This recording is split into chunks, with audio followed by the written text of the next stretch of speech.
impenetrable hide, Ozith lunged forward, opening his terrifying maw. One didn't have to be a genius to understand his intentions. Harry's wordless protego fell almost immediately when it met with the dragon barge. Fuck, fuck, fuck, he inwardly screamed, amidst his phoenix flash. It wasn't fast enough. Ozith would bite his head off before he disappeared.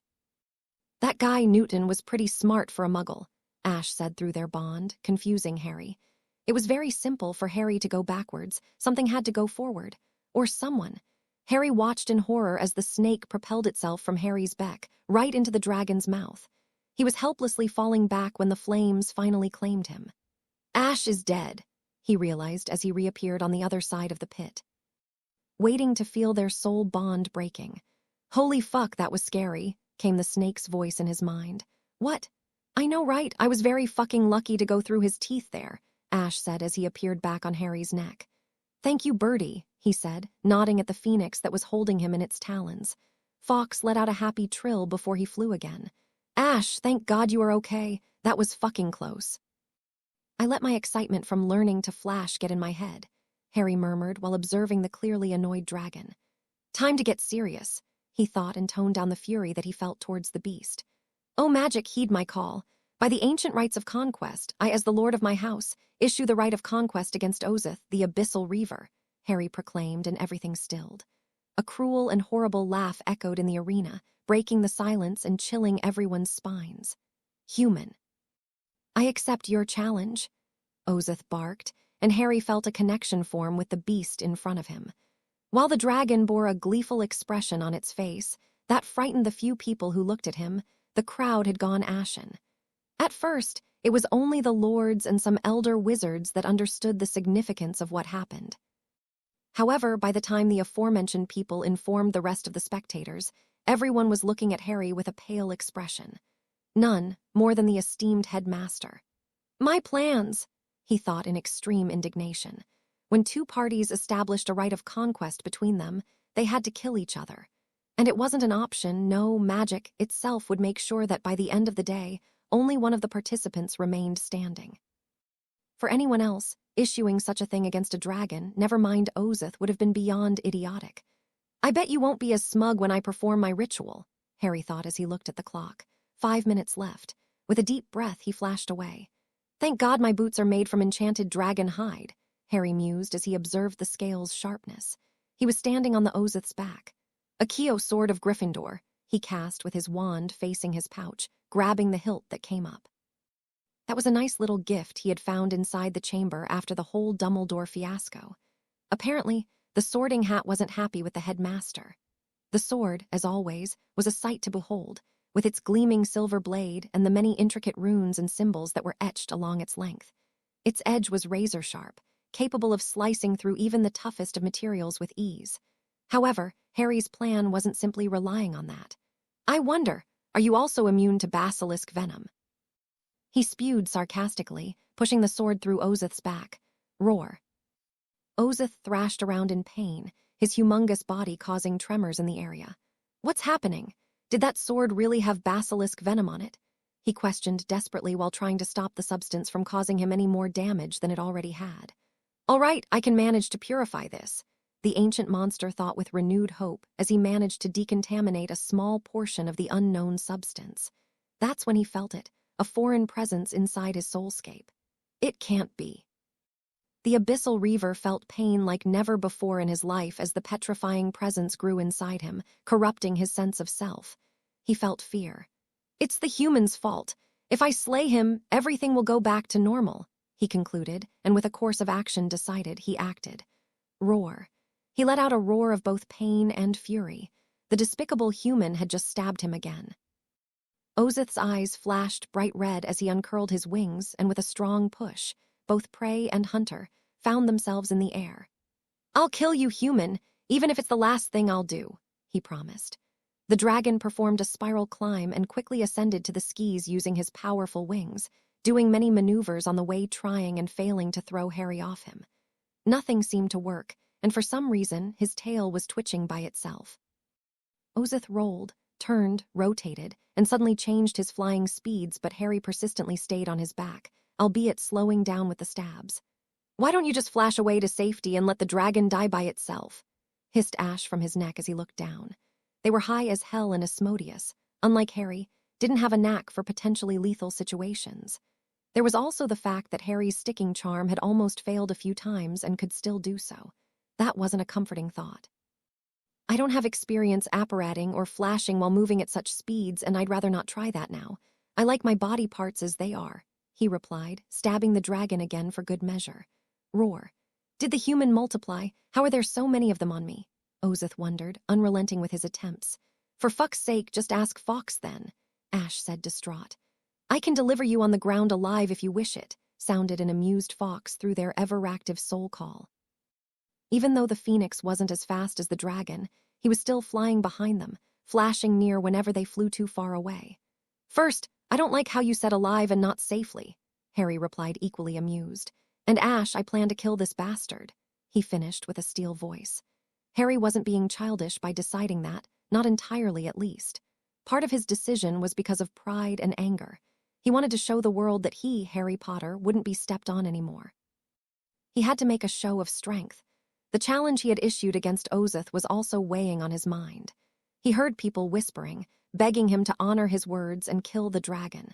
And lastly, he wanted to do it for himself. If he managed to kill the Abyssal Reaver without running away, he could accomplish anything. The trio couldn't continue their conversation because the dragon suddenly started breathing flames on himself. Draconis Aegis, Harry incanted steadily, materializing the same darkness from before and fending off the flames. Fawkes changed his position, not wanting to become a fried chicken.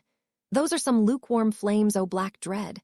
I hope you don't plan to kill me with those, Harry taunted the dragon after some time behind the shield. Unlike before, the flames were lacking in both power and heat. And after all, angry people were not always wise, or dragons in this case. The Abyssal Reaver seemed to agree with Harry's mocking as he suddenly stopped breathing its dragon flames. Did he give up? Should I crawl to his head and finish him off like the basilisk? Harry considered, looking at the bloodied scales of the dragon. Ozith, my child, how far you've fallen. You are being bested by a single human, a child at that. Sacrificing my life for yours was a mistake. The black dread heard a disappointed voice. Huh, Mum, are you alive? Where are you? I can't see you. The dragon mumbled, perplexed, looking around and confusing the soul-bonded trio. With an increasingly rare display of consciousness, the Abyssal Reaver realized that he was having delusions. You are dead, human. He barked furiously and let out a magnificent roar. Ozith's once shiny black scales were now lackluster, as if devoid of life. That's probably good, said Ash as he saw what caught Harry's attention. He was about to reply when Ash, like before, shouted in his mind, He's preparing to breathe dragon fire again.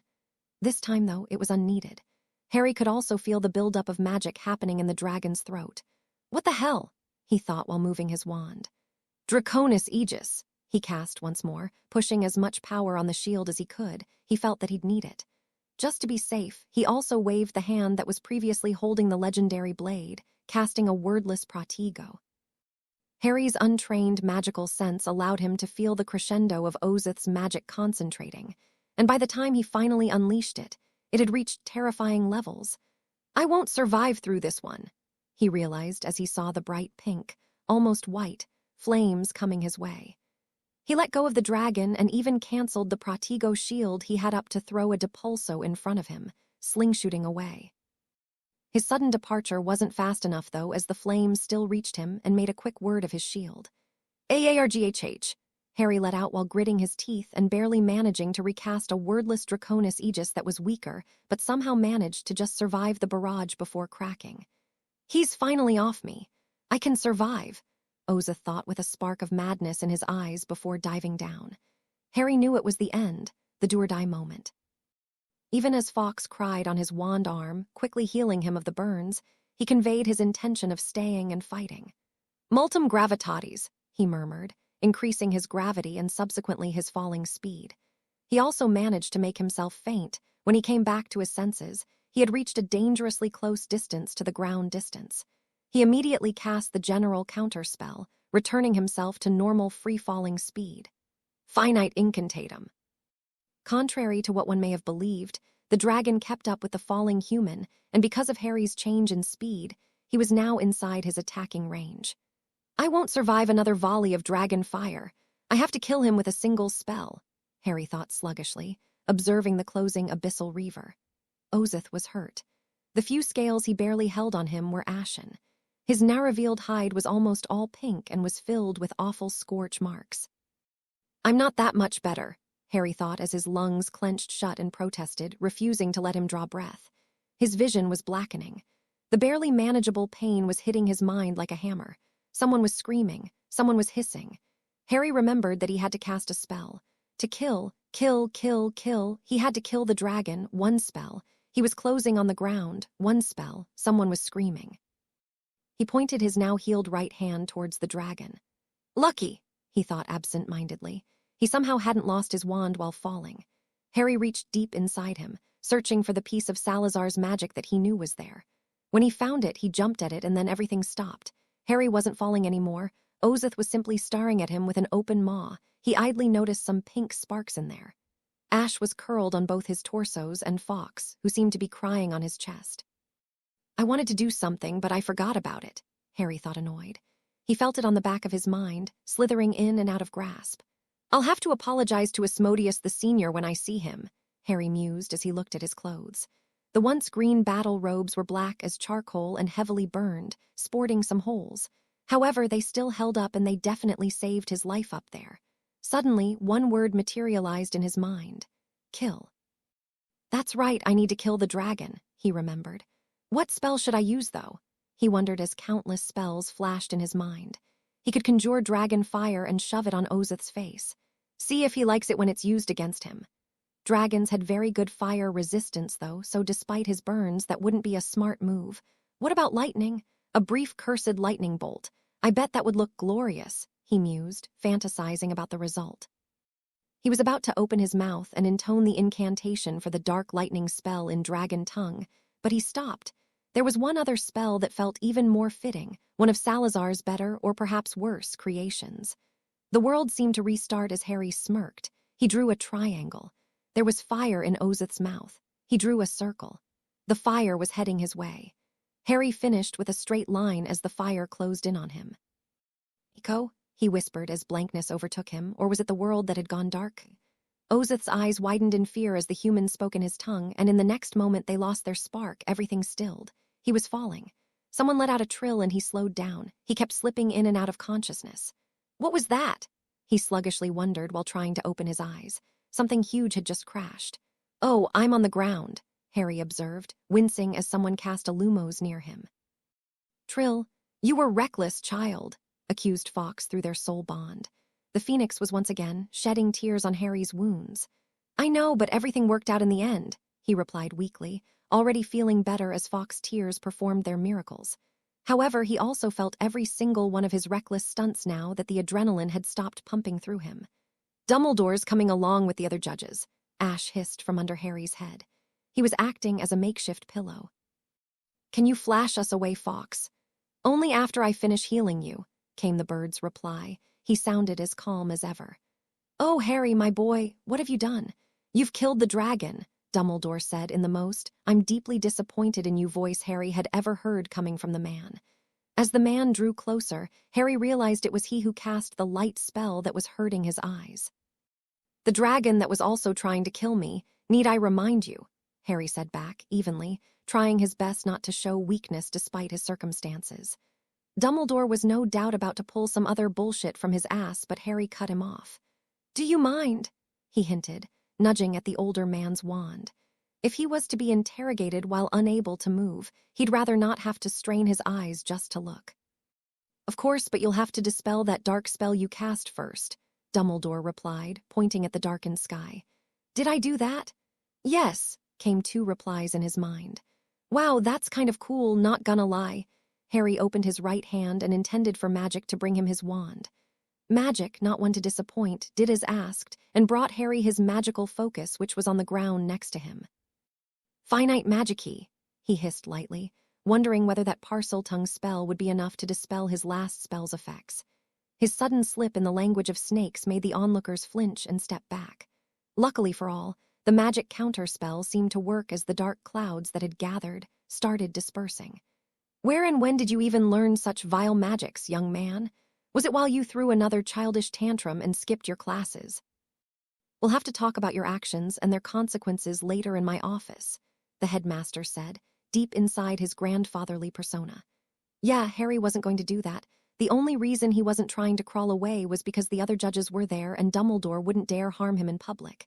He had an image to hold after all. Of course, headmaster, he said, not showing any signs of defiance to the older man. Are you finishing soon? Harry asked the Phoenix. Yes, don't worry. There's no way you will be having a talk with Dumbledore again, not any time soon, Fawkes stated. No, the boy should be thrown in prison. He cast the killing curse as soon as he got inside the pit, and who knows what that last spell he used was, shouted someone. Harry, with a great deal of effort and help from Ash, turned his head to see the person who spoke. The man was tall and thin, not unlike Dumbledore, and had a cringing, cheerful demeanor that showcased his yellow teeth. Karkaroff, he realized, almost laughing out loud. During his seclusion, Harry had not forgone to read upon the first wizarding war of the magical Britain. Needless to say, he knew every caught Death Eater by hand, including the man who had just talked.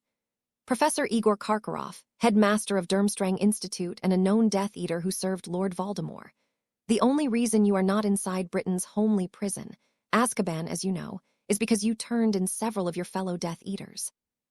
Tell me, are you sure you want to press force the issue? Know that if you want to fight, you death scum, I'll give you war, Harry finished, his eyes flashing to a killing curse green and making the man go ashen white. You'll probably want to know that you killed Ozith a moment before the time countdown concluded, supplied Fawkes through their bond, causing a smirk to appear on Harry's lips. His occlumency was starting to slip, and so was his control of his emotions. Getting healed had increased his fatigue even more. Mr. Bagman, drawing the plump man's attention.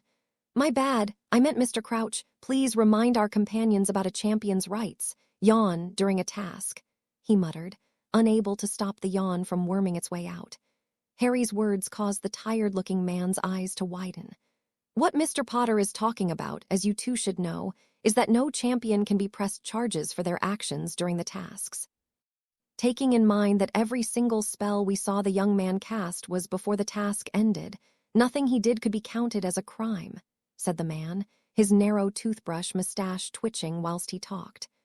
They are trying to mess with the dragon's body, Ash hissed, garnering everyone's attention.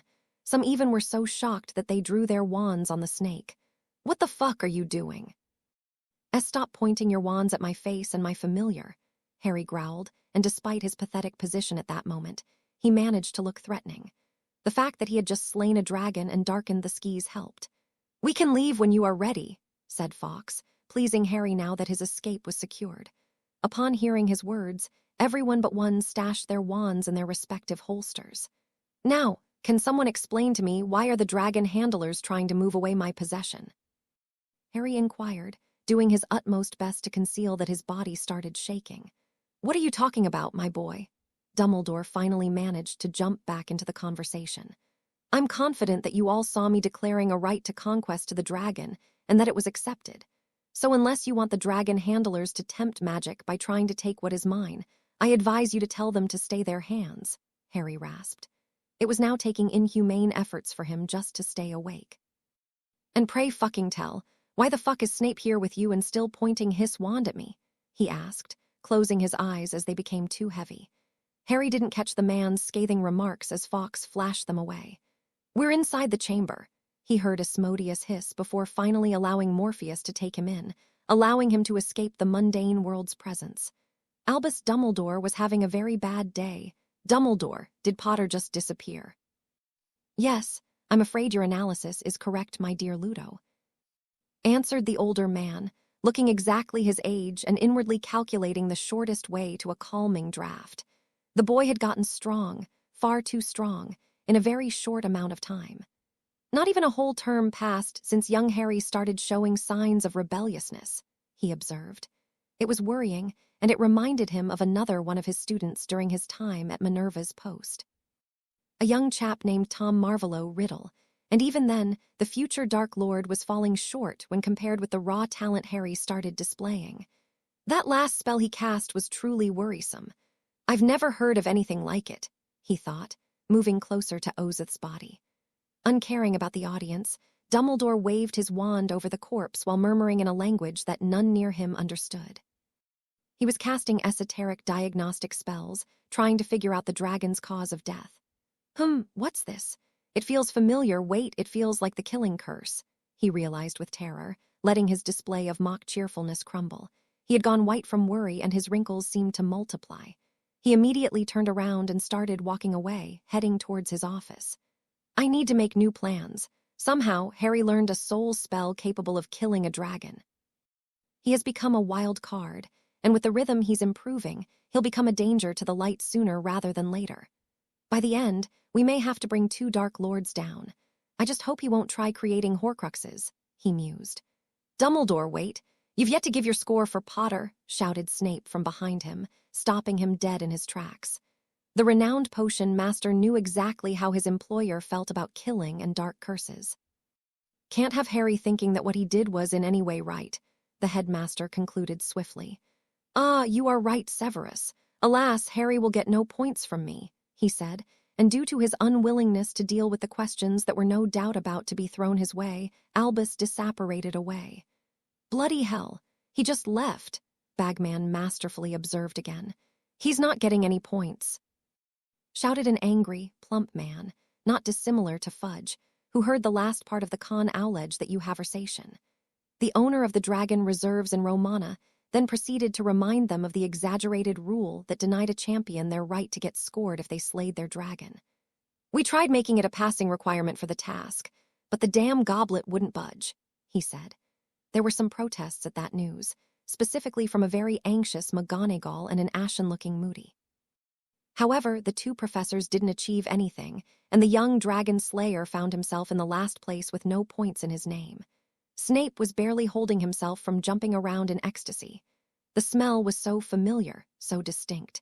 He breathed in, feeling the natural scent of fine linens and fabrics that surrounded him. There was also an undertone of a burning cedar coming off from a hearth. He was inside the chamber's secret room. Harry was home.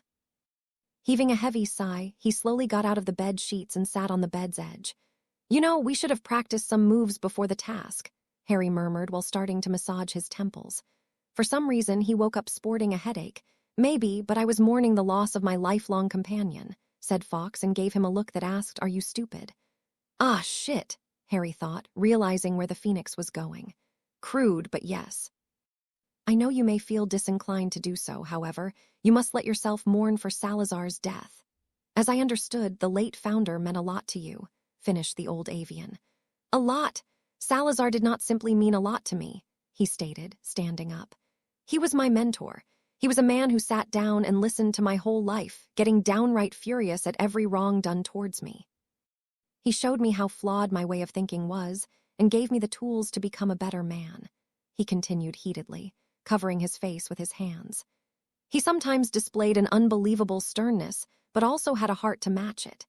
In the start of his tutelage, when I was plagued by nightmares, I'd simply move in the room and sit in front of his portrait, and he'd tell all about his adventures with Godric and the others until I fell asleep," Harry finished softly. "Sal, in a way, showed me what it means to have a dad," he realized, letting his exhausted mental shields fall. That night, Harry had cried for the man who had come so abruptly into his life before he was mercilessly snatched. The fact that it was a consequence of his actions wasn't a comforting thought and made him throw up. Luckily, he knew how to cast the vanishing spell and some air-freshening spells. As luck would have it, he was also very adept at casting the repairing charm which was needed in spades as he fell into a vicious cycle of destroying every object inside his room before putting them back together.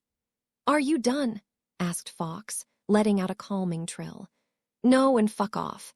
I thought we agreed that I should let some steam out," Harry replied during another of his destructive moods. He momentarily tapped into his occlumency and masterfully stopped Fawkes singing from influencing his mental state. He also stumped the burgeoned annoyance that he felt towards the Phoenix, not wanting to direct his rage at the fiery avian. The next time Fawkes flashed in the room, he found Harry slumping on the bed. "What no megalomaniac tendencies anymore?" he asked. "Had I not known any better, I would have thought that the majestic, benevolent, and pure as they come Phoenix was just being sarcastic to me," Harry barbed, slowly straightening his back and glancing at Fawkes. "Are you feeling better then?" the avian asked, this time genuinely. "I'll live." "Great, go take a shower then. Dumbledore stopped stalking around the arena about an hour ago, but he placed some wards before leaving. Ozith, of course, is still here," the third member of their little group announced. "You are at the arena?" Harry asked through their soul channel, getting a confirmation from the snake. Heading the advice, Harry moved towards the room's bathroom. The hot water, warmed by some ancient runes, fell on his skin, washing away the dirt and his blood that he got from the task. It didn't make him feel any cleaner, though. He still felt dirty, even more so if that was possible. His soul was dirty. The water couldn't wash away his part in Salazar's death, nor could it purify the Dark Lord's soul inside him. And the blood in his hands, did it really wash off? He started scrubbing his skin furiously as his breaths turned shallow and quick. He only got back to his senses when he noticed the pain he was causing himself. Harry took a deep breath. With practiced precision, He exploited his skill in the mind arts and steadily purged his bad thoughts. He quickly finished his shower and moved back to the room. "Ready when you are," Harry nodded to Fawkes, who was perched on his bed frame. He also caught the look of pity that the avian held before quickly concealing it.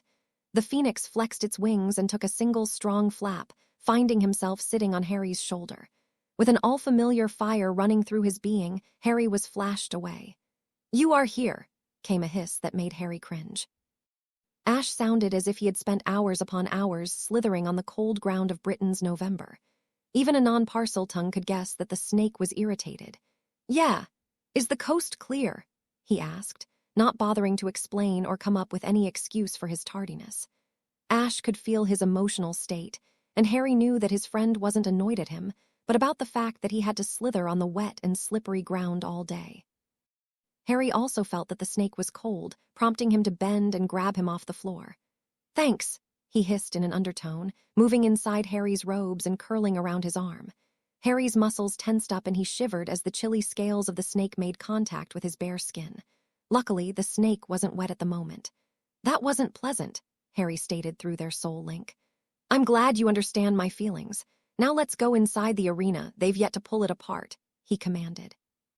Not needing to be told twice, Harry quickly went to the Colosseum-like building, trusting Ash to inform him of any dangers that escaped his senses. There was also Fawkes that was flying over them. "Okay, can you feel the ward that Dumbledore placed?" Ash inquired as they made their way into the pit. "Yes, though I can't tell what it does." "Go closer and try again then," Ash stated, and Harry moved. The magic feels like it's searching for something, albeit I can't tell what," Harry contemplated, standing just outside of the ward's range. "It's looking for any kind of presence inside it. If anything triggers it, I'm sure Dumbledore will materialize somewhere nearby, wand in hand." "I could try the cloak," the Parselmouth suggested, earning a nod from his companion. However, Harry didn't simply rush inside now that he had a plan. He started by walking around the pit's perimeter and applying a little gift of his own to the headmaster, in case he decided to show up. An anti-apparition ward. If Dumbledore decided to apparate inside the pit, he'd be surprised, to say the least. "Okay, the preparations are done," Harry thought out loud, reaching inside his trustworthy pouch and grabbing his cloak. Thankfully, he didn't have to use it during the task, and it wasn't revealed to the public. Putting the cloak on, the duo made their way to the dragon. The ward didn't respond to their presence. "Okay, here comes the tricky part," Harry said and removed the cloak, feeling the magic turning around him. "Reducio," he cast, watching in fascination as the 30-meter beast turned into a miniature dragon that was no bigger than his fist. "If only magic thought that Malfoy was my property, I could do the same thing to him." "Ant-sized Malfoy sounds golden," he mused absent-mindedly. Harry quickly grabbed the dragon's now tiny body and flashed away, just in time to hear a crack followed by a pained yelp. "Can Dumbledore use Phoenix Flash now that you've broken your bond with him? Don't you remember Salazar Slytherin's instructions on your ritual?" Fawkes inquired tiredly, making Harry slow down. He was running circles in the Hogwarts grounds. Staying cooped up inside the chamber all day had become both painful, as it constantly reminded him of his time spent with Sal, and lonely. Apparently, his snake familiar and the Phoenix weren't the greatest company. "So, I'm a bad company, huh?" The Phoenix asked and dived into Harry's hair. Harry wasn't impressed as the bird made itself comfortable upon his head. "You know, your hair could act as a pretty good nest," the avian snarked. Mostly unbothered by the ancient creature's antics, Harry picked up his pace and contemplated on his words. His mind drifted to the letter for the ritual. "Having in mind that you wish for the most potential in destruction, I've designed this ritual." "My initial idea was to create a ritual similar to the one I underwent, granting you the ability to speak in the dragon tongue. However, I quickly shot the idea down.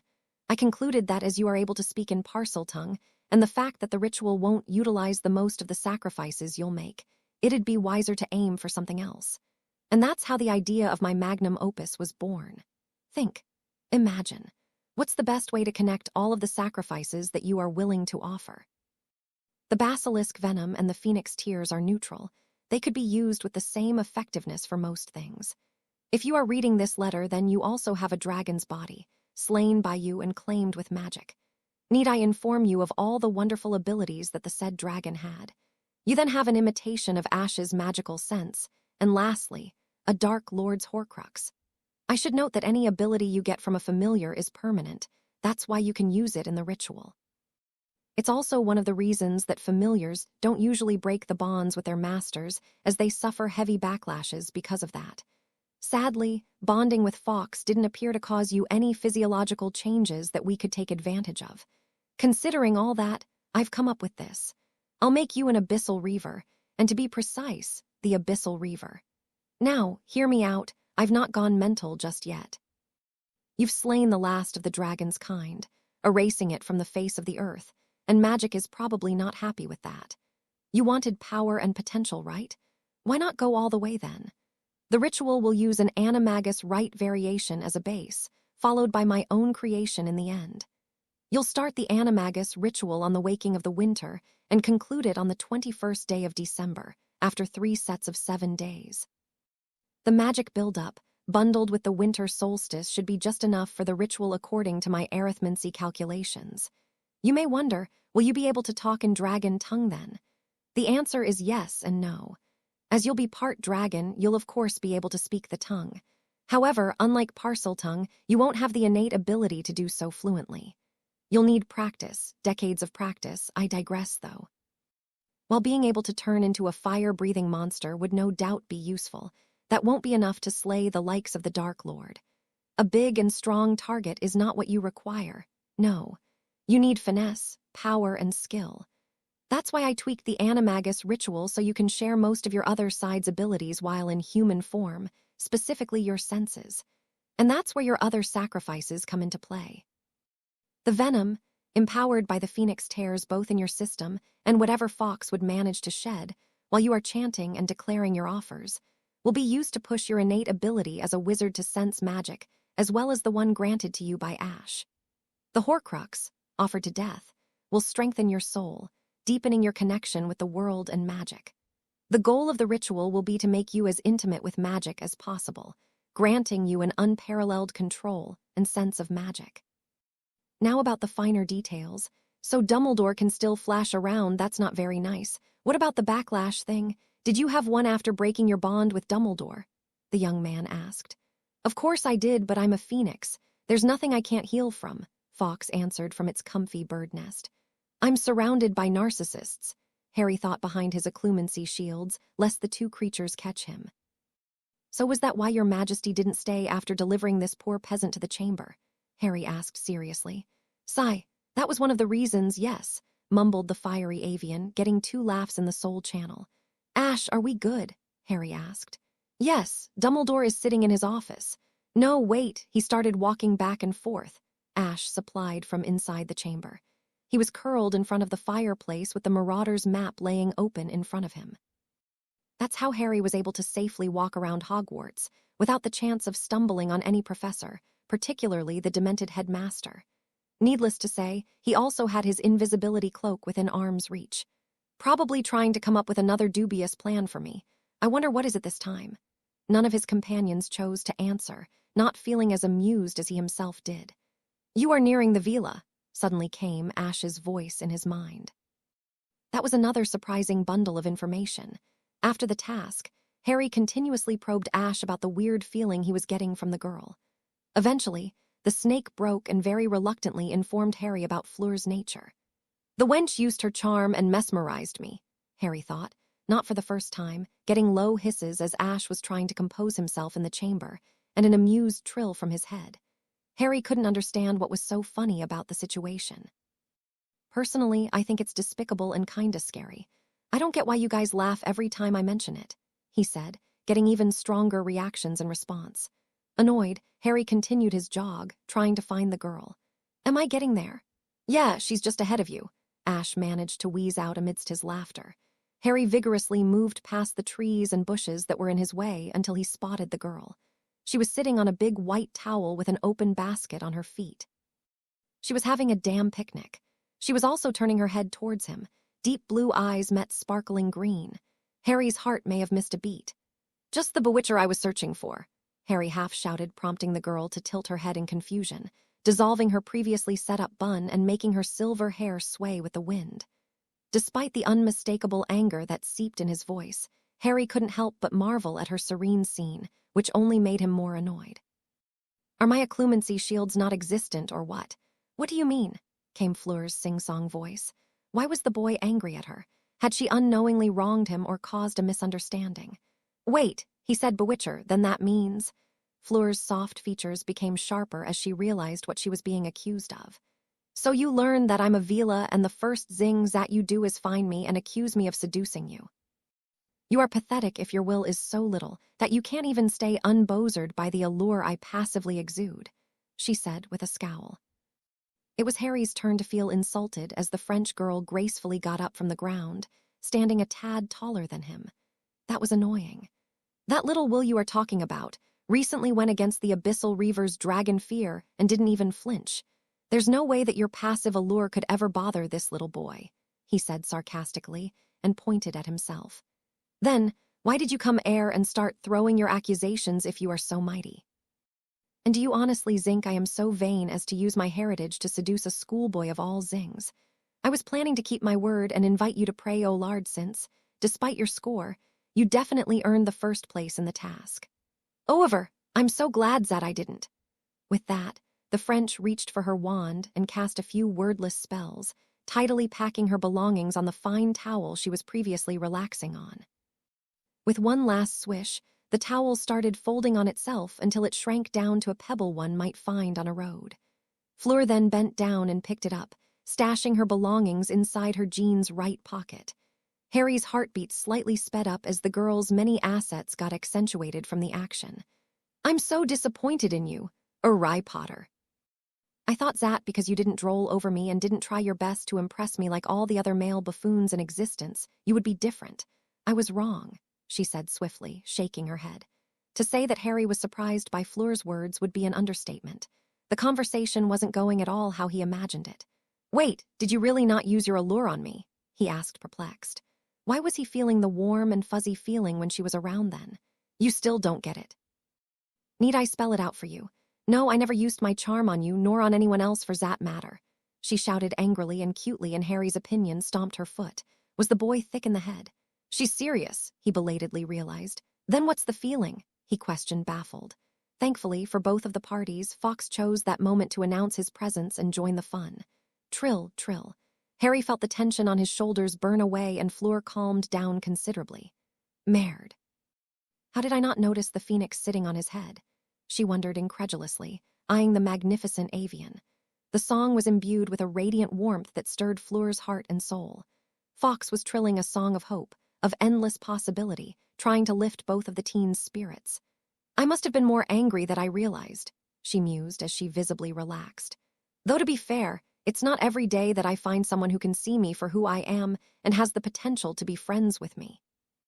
Come to think of it, the last time someone met both of those criteria was when little Gabby was born." Both boy and girl stood unmoving in the clearing as the phoenix kept trilling to its heart's content. After some time, Fawkes had reluctantly taken off from his comfortable nest and flew around in circles, allowing the champions to continue their talk. He was still letting out some musical cries here and there. "Sigh, I'm sorry for my outburst, Fleur. It's just, as soon as I learned that you are a Vila, I immediately assumed the worst of you, which is pretty ironic as I hate when people act in the exact same way towards me," he said in a low tone. Thinking back on both his actions and thoughts, Harry couldn't understand why he acted the way he did. No tact or research. I simply got something in my head, and I acted without thinking. Salazar just left for fuck's sake, and my Gryffindor brashness wants to come out and play. He mused disappointedly. Fleur, who was now sporting a smile and was considerably calmed down due to the still-going phoenix, narrowed her eyes at him. "Sigh, one last chance. Next weekend we'll go to Hogsmeade and see how it goes. I'll wait for you by the castle's entrance," she replied, her voice taking back in its angelic tone. "Thank your majestic phoenix," she added when she noticed Harry's pleased expression. With that said, the Vila turned around and left, though not before throwing a mildly flirtatious wink at Harry. "Whoa," he gasped when she walked far away to not hear him. His eyes were still on her leaving form. "Your ability to constantly pull miracles off your arse never ceases to amaze." Ash barbed through their bond. Fawkes was keeping the snake updated. I don't remember you ever mentioning a snake, lass. Are you just jealous? I suppose your charms that you keep babbling about are all talk. Harry mocked the snake. Did snakes even flirt? You'll find that my charming skills are second to none. If you need proof, simply ask this master for guidance, and you shall know the correct way of flirting, he said, prompting both Harry and Fawkes to do the mind equivalent of a palm. Oh, and speaking of jealous people, your pal Malfoy is heading towards your direction. You may want to know that he was close enough to have seen your encounter with the human girl you are so fond of, Ash supplied. Harry wistfully ignored the snake's remarks and briefly considered pulling out his cloak and disappearing as he felt a weak magical signature grow closer to him. Hey, Scarhead, I just saw you begging the French champion about something, though I didn't quite catch it. Were you trying your luck for the Yule Ball? Malfoy inquired with his ever-present scowl marring his features. It's been a while since I had some fun with Draco, he mused. As expected, Harry soon felt two more magical signatures that were even weaker than the previous one, coming in his magic sense range. Crabbe and Goyle, the ferret's two bodyguards. Why, do you perhaps want to try your own luck instead? Harry asked calmly, making Draco let out a mirthless laugh. What with that half-human? No, I'll leave her to your filthy half-blood hands. Although I doubt you can achieve anything, she's way out of your league, he sneered. Whatever you say, though, you wouldn't stand a chance either. She did call you a buffoon after all, Harry said, unbothered and mixing the truth. Sadly, Malfoy didn't seem to share his control of emotions and became beet red. You dare, he threatened. Dare what? Call you a buffoon, you overgrown ferret, Harry mocked, enjoying himself. I'll tell my father about this, you monster-loving fool, Malfoy announced with a smug look on his face. Please do, and you know, it's funny how you mentioned love. After all, your parents wouldn't know anything about it. See, I learned that Auntie Narcissa had a prearranged marriage to dear old Lucius, and that she also wasn't the biggest fan of the idea at the time. I also doubt that her thoughts changed over the years. Luckily for her, though, my godfather, Sirius Black, as you no doubt know, is the current Lord Black, meaning he can annul and update all contracts with his family. It also doesn't surprise me that you don't actually know anything about Vilas, Harry informed his cousin benevolently. Shut up, cried the blonde, glaring daggers at him. Oh, you want me to shut up, you inbred piece of shit. With a single letter, I can make it so that Narcissa Malfoy is no more. I can make you motherless, he threatened the boy, making him pale. You wouldn't dare, he eventually whispered. Try me, cousin. You may just end up like the dragon, Harry challenged, ready to take out his wand at a moment's notice. Awa unlucky, Harry thought as Malfoy threw him an angry glare before turning around and leaving. Wasn't expecting that, he said amusedly to his two familiars. There's another one coming your way, Ash said through their bond. Bloody hell, they keep on coming, huh? Should I just come back to the chamber then? I think I had enough socializing for the day. Oh, but you are going to love this one, the snake said excitedly. Well, don't keep me in suspense, Harry said with mock thrilledness, having sensed Ash's sarcasm. Why, it's your best friend Ron the traitor Weasley, he exclaimed, making Harry groan. He knew what his friend would do upon seeing him. I might as well get this over with, he decided. Where is he right now? Harry asked the snake.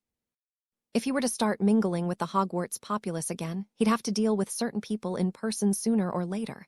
He just stopped walking on the Great Lakes perimeter. If you go straight there, you should see him. He's also not alone, Ash helpfully supplied.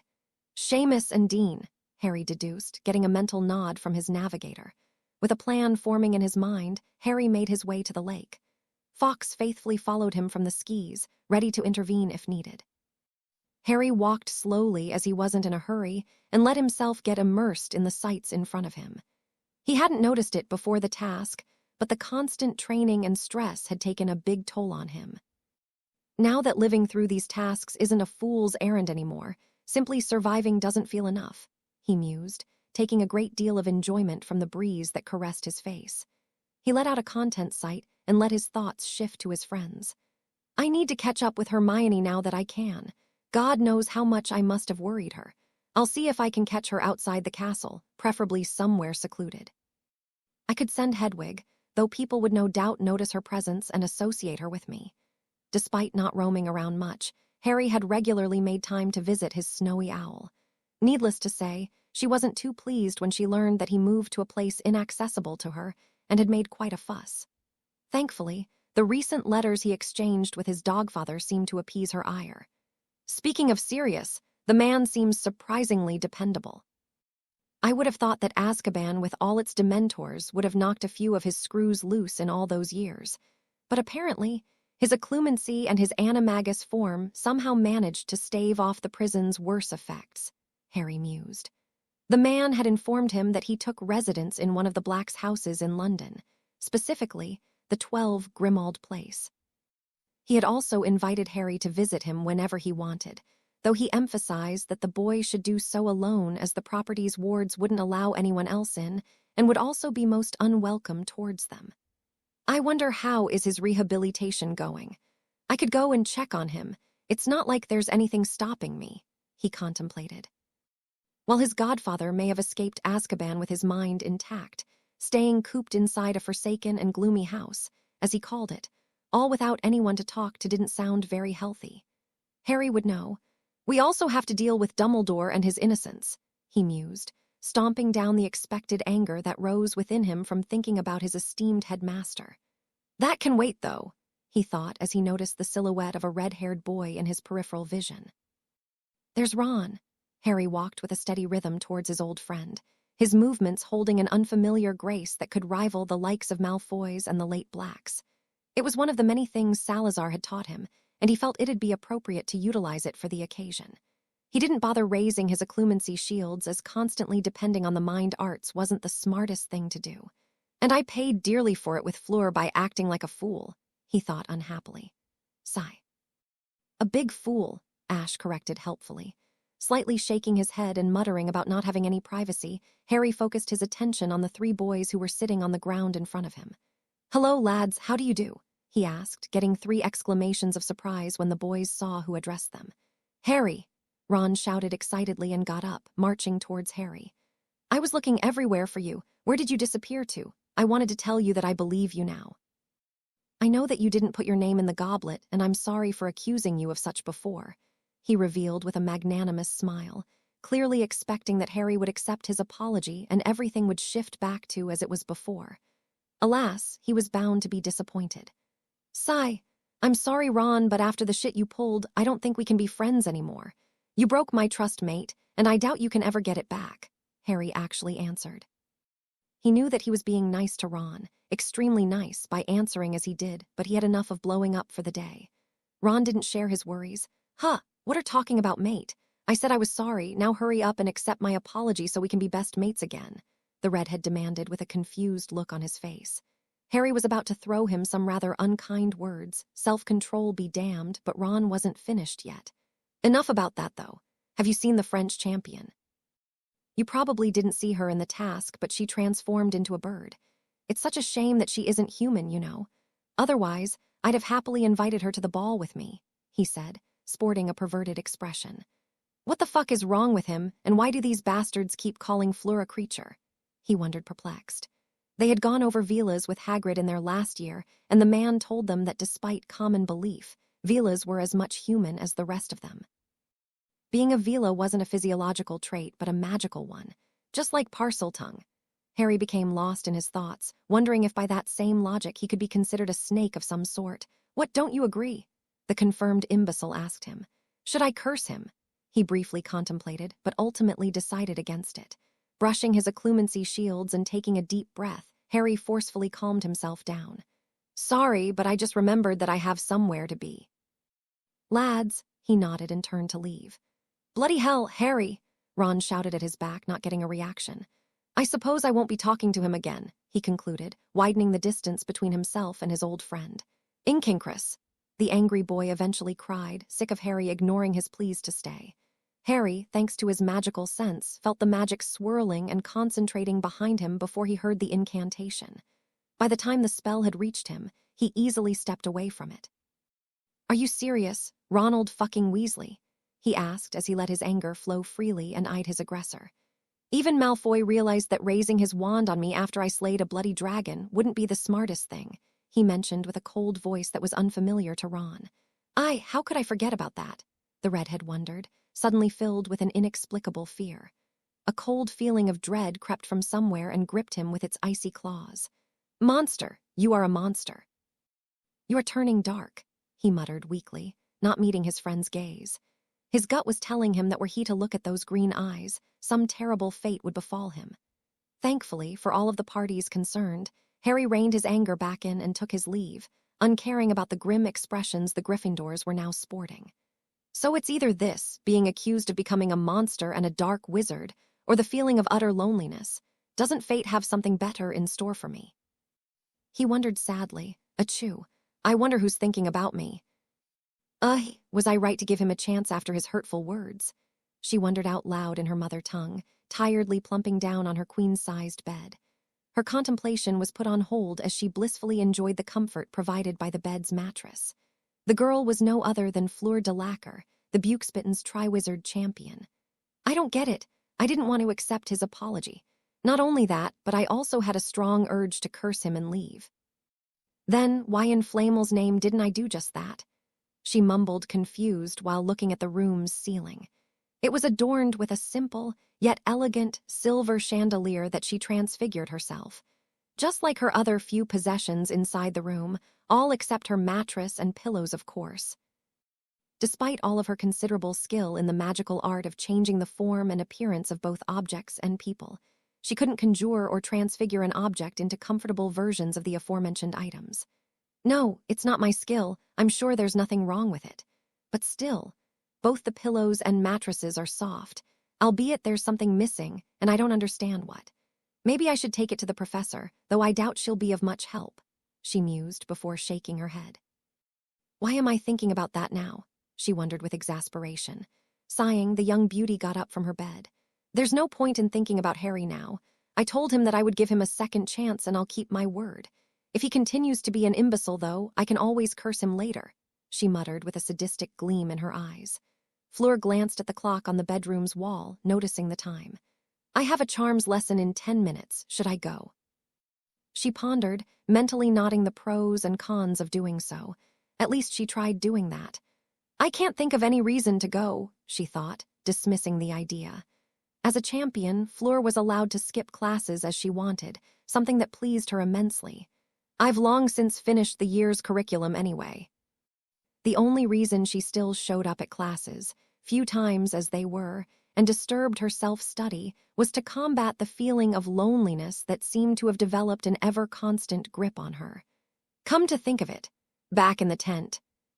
While waiting for my turn to come up and talking with him, there was a short instance where that dreadful feeling stopped, she voiced out softly. Whether that was because the famous boy wasn't fawning over her, or because he seemed to show many similarities with her, she couldn't say. Sure, I'm no orphan, but my situation's not that much different. At least, I have Gabby. He also seems repulsed by the attention that's given to him, and if I'm not wrong, he wears a mask in public, though I've not spent enough time with him to know for sure. That he also disappeared from the face of the earth doesn't help either, she listed while walking back and forth in her room. She suddenly froze, her cheeks becoming slightly pink. I never apologized for calling him a little boy back in the antechamber, she realized sheepishly. Back at the time, she was both incredibly anxious and angry for being chosen as her school's champion, and she wasn't thinking very clearly. Hearing that the boy in front of her had probably tricked his way into the accursed tournament made her lose the control that she somehow managed to hold on herself.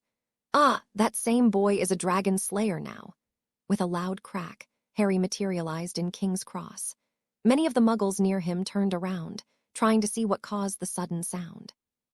They all laid their eyes upon him, albeit they didn't know it. He was under his father's invisibility cloak. Where's Fawkes when I need him? I have to learn how to apparate silently, Harry thought, annoyed. After a little while, the confused muggles in his near vicinity were unable to find the source of the sound. Harry, with almost reluctant steps, continued to their destinations. The boy himself was moving to the nearest alley he found, careful not to stumble upon anyone in the busy streets. After all, while someone could easily ignore and choose to forget about a strange sound, no one would be as ready to disregard their sense of touch screaming at them that they hit something. Taking off his cloak and storing it inside his trusty pouch, Harry made his way back to the street. I suppose the tournament isn't all that bad after all, he mused while watching the mundane humans go their ways. Harry, a 14-year-old wizard, had just performed magic in the middle of London with none the wiser. Now how the hell do I find Grimmauld Place? He muttered, Despite his words, he had an idea and he was hoping that it would work, otherwise he may just have to cut his little adventure short. "There's on there," he thought, moving towards a black club. Upon reaching it, Harry got the driver's attention by lightly knocking on the cab's front window. There was a yellow sign that read taxi on its top. "Good morning, lad. How may I help you?" asked the aged man after rolling down the window. "Morning, sir." "Do you happen to know where Grimmauld Place is?" Harry inquired, waiting for the negative response that would no doubt follow. "Of course I do. How do you reckon I got this job?" the man asked, perplexed. "Huh. Well, are you going to sit in, or do you perhaps want the directions? It's not far away after all," the cab driver said, breaking Harry from his reverie. "I'll just get in if it's no bother then," Harry muttered and opened the car's back door, getting in. Did my plan just meet reality without miserably crashing? He wondered incredulously. The world usually didn't allow any chance to pass by without putting some more obstacles in his path, and they say that I'm heading into life-threatening scenarios myself. They don't get that. Usually it's the other way around. "We'll be there in 7 minutes tops," the man informed him as Harry put on his seat belt. By the time they had reached the address, Harry was barely able to contain his calm. What if Sirius regretted offering me home last summer, and he simply mentioned it in the letter out of some sense of obligation? What if he found out about me slaying the Abyssal Reaver and now thinks that I'm some cruel madman? What if, cough, "Young man, we've reached the place," said the cab driver, mercifully putting a stop to his thoughts. Harry quickly paid the man. He had paid Gringotts a quick visit and got out of the cab. "Gotta look for the 12th building," he thought, glancing at the nearest house and noticing a tiny bronze symbol of the number 1 on it. Moving down the street, Harry passed by number 10, 11, and finally, he was standing in front of the Grimmauld Place number 12th. "Sirius is here," he thought, and anxiously moved towards the house's door. The door's knocker consisted of an elegant silver snake head that had a matching ring in its fangs. There was also an ornate plaquette, above the knocker, that read House of Black, and below that, Towger's Poor. "What's that mean?" he wondered absent-mindedly, and used the knocker to announce his presence. While waiting, Harry was pondering deeply whether to use the mind arts to magically calm himself down or not. Salazar had advised him against depending too much on his occlumency to keep himself composed, as that would cause his ability to do so by himself to deteriorate. See, occlumency was made with the goal to defend the mind from outside forces, not the ones within.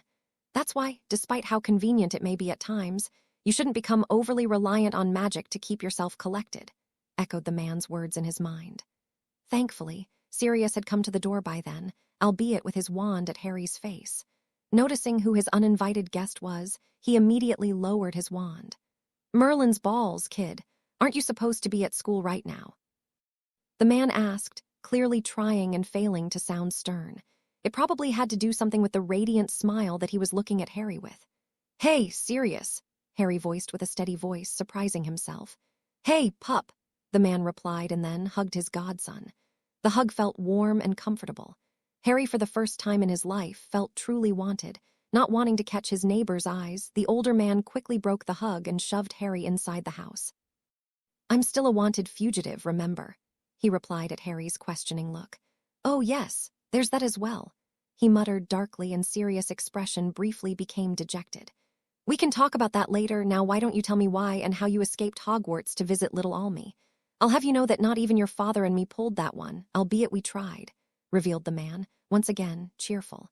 Sirius started walking deeper into the house, and Harry wordlessly followed him. "Well, let's just say that being in Hogwarts hasn't been very nice lately," he blurted, and despite all, smiled, infected by his godfather's joviality. What do you mean?" asked the man with a frown, which Harry, of course, couldn't see. Harry's reply was cut off as they reached the end of the entrance hall. "Why are there shrunken house-elf heads mounted on the wall?" he wondered, a slight shiver running down his spine. "I just hope that Sirius isn't too much like his family." Not knowing about Harry's internal monologue, the older man assumed the worst when his godson didn't answer. Sirius slowly turned around and put a hand on Harry's shoulder. "Hey, what's up?" he asked softly, noticing that his godson was a little pale. "It's nothing. Your decoration senses just caught me a bit off guard," the boy said, pointing at the plaques on the wall. Sirius let out a bark of laughter as his eyes landed on the little heads. For a moment, Harry thought that his previous fears were confirmed. "A barmy bunch, my family, wouldn't you say? Of course, most of them are now dead," he muttered, his cheerfulness dissipating. They continued their way, though this time in an uncomfortable silence. The duo passed a door at the far end of the hall and walked down a set of narrow stairs, finding themselves in the kitchen, Harry realized. It was barely any less gloomy than the hall they just walked through. It was a vast room, surrounded by rough stone walls. "Lovely, isn't it?" Sirius asked rhetorically, moving towards the only light source, a large fireplace at the other side of the room. Harry silently walked behind him, nodding the long mahogany table that must have been where the late Blacks once ate their breakfasts. "How did you get those butterbeers?" he asked curiously after noticing a few empty bottles of the aforementioned lying around. "With the help of a useful family heirloom. It's a funny little thing that I didn't even know existed. I found it inside my grandfather's belongings, buried deep down by some other interesting things. The object I mentioned is a ring that can alter the appearance of its wearer. I'll show you how it works later," he answered with a mischievous look. Sirius then took out his wand and with 2 precise swishes. A couple of the Victorian chairs from the table flew across the room and in front of the fireplace. "After you," said the man with mock chivalry, even going as far as to offer Harry a slight bow. Rolling his eyes at his godfather's antics, Harry sat down on the left chair. "So, how's life outside Azkaban been treating you?" Harry asked, curious about the infamous prison. It was said to be the worst and most inhumane prison in the world after all. Harry immediately realized his mistake as he saw Sirius' eyes lose their spark and his body slightly trembling. "You know what? Now that I've thought about it again, I don't really want to know about it. I mean, who would want to learn about—" "Stop," he cut him off. "Sigh. As you can see, even though I escaped Azkaban, I'm not entirely out of its sinister clutches just yet," Sirius commented darkly. He leaned in his chair, his 2 arms on his legs. He watched in fascination as the mundane fire in front of them burned the oak wood inside the fireplace. "After leaving that dreadful place, sitting in front of a fire is probably my favorite pastime. Not because I've suddenly become a pyromaniac, mind you, but for the reason that it briefly makes me forget about the prison. The warmth it offers is something that I've never felt once in that horrid cell, not once in 12 bloody years." The tired man sighed again and stopped talking, pondering whether he should continue talking or not. Splat, splat. "It started raining," Harry observed absent-mindedly. Sadly, there weren't any windows in the kitchen and he could neither smell the petrichor, the earthy scent produced when rain fell on dry soil, nor enjoy the sight of the rainfall. "How come there are no windows in the kitchen? Isn't that, I dunno, a little bit gloomy?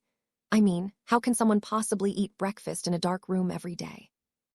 he asked perplexed, also trying to shift Sirius's mind elsewhere. If the damned prison had such an effect on him, he'd rather not know anything about it. The man himself let out a chortle of laughter at Harry's innocent question, his eyes sparkling again. "Well, if you've not noticed it by the decorations already, my mother wasn't exactly following the normal standards, nor was she in any way or form a cheery person. Gloom and death were here to go to." The dog Animagus revealed, chuckling at Harry's forming horrified expression. "Don't worry. Despite all of her questionable sanity, even she seemed to dislike the idea of eating in such a place," he said while taking out his wand again and pointing its edge at the ceiling. "Tectucoicus," he mumbled, thrusting his wand and piercing the air 2 times. Harry watched in fascination as the gray spell connected with the ceiling, revealing the clouded sky. He unconsciously closed his eyes, waiting to feel the cool drops of rain hit his face.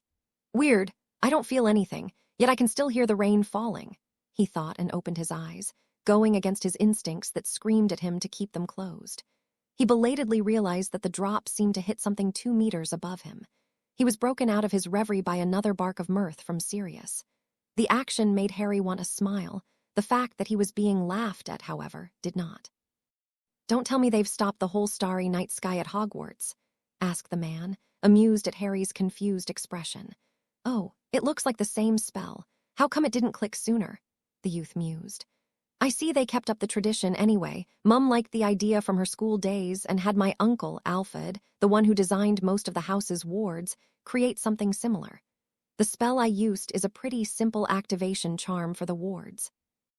I'm pretty sure there's an obscure spell that has the same effect, but good ol' Mum didn't bother learning it," the Black revealed. After that, the 2 men, godfather and godson, fell into a comfortable silence. Sirius went back to enjoying the fire sparking and watching as it slowly devoured the oak logs, while Harry sat back in his chair, thinking what it must have been like for Sirius growing up and absent-mindedly observing the raindrops hitting the invisible barrier somewhere above him. "Hey, pup, I've meant to say, thank you for getting me out of the cell that night," the escapee whispered.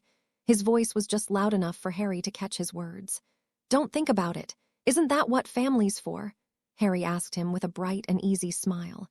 "Harry," the almost teary man managed to voice before the whole building shook. Harry felt something wash over him. It was a familiar, yet unpleasant feeling. He didn't know what it meant, but it strangely gave him the feeling that he was being put in shackles. "Wait, that's right. I feel it at Hog. Sirius Orion Black. You are SURRUNDED and under anti-apparition wards. If you don't get out immediately with both hands on your head, MYAUROR squad will retort to force." A feminine voice boomed through the whole building. "I've fucked up," Harry said immediately, and both men stood up. He had somehow brought Aurors to his godfather's home. "Allowed to do underage magic, my ass. I've slipped somewhere. I should have been more careful," he inwardly screamed. Despite the bleak situation in which the reunited pair found themselves and the real possibility of being carted back to Azkaban, Sirius used every last bit of the occlumency his mother managed to beat in him as a kid and calmed down. "Harry, I need you to calm down," the older man commanded his godson, putting both of his hands on the boy's shoulders and looking him in the eyes. "But," Harry tried protesting and only managed to make Sirius strengthen his grip on him. Pure gray met sparkling green. "That was fucking bad," Harry observed with a frown, getting back a semblance of control. He then used his formidable skill in the mind arts to detach himself from his emotions, and instantly, a cold mask settled on his face. The sudden change in his godson's demeanor surprised Sirius, to say the least, but he chose to say nothing for the moment. "Did you notice how the Auror woman mentioned only my name? That means they don't know about you, and thus, you aren't the reason they somehow found me. So don't worry," the older man quickly deduced. Had Harry not muted down his emotions, he'd have let out a huge sigh of relief. Instead, he calmly looked at his godfather as he went on. "As they don't know that you are here, we need to keep it that way. Any chance you got the cloak?" he asked, getting a nod from Harry. "Excellent. Now, if I tell you to go under the cloak, you'll do so, and under no circumstances will you take it off.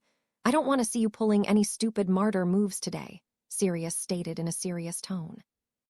Getting a reluctant nod, he smirked and continued.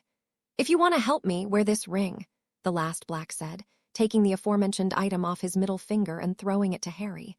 The ring wasn't visible before. The youngest Quidditch seeker of Hogwarts in over a century easily caught the magical jewelry piece. Like most things in the house, it was both simple and elegant. It was made from sterling silver that was polished to a brilliant shine.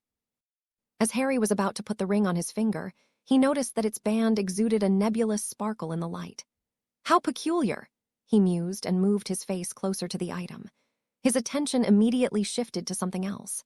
Nested atop the band, instead of the gray gemstone, Harry thought there was, sat a captivating gray-eyed damnation, he thought as its iris swirled with subtle shades of silver and charcoal. Unnerved, Harry stopped peering at the dreadful ring that seemed to gaze back at him and threw a questioning look at his godfather. "What kind of monstrosities do you have on your person?" he asked with an even voice, trying to ignore the sinister aura the jewelry gave off now that he wore it. "That's the family heirloom I told you about. Push a tiny bit of your magic in it, and it will change your appearance," Sirius revealed, surprising Harry as he didn't feel even the smallest amount of magic swirling around the item. "Does it also conceal its magical signature?" he wondered, and did as instructed. As his magic met the ring, the gray eye glanced at Harry and then disappeared from view. He felt another wave of magic wash over him and was slightly surprised by the sensation it left him with. "I feel like someone just threw a whole bucket of old paint at me," he mused, deeply uncomfortable by the sticky feeling that had encompassed him.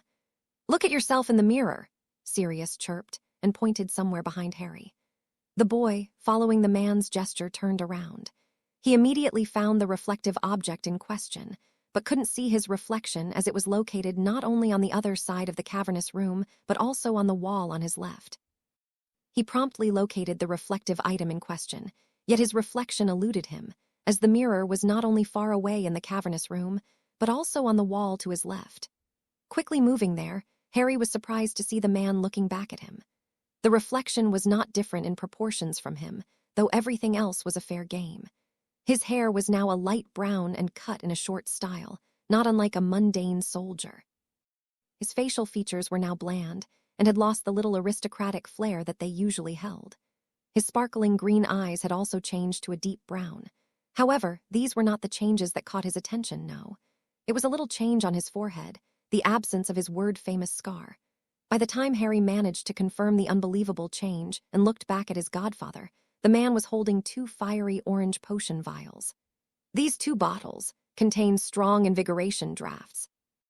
"They may come in handy," Sirius answered the unasked question and gestured for Harry to come closer. After a quick mental calculation, the teen concluded that it'd be safe for him to drink it. "Damn Felix Felicis and its terrible potion poisoning," he thought, and grabbed the offered drink. Working quickly, he uncorked the potion and downed it in one go, feeling as his mind became even sharper and his energy levels went through the roof. Any chance that the majestic phoenix practically everyone in Hogsmeade was talking about can flash in and pop us out? Sirius tried, just before the Auror force started bombarding the wards with spells. "Would you believe that he's currently on the other side of the globe? He went to Australia, something about having to talk with the mutual acquaintances he had with Ozith, the dragon I killed," Harry informed him. "I can't even reach his with the soul bond." "That's what I assumed," Sirius said with a sigh. Phoenixes were known to immediately move to their masters when they felt that they were in danger. "I can probably move us out myself. I've not tried flashing over anti-apparition wards, though, so I don't know how will that go," the youth stated thoughtfully, getting a grimace from Sirius. "Let's keep that as a last resort. I'm rather fond of my limbs, you see." Boom. "Well, here's the plan then. If you didn't know, back in the last war, I was a senior Auror officer, along with your old man, of course, so I can deduce their way of thinking. First of all, they don't know you are here, and I'm very confident that they didn't follow me. They are unlikely to be sure of any presence here. And that brings the question, why are they even here? They either finally started going through every single recorded black property, hopping to find me, or someone else informed them of my possible hideout," he muttered, holding back the sudden surge of wrath that threatened to come out. Taking a deep breath, which was overshadowed by the spell barrage, Sirius composed himself.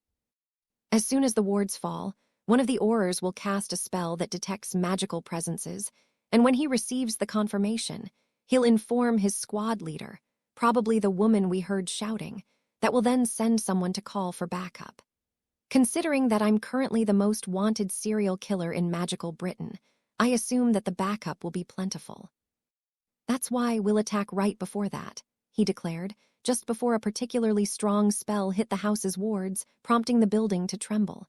"Shit, they've brought a damn curse breaker with them," Sirius shouted, annoyed. "We've got a minute at best before the wards fall," he informed Harry and swiftly made his way back to the entrance hall. "Creature," the Black called.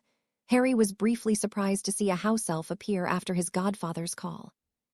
Creature, as Sirius called him, had a bulbous, snout-like nose and bloodshot eyes. He also had white hair growing out of his bat-like ears and was suspiciously out of breath. "Creature, take everything of importance from the house, starting with the library, and move them to our house, the house in sky," Sirius commanded the elf. "It is already being done, nasty master. Creature knows the importance of the Black's legacy after all," the elf muttered, huffing lightly. "Well done." "Keep doing that then," the older man said, dismissing the house elf and for the first time pleased with his actions. "Can't we just have Creature apparate us away?" Harry asked curiously after the elf left with a silent crack. "No, the anti-apparition wards that the Aurors put down won't let him apparate if he's holding on to humans." With half a minute still on the clock, the duo stood in front of the house's door, their wands in hand. Sirius wordlessly pierced the air twice with his wand, casting the familiar gray spell that hit the door. Needless to say, the 2 men could see what was happening outside the house. Unluckily for the Auror squad that kept firing spells at the wards, they didn't hold the same advantage. "Listen, the only reason I'm even letting you here with me is because you've slayed a bloody dragon, and that has to mean something. Despite my feelings, I know you'll be able to take care of yourself, so please, if anything happens, I want you to have your safety as a priority. If I fall down, leave. Sirius said softly while joining his pup and observing the men attacking his home. Harry frowned at his godfather's words but nevertheless nodded. He won't be able to fight at his best if he has to constantly worry about me as well, he mused. Nodding at his godson, Sirius pushed the door open and then all hell broke loose. The Auror captain smirked as the cursebreaker they brought fired a particularly powerful spell at the house's wards, making them shudder from the strain. Bringing Bill Weasley along was definitely a right call. She calmly watched as her squad, consisting of 3 junior Aurors and led by the cursebreaker, rained spells on what appeared to be random spots on the house. Thank Merlin that I managed to raise the muggle-repelling wards before these idiots started the raid, she thought with a sigh. She couldn't believe that her subordinates managed to get promoted from trainees with the skills they were currently displaying. To be fair, though, I should have still been a junior Auror as well. Scrimgeour is probably so generous with the promotions because of our current lack of manpower and the recent events. What with Sirius Black still on the loose, the international Triwizard Tournament that some idiot decided to restart, and the strange disappearances that keep happening all around the place, she mused darkly. Looking up, she observed contentedly that her square had almost finished bringing down the wards. We may just reduce those issues by 1, though I doubt the old man's intel is to be trusted, she thought absent-mindedly, foolishly letting herself relax. She barely noticed the house's door suddenly opened and 2 figures emerged from it, sending spells their way. Bloody hell! The senior Auror cursed as the Weasley got hit by a red spell, presumably a stunner. I let my vigilance down, ha! Moody's never going to let me live this down, Nymphadora Tonks realized with a groan. Thankfully, Black and his partner in crime didn't start firing any fatal spells for some reason, and she dearly hoped they would continue that way. Unfortunately, they were 2 men down. Shifting her spiky pink hair to a black buzz cut, Nymphadora Tonks started her retaliation. Harry watched with anticipation as his godfather kicked the door open. While no doubt their situation was bad, with the consequences of getting caught being too dreadful to think about, it was Harry's first time having a real duel with wizards. Sure, the said wizards were Aurors, but despite the pink-haired woman and the familiar-looking redhead, the other 3 seemed to be barely out of Hogwarts. Wait, I'm pretty sure that I know them, Harry considered, and after a moment he confirmed their identities. The first 2 were 2 Ravenclaws from the last year, and the remaining one was a Hufflepuff. Didn't that eagle bastard bully me during my 2nd year for being the heir of Slytherin? He thought with spite, and his wand that was previously aimed at the puff, now pointed at the old Ravenclaw. While the older boy's accusations of Harry's ancestry turned out to be correct in the end, that didn't give him any right to throw spells at the younger student when he passively walked down the corridors. You are thinking too much, chastised Sirius, as Harry fired an overpowered stunner at the unsuspecting Hogwarts alumni. He belatedly realized that the older and more experienced man was right. Sirius' own stunner had just connected with the Weasley lookalike, and his second spell was already on its way, towards the only woman on the field. Harry watched in fascination as her hair transformed into an inconspicuous and comfortable-to-fight-in style, right before she batted Sirius' spell away. I've never seen anyone do that before. Heck, he didn't know it was even possible to bat away spells like they were some sort of mundane projectiles. Noticing that he was falling into his thoughts again, Harry shook his head and turned his attention back to the others. He knew that his godfather would busy himself with the skillful, albeit odd, woman. Luckily, by the time the young Auror noticed his astonishingly fast stunner flying his way, it was too late. He barely managed to cast a wordless protego that didn't offer much resistance to the red spell and shattered immediately upon impact. In the next moment, the charm hit the young Auror in the torso and sent him into a dreamless sleep. Encouraged by his success, Harry continued throwing spells. He threw a banishing charm, followed by a stunner and an incancerous, for good measure. His target, the Hufflepuff alumni, was momentarily surprised by the quick spell chain and his comrade's fall, but he still acted on time. He skillfully dodged the first 2 spells and raised a shield for the last one. Fighting his own surprise, the remaining Claw joined the fray by sending 2 stupefy charms, cast in quick succession, at Harry. The boy swiftly face-planted on the floor, allowing the 2 spells to harmlessly pass above him, and generously sent back an exploding curse. The Auror met the spell with a powerful shield charm, and Harry realized that he wouldn't be able to bring the two Aurors down with the spell repertoire he was using. Instead, as soon as the two men brushed off their initial surprise and got comfortable fighting him, he'd lose. I hope Sirius won't be too mad, he thought and got up, dodging an Expelliarmus miscast by the puff. SS Seker, he hissed in a very low tone, graciously sending the parcel-tongue variation of the cutting curse towards his last aggressor. While no one could identify Harry with his current form, getting caught speaking in the language of snakes could easily remedy that. The junior Auror's shield immediately cracked when the white, almost translucent, spell reached it, but the young man somehow managed to ricochet it away in the last moment.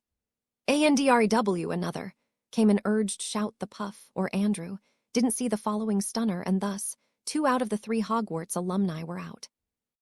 Hector Fawley, a recent graduate of Hogwarts and a proud junior Auror, almost froze when his second mate fell. He was alone now. Fuck me sideways. It's my first time fighting while on duty. Who's this guy and why are his spells so powerful? He wondered with indignation and narrowly avoided a spell coming his way, the same spell that cut through Andrew's shield as if it were paper. He didn't dare imagine what would have happened had it hit him. I have to call for backup, he mused and risked throwing a glance at his commanding officer. Tonks was slowly, yet surely, getting pushed into a corner. She wouldn't last long against the notorious mass murderer Sirius Black. The fight's here, Hector heard, right before a strong force connected with his upper body, knocking him a couple of meters away. It also took his wand. The young Auror let out a pained yelp as his back met the pavement. He didn't fall into despair just yet, though. He had one last card up his sleeve. Harry sauntered towards the unarmed Auror, throwing his wand somewhere behind him. There was no reason to either break it or steal it after all. Not bothering to say anything, Harry leveled his wand at the downed man, who was looking at him with contempt, and muttered the stunning charm's incantation. Stupef, he cut his spell off and scarcely managed to throw himself back, just in time for a nebulous purple fire to materialize on the spot where he stood a moment prior. Had his magical sense not warned him about the magic about to go off, he'd have been seriously harmed. No, I'd have been burned to a crisp, he corrected with dread, feeling the magic of the insidious fire. With barely controlled killing intent, Harry gazed at the man who almost killed him. He was holding a wand. Just as Harry was about to introduce him to what the real nasty curses were like, the man disapparated away with a crack. Curses, he muttered. He didn't have any time to think about it, though, because someone let out a pained yelp behind him. Harry turned around and saw Sirius on the floor, clutching his bloodied sides. He immediately raised his wand, ready to defend his godfather, but there was no need. The Auror woman was lying soundlessly on the floor. She was unconscious. Knowing that there wasn't any imminent threat to them nearby, Harry rushed to the injured man. Sirius, he cried, taking note of the deep gushes on his person. The man gave him a weak nod in answer. Vulnera senenter, he muttered and traced his wand over his wounds. Harry watched in amazement as the song-like words caused the flow of Sirius blood to cease. Sirius cast the spell a couple more times, and finally the wounds knitted themselves. Useful little spell, innit? Remind me to teach it to you sometime, he murmured, his voice getting quieter as he spoke. By the time he finished, Sirius fell to Morpheus' clutches. Sirius! Harry cried again and rushed to the man's side. For a short moment he feared the worst. Thankfully, his fears turned out to be unfounded. Thank God he's all right, he thought placidly after checking the older man's pulse. It was strong and steady. Despite feeling reassured, Harry still chose to cast a healing charm on the man.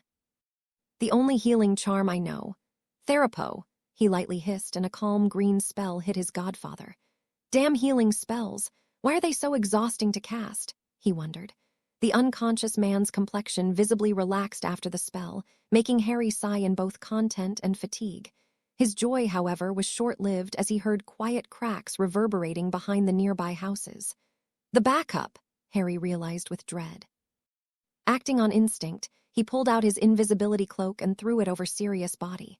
He also cast a few sticking charms, making sure that it wouldn't fall off as soon as he woke up. There was another problem, though. What if someone steps on him? He wondered, panicking as he started hearing steps heading in his direction. Fuck, he cursed, racking his brain for a solution. He didn't have time. He pointed his wand at the place where he remembered throwing the cloak and cast a charm. Repello Muggletum, he incanted and threw a glance at 11 Grimmauld Place. Throwing a softening charm on the ground of the neighbor's house, Harry levitated Sirius' invisible and muggle-repelling body and banished it. Thankfully, no cracking sounds followed. The cloak could have muffled it, he mused. He didn't get to ponder on the chances of that being the case, though, as an Auror entered his vision at last. And then another one, and then, shit, shit, shit, he inwardly chanted. He was surrounded. 12 whole Aurors were forming a semicircle perimeter around him, and they weren't of the inexperienced kind he dueled with moments prior. No. Every single one of the red-robed law enforcers was older than the woman from before and looked like a battle-hardened veteran. Except for a single wizard, no one fired any spells, albeit the rest had their wands pointing at him. The said wizard kept firing the same spell over and over again at each of the downed Aurors from the previous fight, not forgetting the redhead. After that, he gave a firm nod to another red-clad individual. They didn't appear to be in any haste at all. The bastards know that I can't escape. Where was his damn phoenix? With half of his concentration, Harry slipped into his soul and tried yet again to contact his fiery avian. His attempts amounted to nothing. He could feel Fawkes' emotional state, which consisted of distress, but nothing more than that. He then shifted his attention to his other familiar. He could still contact Ash as they weren't that far away, but he didn't see the reason to do so. He didn't need any distractions, and besides, the bastard is sleeping. While Harry was inwardly cursing his innocent snake familiar, the Aurors finally decided to act. Fortunately, not with spells. We've been informed that you, along with Sirius Black, had just had a brief encounter with one of our units. An old man who showed an uncanny resemblance to a lion started saying. His voice was loud, though not quite booming, and calm. It was as if everything was under his control. How do I escape? Harry wondered, half listening to the man, and glanced around. He couldn't fight the Aurors. There were simply too many of them for him to do anything. However, I do not see the escaped convict anywhere. It's just you here. The tough man continued and threw Harry an inquiring look that clearly demanded answers. So that's what the spell he cast before talking was for. It was probably Homnum Revelio, he mused, and met the man's ferocious gaze. Slightly bothered by the keen yellowish eyes that seemed to gaze into his very being, Harry reached for his phoenix's bond in an attempt to feel the familiar comfort it provided, one of the many perks of having a phoenix familiar. I need to stall, he thought, and the despair that was previously trying to claim him halted. A tiny, burning flicker of hope was born inside him. I'm afraid that Mr. Black didn't quite like the atmosphere here and decided to take his leave, Harry said. Thankfully, the insidious ring on his finger didn't just change his appearance. It made one wonder just how such an artifact was created. The man frowned at Harry's sarcastic response, and yet Harry didn't mind. As long as the Aurors didn't start shooting spells, all was good. Fawkes was coming. Even though the fiery avian couldn't use their soul radio just yet, Harry could feel his presence closing, albeit at a slower rate than he initially believed. Who are you? The Auror asked, not bothering to hide his annoyance. No, that's the wrong question. I'm sure you'll find that one out after you capture me, Harry answered, albeit he wasn't sure if they would be able to find the appearance-changing ring on him. And what's the right question? He could practically feel the quotation marks in the old man's question. What do you know about Sirius Black? Harry inquired, hoping that the man wouldn't simply order his Aurors to take him out. That wouldn't end well at all. He'd be thrown into Azkaban, none the wiser about his true identity, and when the time for the second task came, he'd forfeit his magic for not participating. That scenario made him shudder. Still, it was better than being found out and somehow landing in Dumbledore's custody. He's a Black, a serial killer and the first escapee of Azkaban. What else is there to know about him? The man asked, somewhat confused by the question, albeit there was a glimmer of curiosity in those piercing yellow eyes. What about his trial? Harry fired. He was immensely pleased by the bewildered look the man sent him. He wasn't as happy to see many Aurors slightly twitching. Come on. What about it? The team's commander asked. Harry let out a dramatic sigh, drawing everyone's attention even more if possible. He was also careful to not perform any sudden movements. There was none, he simply stated. And there it was, his hope. For a moment, a single moment that was no longer than the blink of an eye, the old Aurors and Rufus Scrimgeour stalled. They didn't expect that. Worse, they knew that the young man's words were true. After all of them were on duty back in the First Wizarding War. How come no one realized that little fact until now? What did it mean? Did it even mean anything? Needless to say, Harry didn't let that minuscule window of opportunity pass by. With how long Fawkes was taking, he had to act. His best bet was a desperate but successful Phoenix Flash. However, to attempt one, Harry would have to be outside of the Auror's field of view. And so he acted. It hadn't taken him long to decide on the spell. No one managed to react in time as Harry raised his wand above his head and swished his wand in a semicircle-like shape. "Nebulus," he inwardly shouted. A thick and obscuring smoke quickly spread with Harry as a center.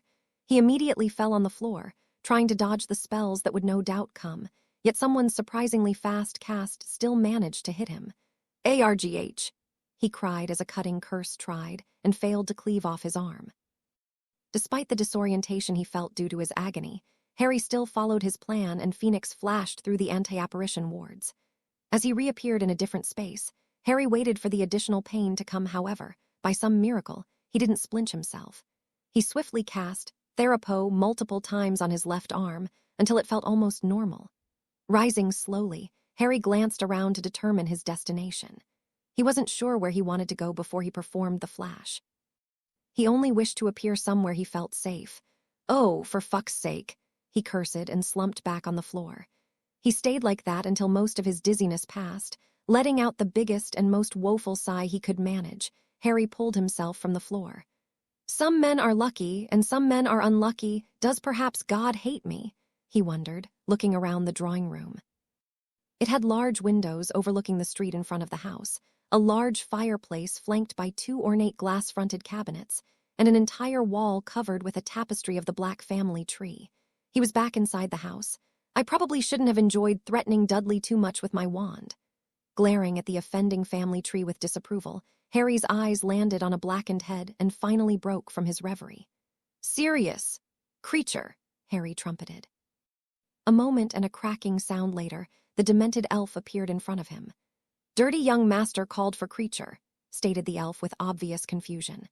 "Yes, now listen to me. Sirius is unconscious and under an invisibility cloak on the next house's lawn. When you find him, take him to the house you two mentioned before," he ordered quickly, sensing the Aurors closing on the house. "Is nasty master on the house 11 or 13? Creature asked with no small amount of irritation from being ordered around by Harry. 11, the said boy simply replied. The elf, unwilling to stay in Harry's presence any longer than what was required, excused himself and went to find Sirius. Now that that's settled, I should try Phoenix flashing ag. His thoughts were cut out by a sudden flood in his magical sense.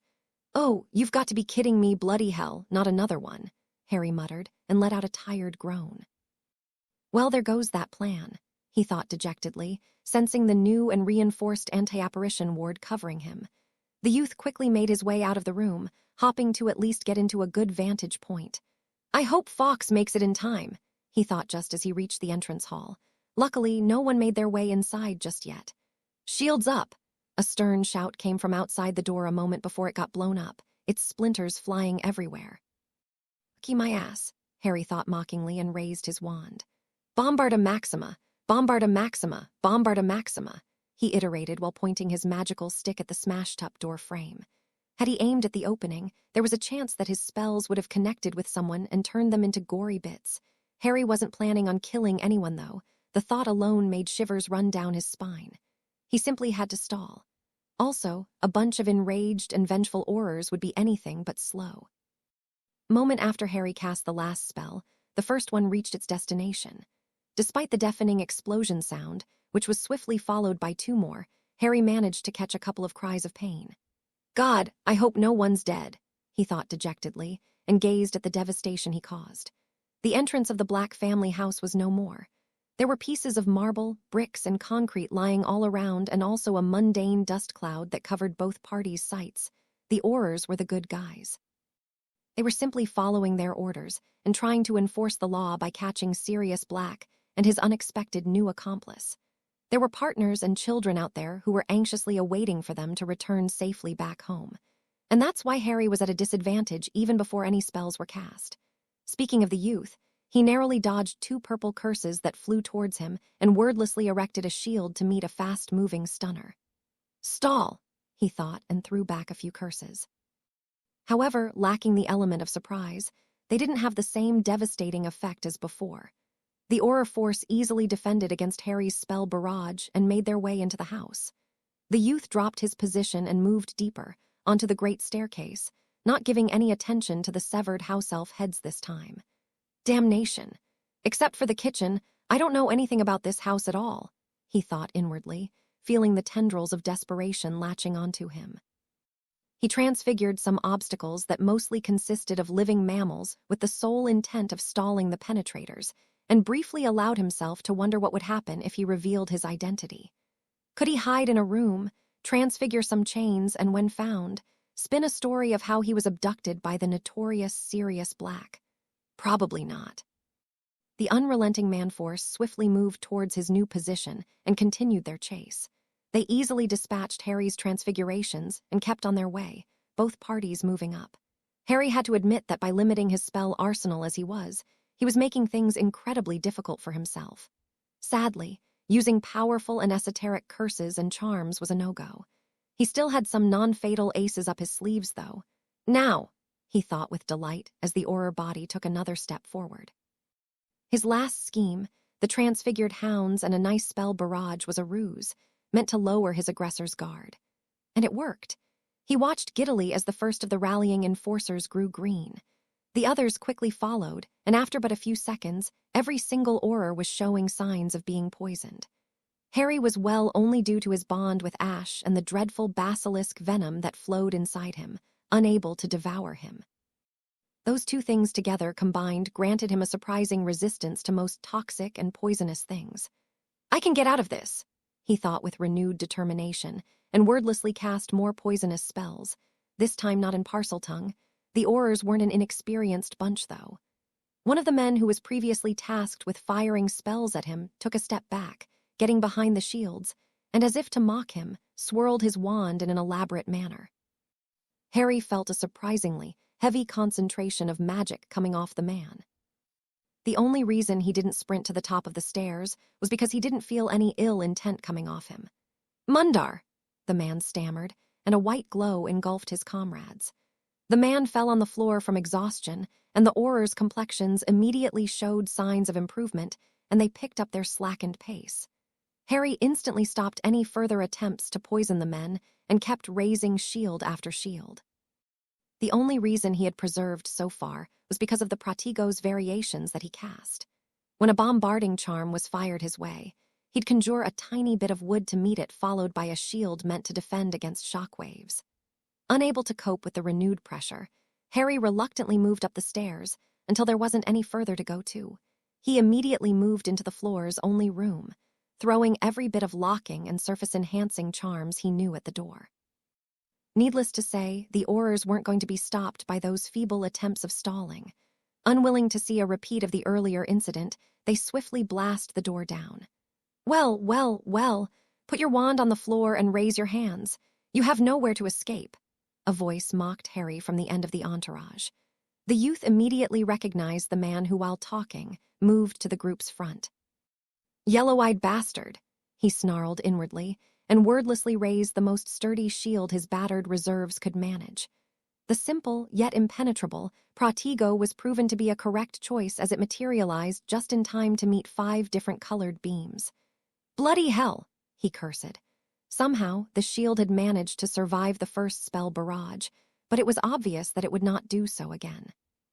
Even if Harry wasn't able to sense magic as he did, the luminous, web-like cracks that decorated most of its translucent surface said more than enough. Luckily, Harry didn't plan to do so. He didn't want to fight. Stall! Reverberated through his dense skull.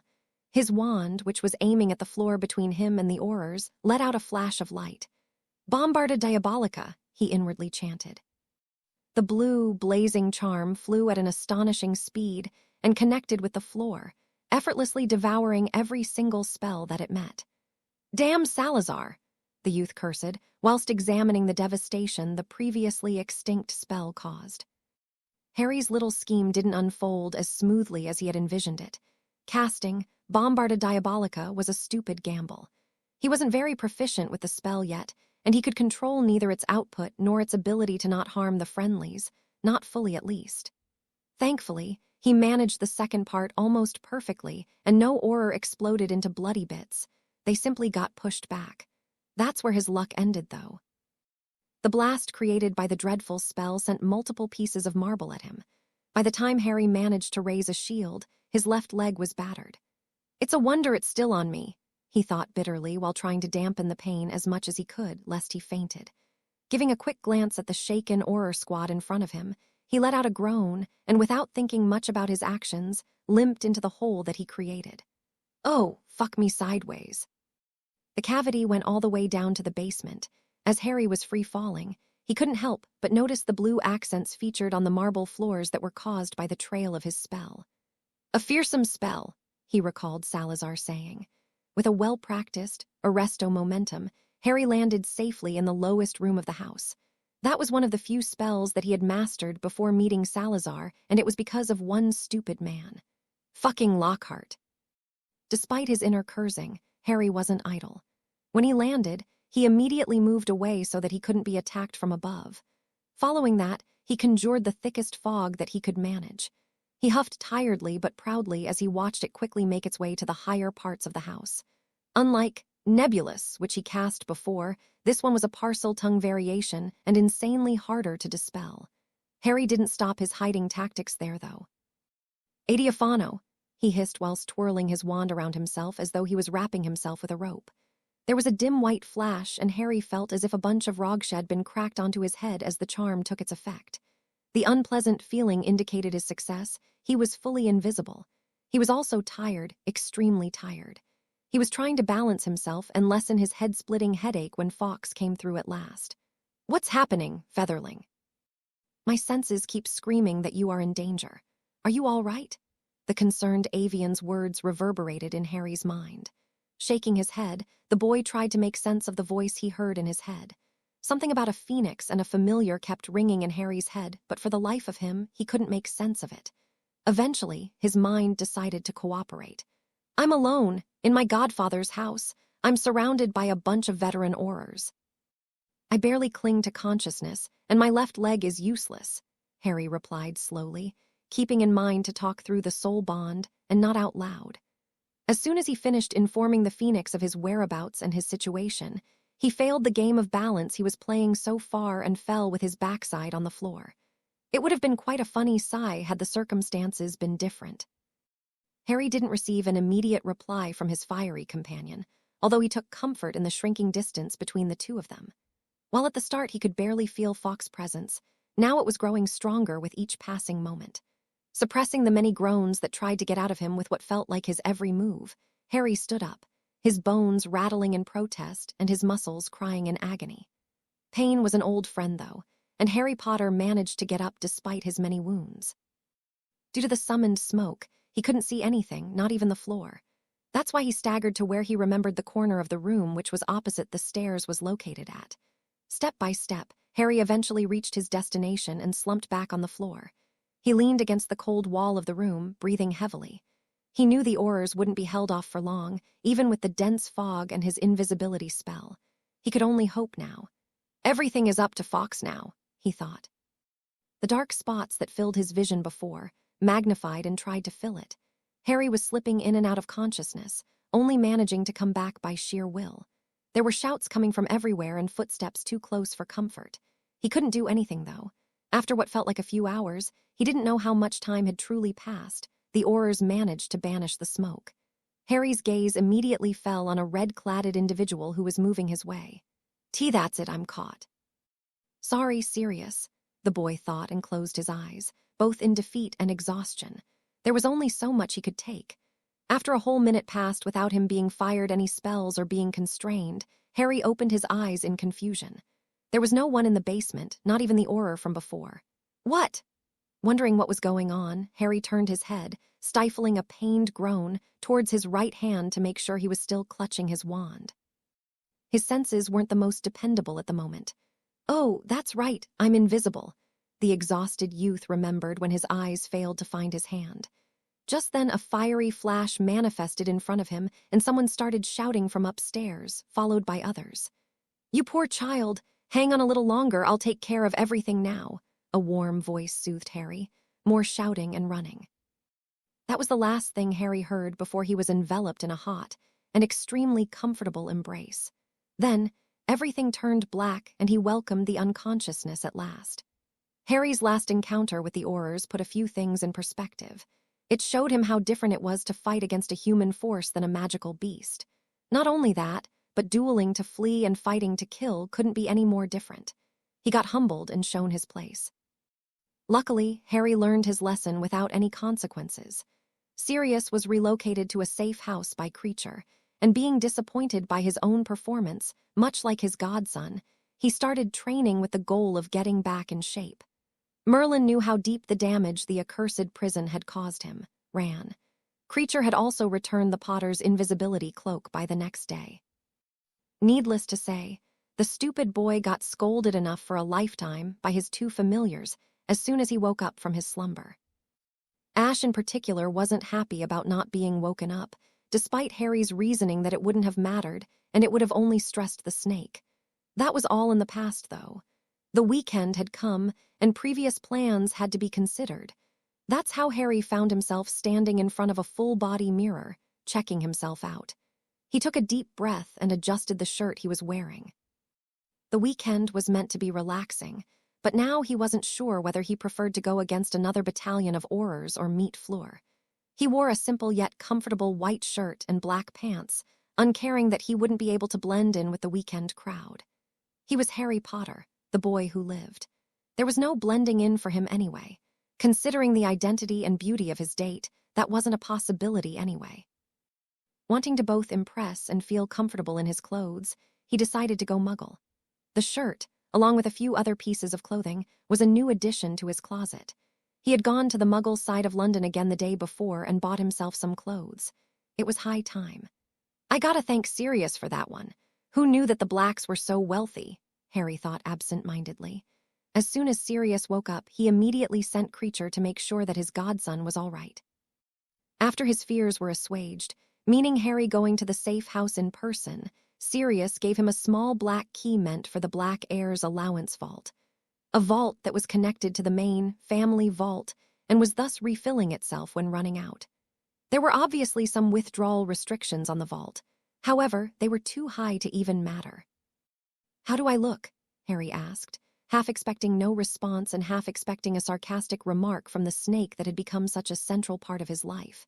Ash, coiled up on the rug in front of the fireplace, lifted his head and flicked his tongue.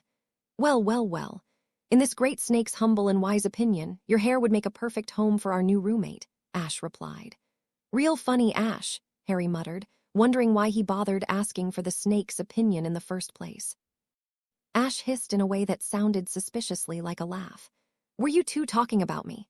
Fawkes asked through the soul channel just as he flashed himself in, making sure to appear above Ash.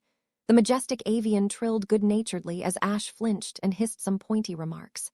"Serves you right," Harry barbed with mock joy in the soul channel before he turned back to the mirror and straightened his collar one last time. "In my opinion, your hair looks okay, although it could definitely use some shortening. Also, I'm sure that if my fellow avian didn't like your appearance, you wouldn't be going on a date now," the regal bird commented from the most recent addition to the fabled chambers. A perch. Its base was made from the finest gold, intricately carved with flowing and organic patterns of flame. It wasn't overly tall, barely reaching a meter in height, thank you. "I need that," Harry replied gratefully, ceasing his attempts at taming the untamable.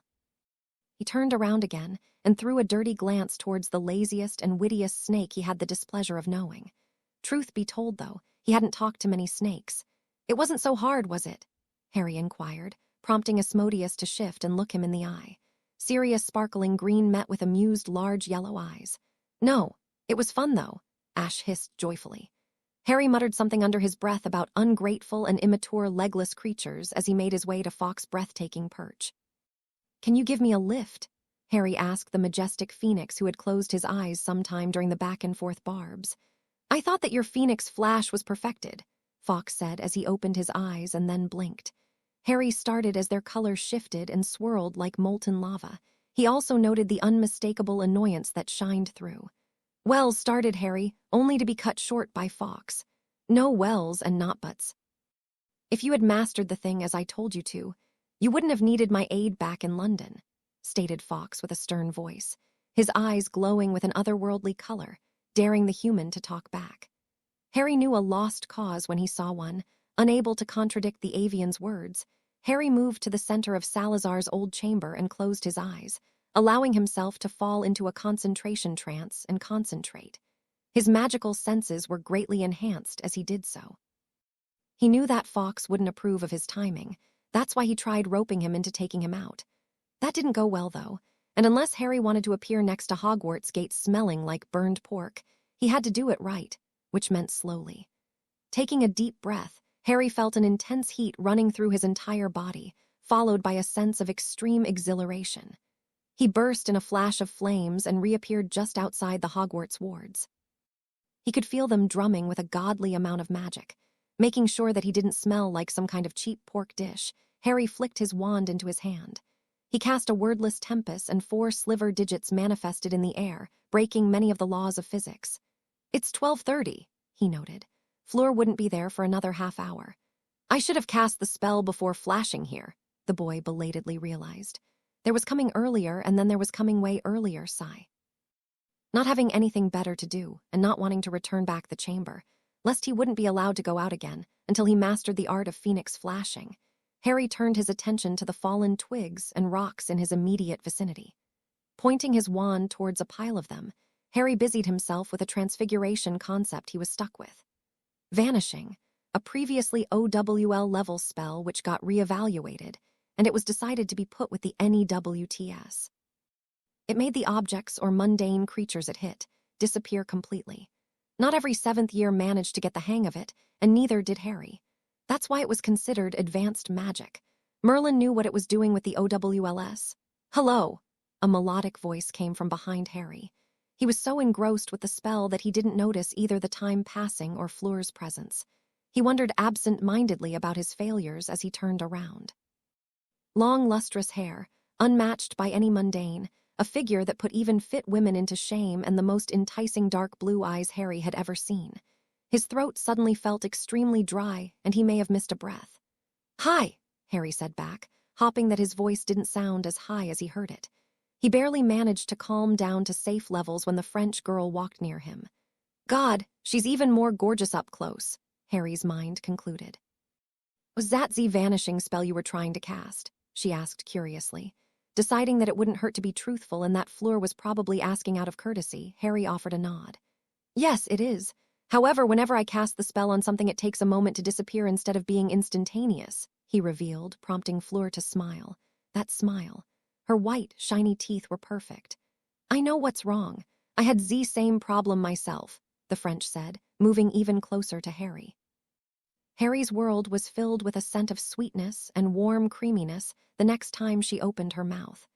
"You are probably imagining something in Z lines of moving, Z, object to some dark and long-forgotten place, and that is what your spell is doing. You should instead will for the item to disappear, to be dispelled, and to cease being. You should wish for everything that makes it to unmake it," Fleur finished excitedly, waving her hands as she talked and even casting the spell in the end so Harry could see it in action.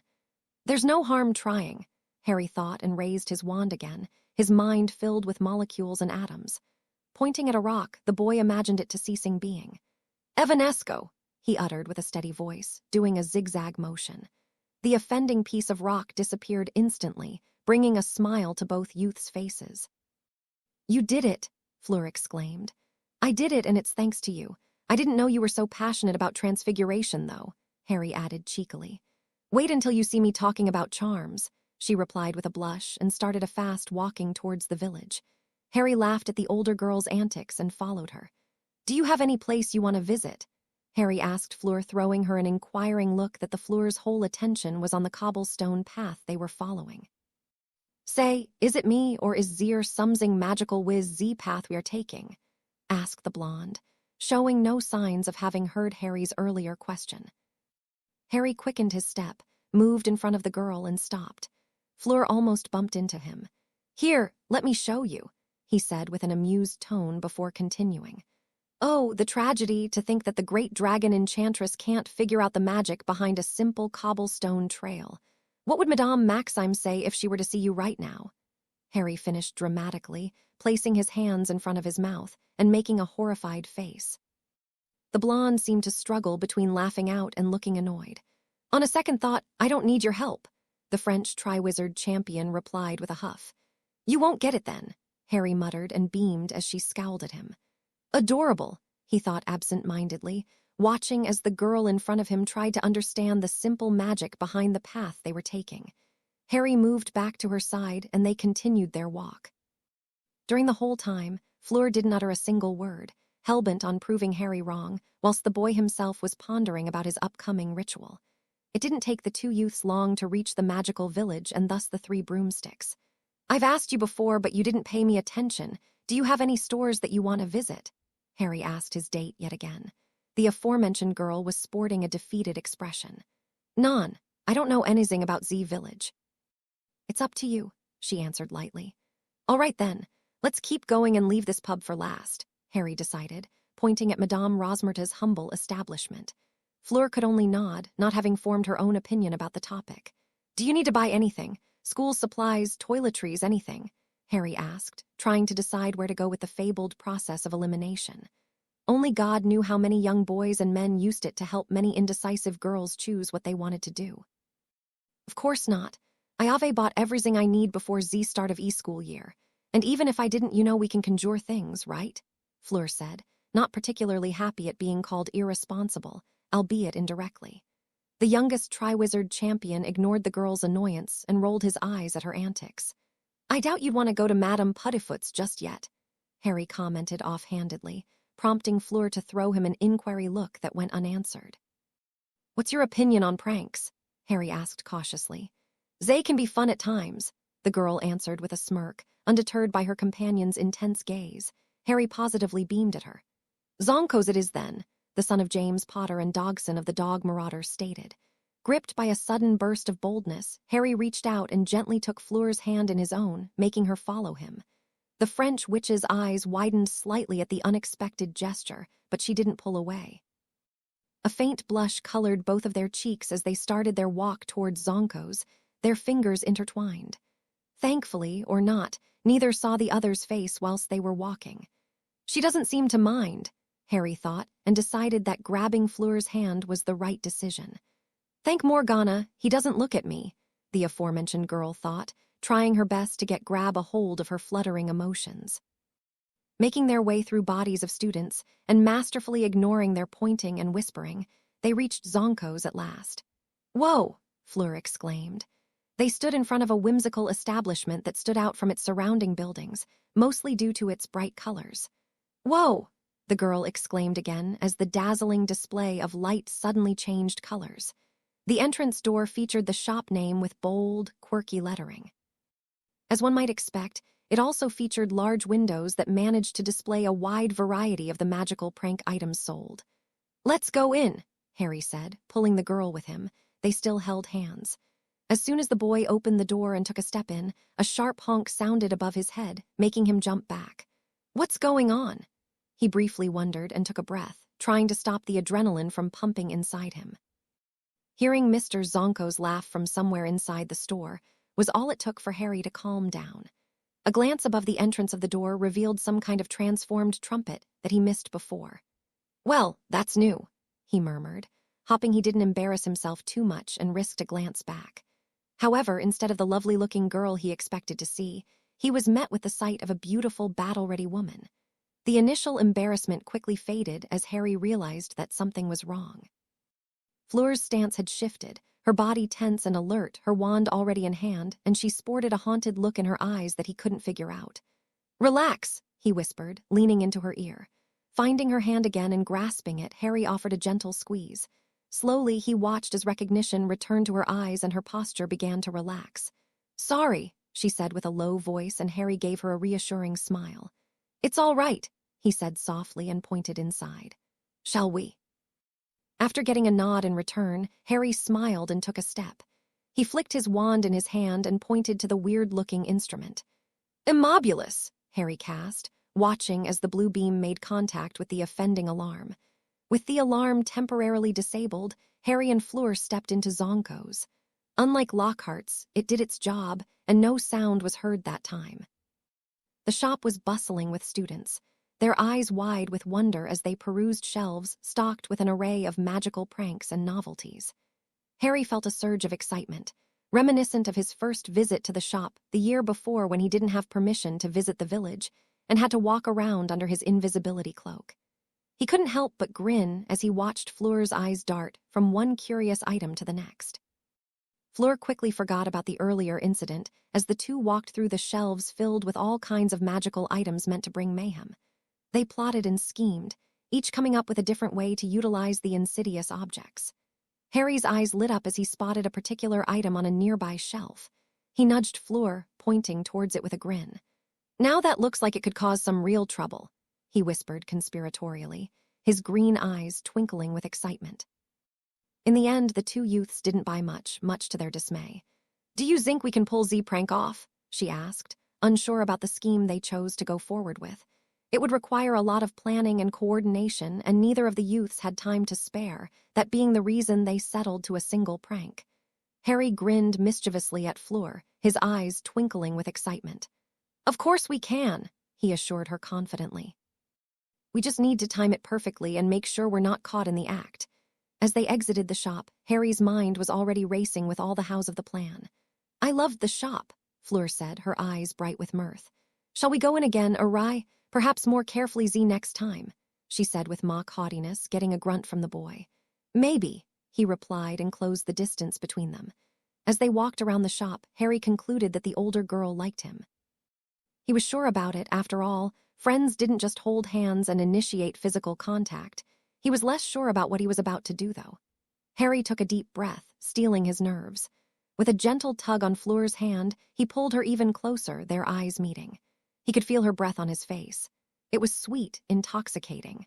Time seemed to slow as their lips drew closer, the anticipation building with each passing moment. An annoyed hiss reverberated through the walls of the Chamber of Secrets.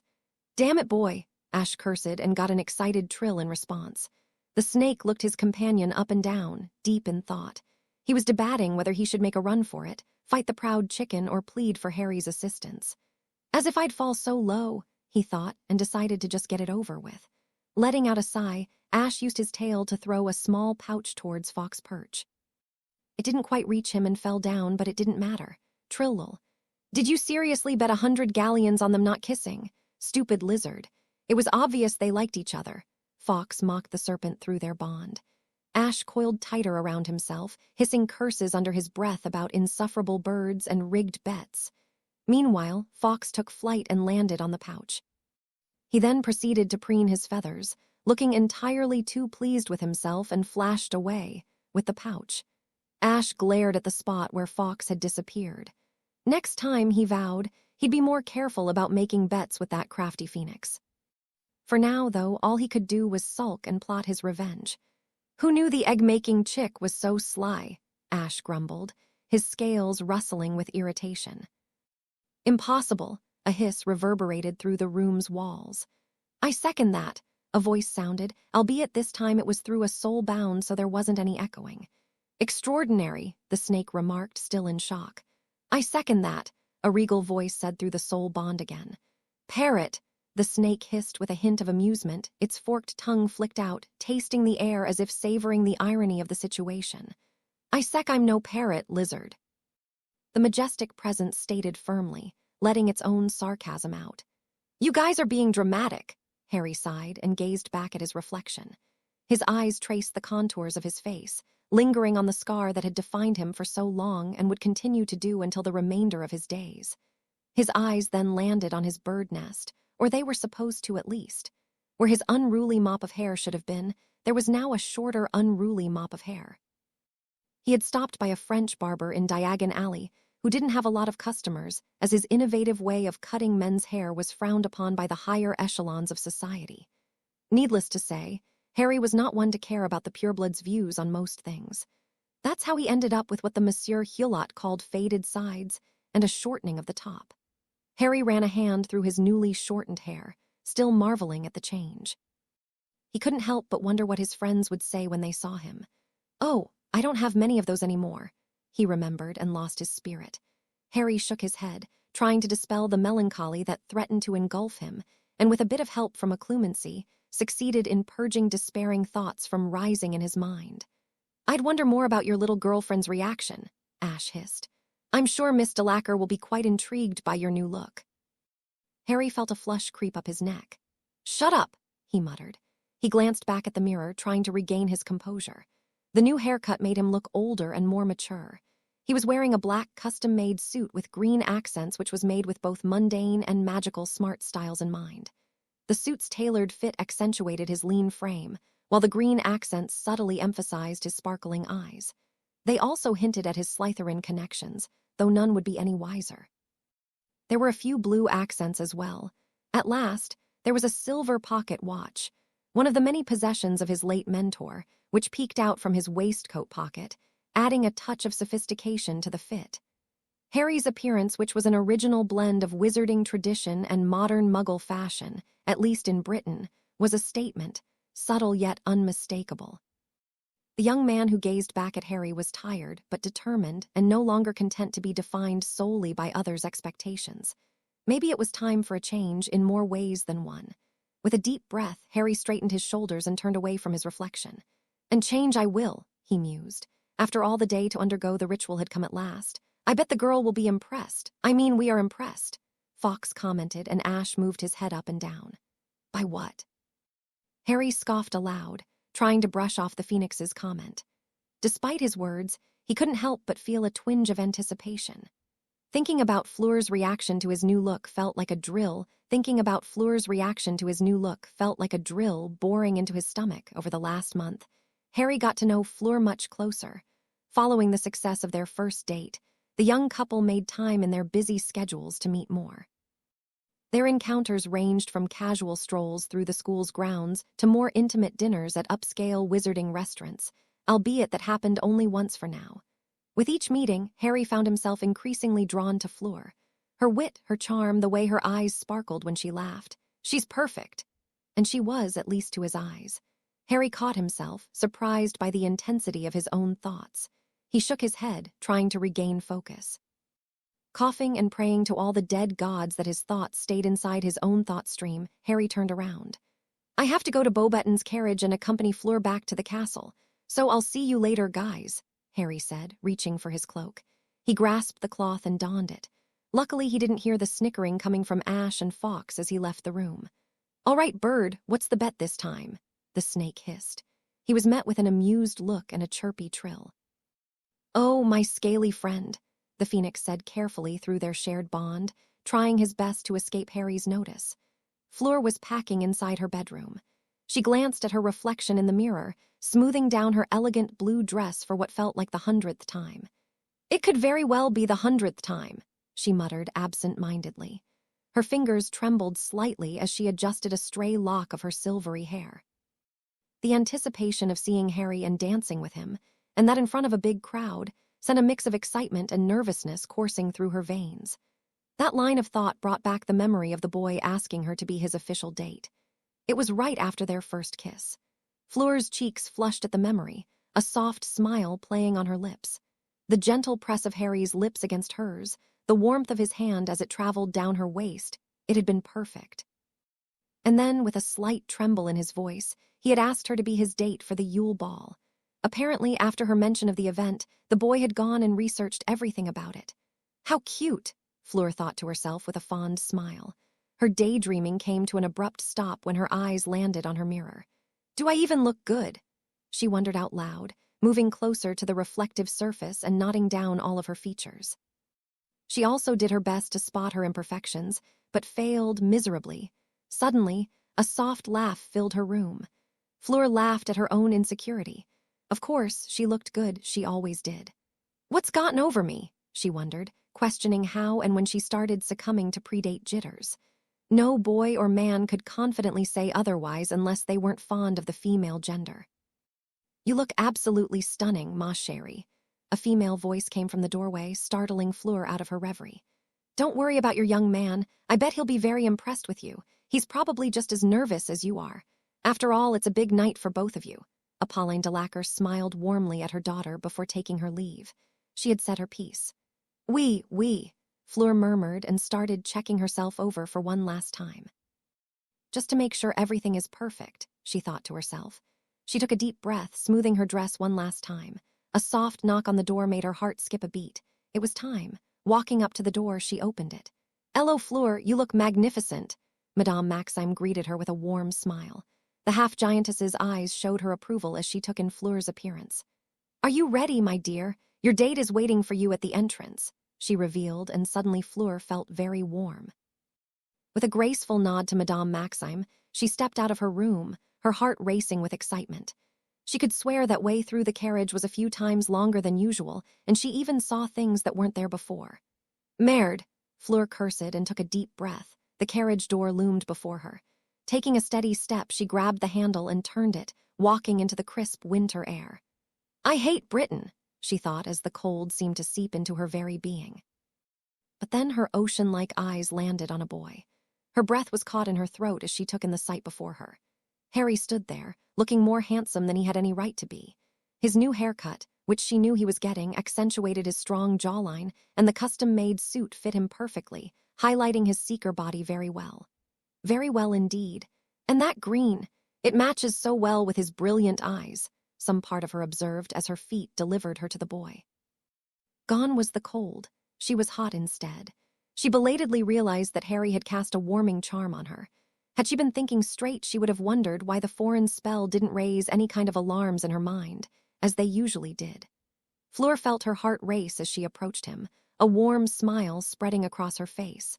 As their eyes met, she felt a butterfly in her stomach. Harry's eyes widened slightly as he took in her appearance, a look of awe crossing his face.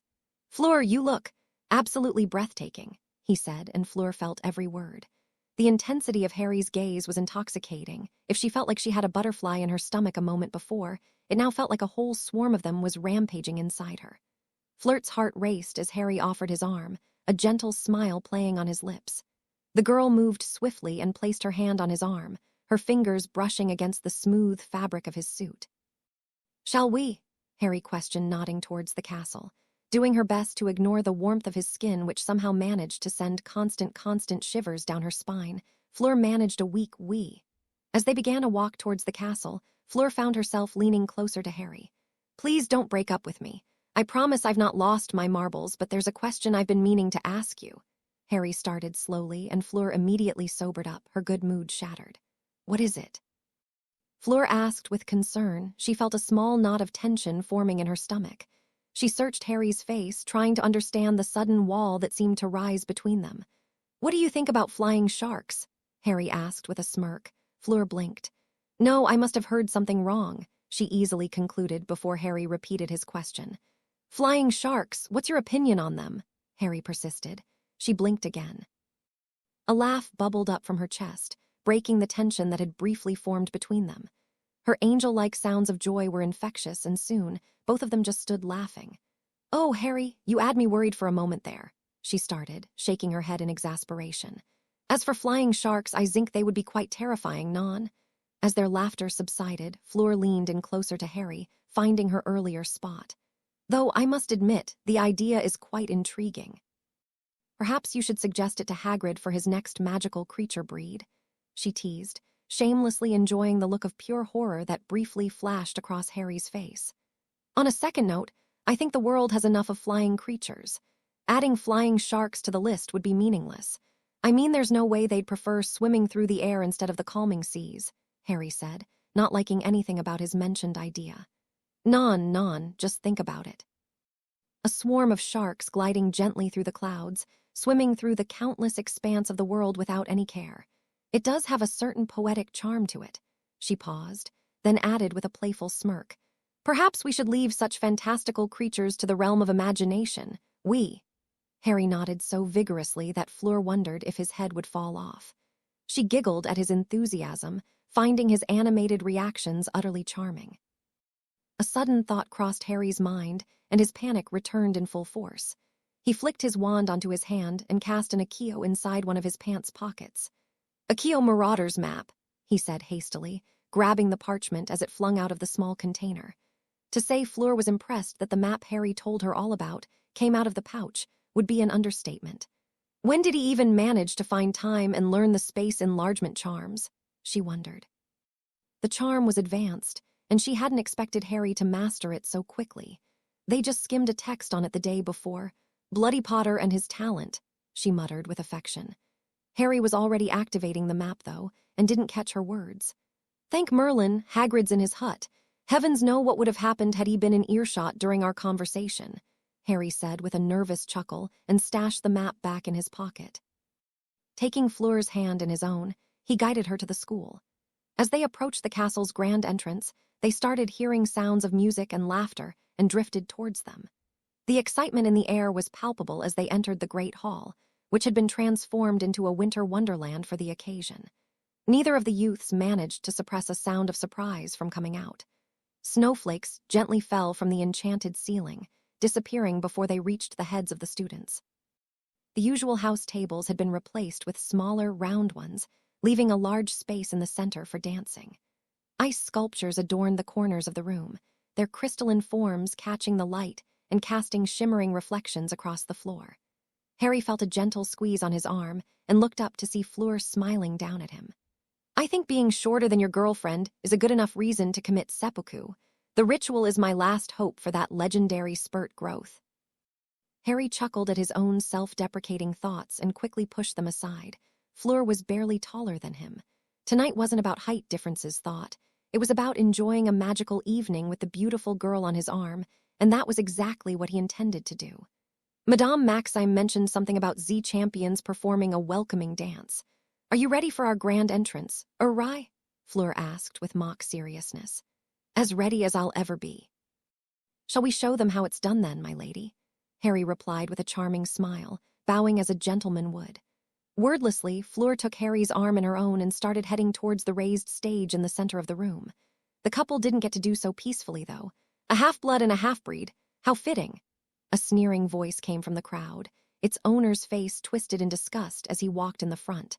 Harry felt Fleur tense beside him, her grip on his arm tightening ever so slightly. He turned, green eyes blazing. Of course, he didn't have to actually see the offender to know who it was. Draco Malfoy was as rigid as a stone after all, and his voice had haunted him since their first year he stood there, his pale aristocratic face twisted into a sneer. His voice must have been quite loud as everyone stopped chatting and paid attention to the as-of-yet one-sided verbal showdown. Flanked by Crabbe and Goyle, no surprise there, he looked ready to spew more venom. Most Gryffindors looked excitedly, waiting for Harry's inevitable blow-up. Harry's temper was a legend in itself, but before the two wizards could utter any other word, another voice cut through the palpable silence of the hall. Well, if it isn't our resident attention-seeker and the Vila whore, Ron spat, his face contorted with anger and jealousy. The venom in his words was undeniable, and it caused a collective gasp from the surrounding people, students and professors alike. In an instant, Harry held his wand and cast a nonverbal spell. Two youths didn't manage to react by the time Harry grasped his wand and hastily walked backwards. Thankfully, for the two offenders, Harry simply cast a spell that stopped the sound from coming in, effectively creating a bubble of silence around them. Thanks for that, Fleur whispered. She could have been shouting her lungs hoarse and no one would have heard anything, albeit they would have still been able to see it. Harry gave her a reassuring smile, his hand gently squeezing hers. With a calm demeanor, he guided Fleur away from the commotion that the two heads of houses would no doubt cause. Just like Harry predicted, in the next moment Professor McGonagall and Professor Snape descended upon Malfoy and Ron like hawks, their faces stern with disapproval. One had to wonder how they managed to move so swiftly. The two boys' expressions quickly shifted to alarmed as their respective heads confronted them about their actions. Meanwhile, the attention-catching couple reached the center of the dance floor, ready to begin the champions' dance. I wonder who the other two champions brought with them, Harry mused out loud, his eyes scanning the room for familiar faces, pushing the earlier encounter into the back of his mind. He spotted Cedric entering with Cho, both looking dashing in their formal attire. They look like a good match, Fleur commented, and Harry couldn't help but agree with her. Victor Crumb followed shortly after, accompanied by a girl whom Harry took a moment longer than he should have to recognize. It was Hermione, looking beautiful in a periwinkle blue dress robe. Suppressing an exclamation, as Harry wasn't in the mood to bear a cold shoulder, he gawked. Hermione's usually bushy hair was sleek and shiny, elegantly styled into a sophisticated updo. Harry blinked in surprise, stunned by her transformation. He exchanged a quick glance with Fleur, who seemed equally impressed by Hermione's appearance. "Well, she can clean up pretty well," Harry remarked carefully. Fleur nodded in agreement, her eyes still on the last pair to arrive. She does look lovely." "It's nice to see everyone making an effort for the occasion," she said and turned back to Harry, a soft smile playing on her lips. "We still look better than them, though. Shall we join them, mon cher?" she asked with mock haughtiness, prompting Harry to grin. "Absolutely, my lady. Let's show them how it's done." Harry took Fleur's hand in his, placing his other hand gently on her waist as they assumed the traditional waltz position. Eventually, the others reached the center and assumed similar positions. The music swelled around them, a gentle melody that seemed to guide their steps. Harry felt a surge of confidence as he led Fleur through the intricate steps of the waltz, their movements perfectly synchronized. "The practice is paying off," Harry whispered, his eyes twinkling with amusement as Fleur smiled. After that, the rest of the world seemed to fade away, and they danced for what felt like hours, simply enjoying each other's presence.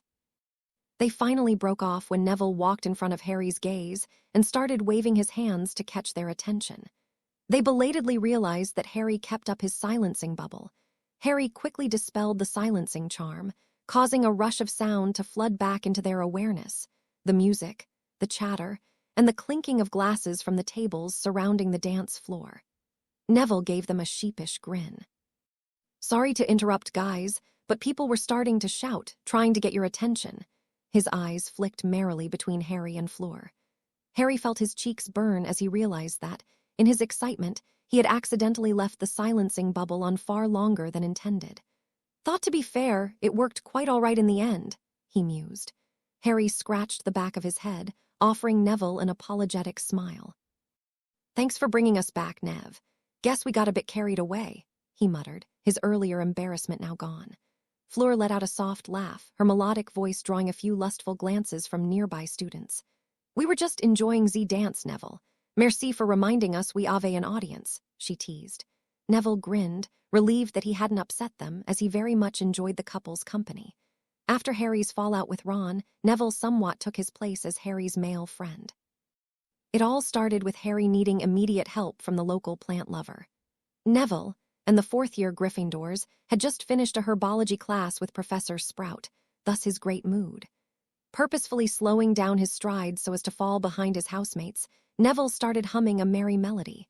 It was just him and nature, as it often was, and he was perfectly content with that. He was more than content with it. "Ah, everything's so peaceful," Neville sighed contentedly, breathing in the crisp morning air. His moment of tranquility was suddenly interrupted by hurried footsteps approaching from behind.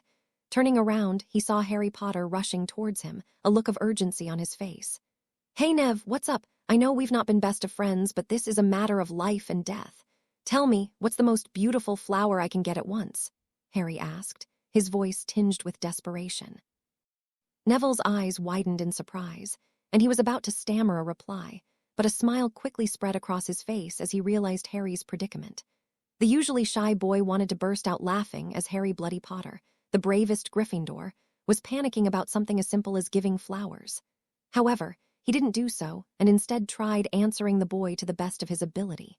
His brow furrowed in concentration as countless plants and flowers flashed through his head. "How about orchids? They're elegant and come in various colors.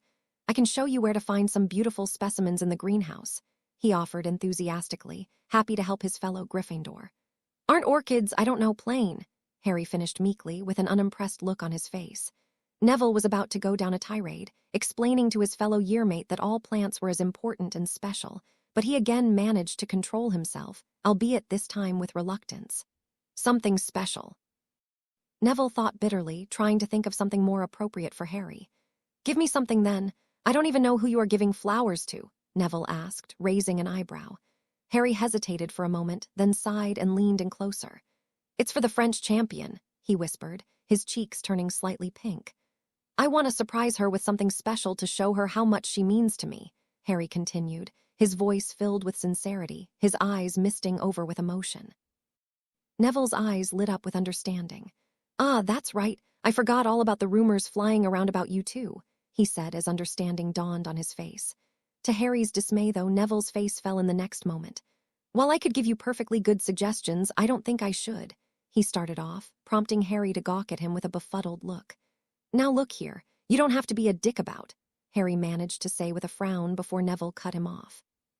No, you dunderhead, he said, and both boys stopped talking, surprised at Neville's words. After all, dunderhead was Snape's favorite word to call the shy boy. Anyhow, it's not that. In my opinion, if you want to get Fleur something truly special, it should come from you. Otherwise, you could get her some enchanted roses. They're not only beautiful, but also magical, changing colors to reflect the emotions of the giver.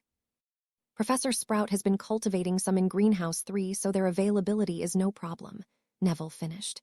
Harry stood, his jaw almost hanging. You know what, Nev? You're right, I can't believe I didn't think of it like that, thanks, he said, and was about to go off when he remembered something and turned back. Do you know any books I could look into? Harry asked, catapulting Neville into his thoughts. You could try Enchanting Flora, A Guide to Magical Flowers by Astro Black. It's in the herbology section of the library. If you don't find what you are looking for, come find me and I'll have another book ready, he answered after a bit. Harry nodded gratefully and left. Hey, come to think of it, you never told me what plant you got Fleur in the end, Neville asked, his curiosity piqued. Well, I didn't simply get her flowers. I actually created something unique for her.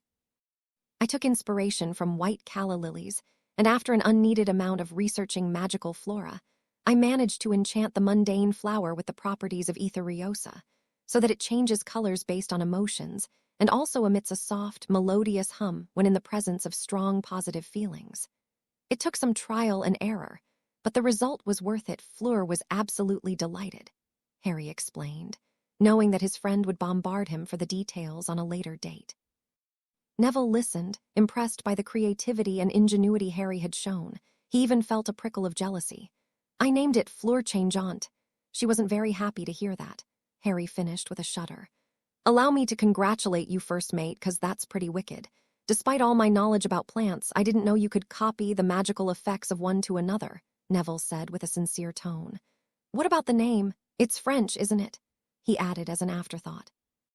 Before Harry could respond, Fleur chimed in with a radiant smile. Ah, oui, she said, rolling her eyes playfully. It means changing flower in French. While Z's sentiment was sweet, Harry's pronunciation left much to be desired. It sounded more like Fleur Changeante than anything else. She giggled softly, giving Harry an affectionate look. But I love it all the same. It's uniquely awry. Well, at least I tried. If you don't like it, then next time I'll stick to simpler names. How about Sulky Flower? It sounds about right, Harry teased, and Fleur gasped in mock outrage, swatting his arm. Awry James Potter, you wouldn't dare, she exclaimed, her accent thickening with emotion, and the trio burst into laughter.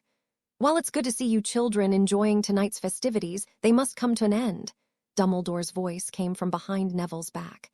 Had he sneaked behind Harry instead, the said evening would have probably ended badly. Sobering up immediately after hearing the headmaster's words, the young couple excused themselves and left the hall. Harry and Fleur exchanged a glance, their eyes conveying feelings that no mere words could ever hope to express. Harry, the girl started saying, but was immediately shut up as Harry's lips captured her own. I'll be all right, Pinky promise, he murmured after breaking the kiss, giving his girlfriend a quick yet firm hug. Harry turned around and strode towards the second-floor bathroom. He could have flashed inside, but chose not to. Something about simply walking with one's own thoughts had a calming effect, after all. As Harry made his way through the castle corridors, his mind drifted to the countless details of the ritual he was about to undertake. Needless to say, he had meticulously gathered every required material, and everything was in pristine condition, even the carcass of the dreadful dragon. It's finally time, he murmured to himself as he approached the entrance to Myrtle's bathroom. James Potter, heir of Slytherin, commanded, and the entrance to the Chamber of Secrets creaked open, revealing as always the dark, foreboding passageway below. His emerald eyes glinted off the pipes as he descended, hovering gracefully. The dragon's carcass lay at the center of the chamber, its scales gleaming dully in the torchlight. Harry had reversed the shirking charm placed on the body and now stood before the massive creature, its true size restored. Harry walked near the once magnificent beast and ran his hand along the beast's cold scales, feeling the magic that still clung to its form. "Incredible," Harry murmured, his voice barely above a whisper. Harry's thoughts drifted to his first meeting with the dragon and how scared he'd been.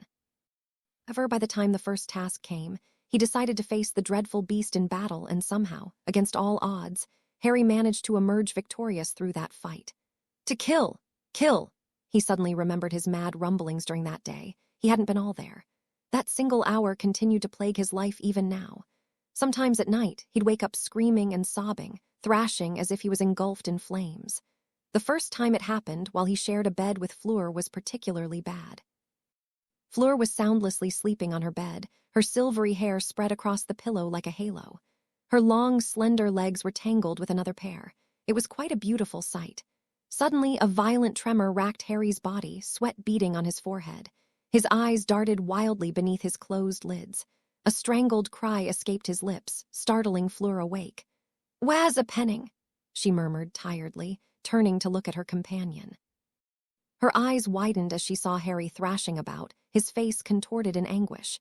She immediately sobered up and without hesitation reached out to him. However, her touch didn't have the desired effect. Harry jerked away from it. "Harry," moaned Sherry, "wake up." "It's just a dream," Fleur cooed, gently trying to stroke his arm. His eyes fluttered open, confusion and fear evident in his deep emerald pawns. Harry's breath came in ragged gasps. For a moment, he stared at Fleur in confusion, his mind still caught between the nightmare and reality. Then, recognition dawned in his eyes and Fleur's concerned face swam into view, her silvery hair catching the moonlight that filtered through the window. He collapsed into her arms, his body shaking. Fleur," he whispered hoarsely, his voice trembling. "I'm here, mon amour," Fleur reassured him, pulling him close. "You're safe now, it was just a nightmare." Fleur held him tightly, her fingers gently running through his hair as she murmured soothing words in French. That can't have been fun for her, Harry thought, a pang of guilt washing over him. He knew his nightmares were intense, but didn't know just how intense before that incident. Not wanting his episodes to strain their relationship, Harry found a way for his occlumency shields to block out the most traumatic memories during sleep. It wasn't a perfect solution, but it significantly reduced the frequency and intensity of his nightmares and had to do for now. It also wasn't healthy, and that's why Harry tried to find a better way to cope with his trauma. He had briefly wondered if there was such a thing as mind healers, but didn't pursue the idea much further. I totally forgot about that. I should ask around and try to learn if there are any of them in Britain. Hermione could be a starting point, Harry noted to himself. The wizarding world, for all its wonders, was woefully behind in some matters. Shaking his head, the boy's gaze focused on the body that lay in front of him. Ozith, the Black Dread, Harry said with steel in his voice, recalling the dragon's name. Your sin was your arrogance, and you paid for it with your life. May you rest in peace and find a semblance of peace in your next life, Harry murmured, his voice tinged with a mix of respect. The dragon had been a fearsome creature, and had Harry not had so much help from outside sources, he'd have died a terrible death. It's time to start the ritual, though, he mused as he cast a tempest charm. The glowing numbers in the air showed it was almost midnight. Harry surveyed the chamber, noting that all the preparations were in place. Intricate runes adorned the chamber's stone floor, drawn not only with his blood, but whatever venom Harry could harvest from the late Asmodeus and Fox tears. Those lines were probably of the most powerful ones ever drawn. Sadly, most of their meaning was imperceptible to Harry. He had studied them extensively, not because he doubted Salazar's ability, but for the learning experience. Despite his efforts, though, most of their meaning remained a mystery. The runes formed a 7-point star, with the dragon's body at its center. Each point of the star corresponded to a different sacrifice Harry was going to make. Harry at least knew that this intricate design was what allowed for the ritual's success. The meticulousness required to conduct the ritual baffled him. For example, the blood taken from his body, the old venom and the tears, were precise down to their last milliliters.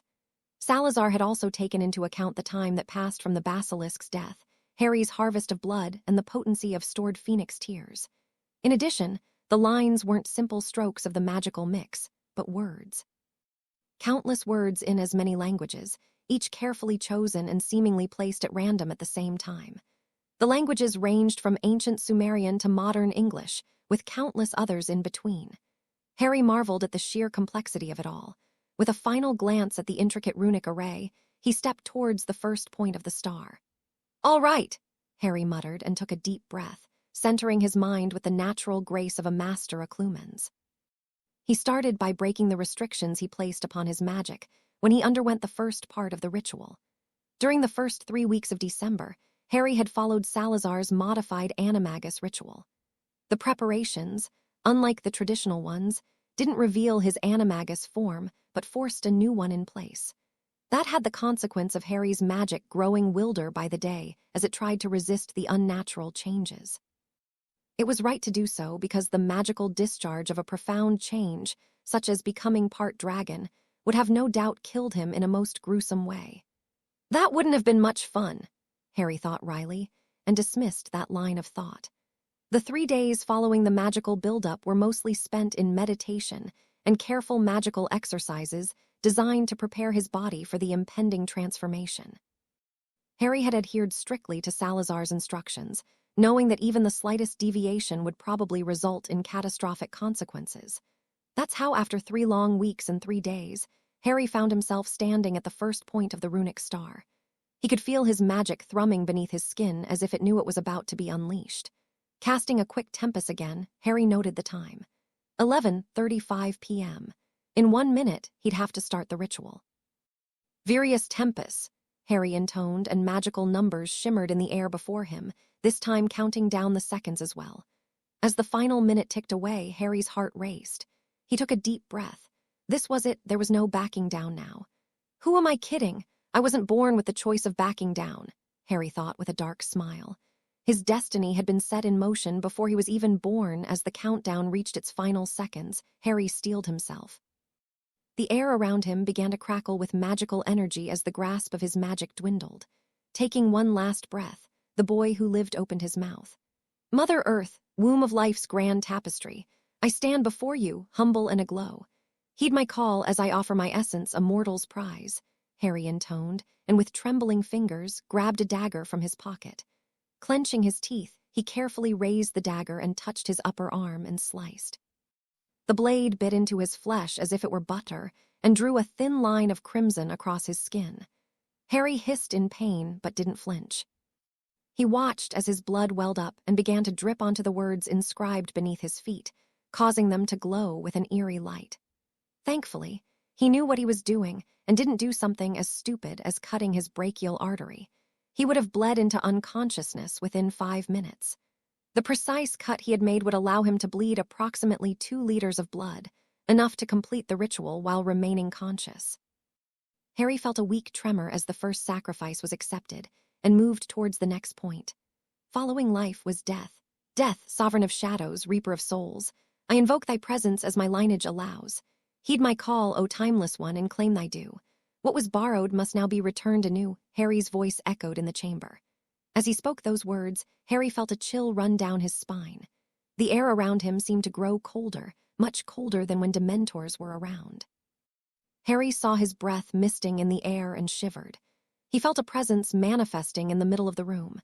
It was feeble and flimsy as if it wasn't quite there, and Harry wondered if that was what death felt like. Harry felt his spine bend as the presence grew stronger. It was unlike anything he had ever experienced before. Ozith felt like a tiny ant in front of the deity that appeared in front of him. The air around the chamber thickened, as reality itself was bending to accommodate the otherworldly entity. A dreadful and maddening silence encompassed the room, and Harry felt a gaze directed at him.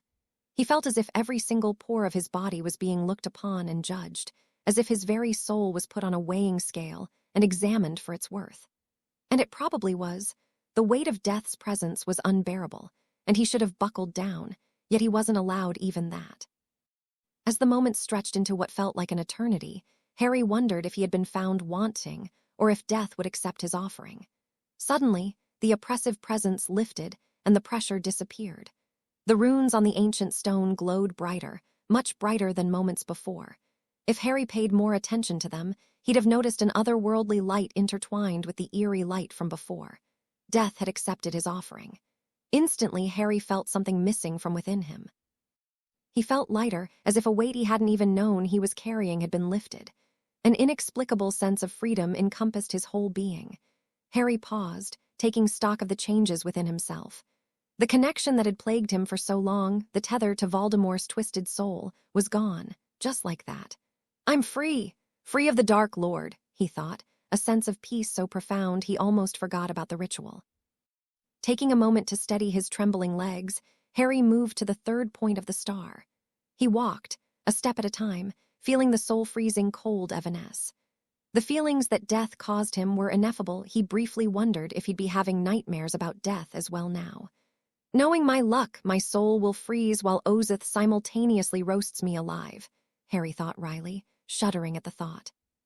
He shook his head, trying to dispel the lingering chill that seemed to have settled in his bones and pushing the thoughts of freedom to the back of his mind.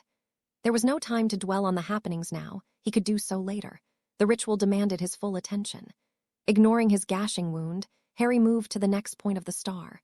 Without wasting any time, the injured boy proceeded with the next sacrifice. Magic, I beseech thee. This innate gift to sense your flow I offer freely, though it pains me so. Take this essence, a part of me, in hopes that greater power there may be. As Harry spoke those words, he felt a sudden shift within himself. The world around him seemed to dim, losing some of its vibrancy. He felt as if a fog descended upon him, obscuring one of his senses. The familiar hum of magic faded to a muted whisper. Harry gritted his teeth, pushing through the disorienting sensation as he walked towards the fourth point of the star. Things were bound to get much worse before they got better. By now, Harry had offered 3 sacrifices to 3 different beings. Death's sacrifice was as straightforward as it was ambiguous. For all Harry knew, Death could have taken the fact that they freed Harry from the Horcrux as a reward and called it a day. However, they should have known that Harry could have done so much more easier, without risking their wrath upon him. The 4 remaining sacrifices would go to the other 2 entities, 2 each. As a result, Earth and Magic would each receive 3 sacrifices, while Death would receive 1. Harry stepped onto the next point, noting that the runic lines now glowed several times brighter than before. This will hurt, he mused while making sure his bleeding didn't get out of hand, lest he fainted and then died. Gritting his teeth, Harry recited the next part of the ritual. Mother Earth, nurturer of all, I present an offering pure and sublime, a substance of magic, life's essence distilled. For 2 years it's guarded, fought battles untold, and saved me when one could not. I offer you Fox tears, Harry intoned, his voice barely above a whisper. As the words left his lips, he felt a searing pain course through his body, as if his very soul was being torn apart, and he knew it was. Without the phoenix tears in his bloodstream, the ancient venom, which was coursing alongside the tears, immediately dominated all his defenses, as they had been trying to do so for 2 years. Knowing that he didn't have much time to live, Harry rushed to the next point while trying to have his second soul battle. Unlike the small, tattered fragment of Voldemort's soul, the essence of the basilisk now attempting to overpower him was leagues above it in ferociousness. Harry could feel his body weakening rapidly, his vision about to begin blurring at the edges.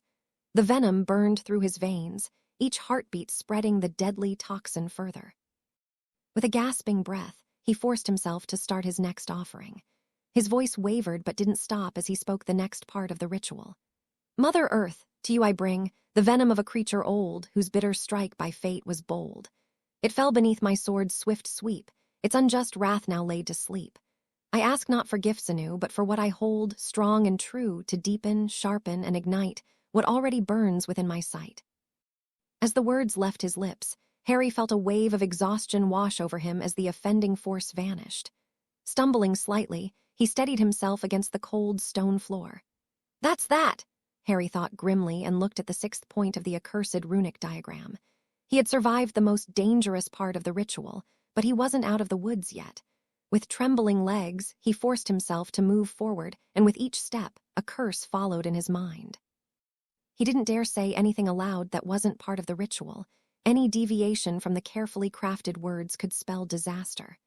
Mother of the Magicals, I humbly offer the mystical sense bestowed upon me through soul bonding with a part of your Rabdoffes. This will leave me without the ability to feel you. I again offer this to you, in hopes that greater power there may be. Oh, mother of my kind, I come in humble grace.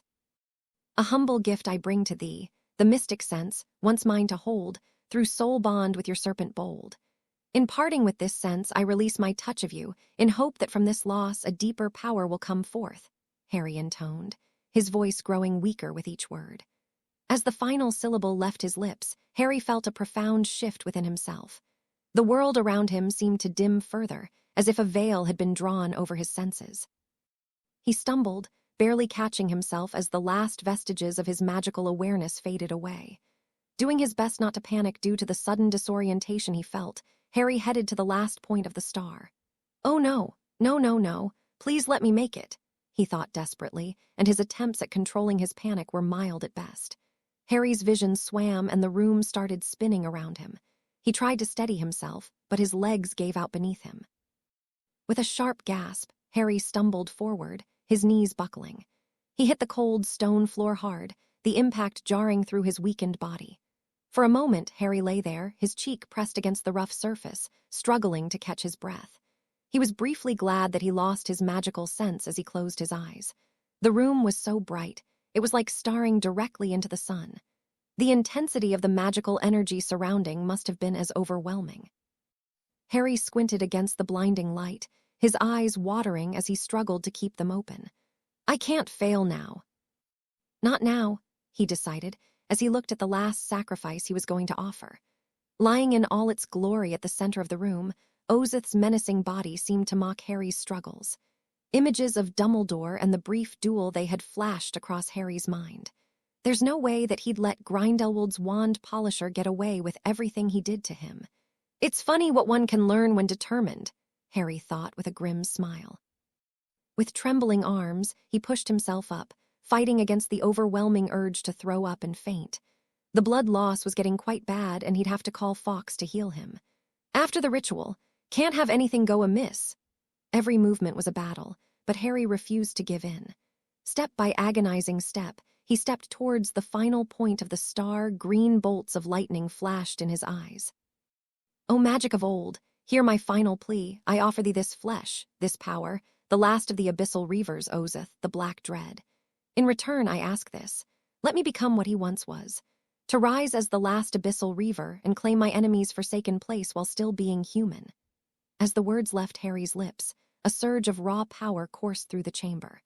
The runes flared with blinding intensity, and Harry felt a searing pain engulf his entire being.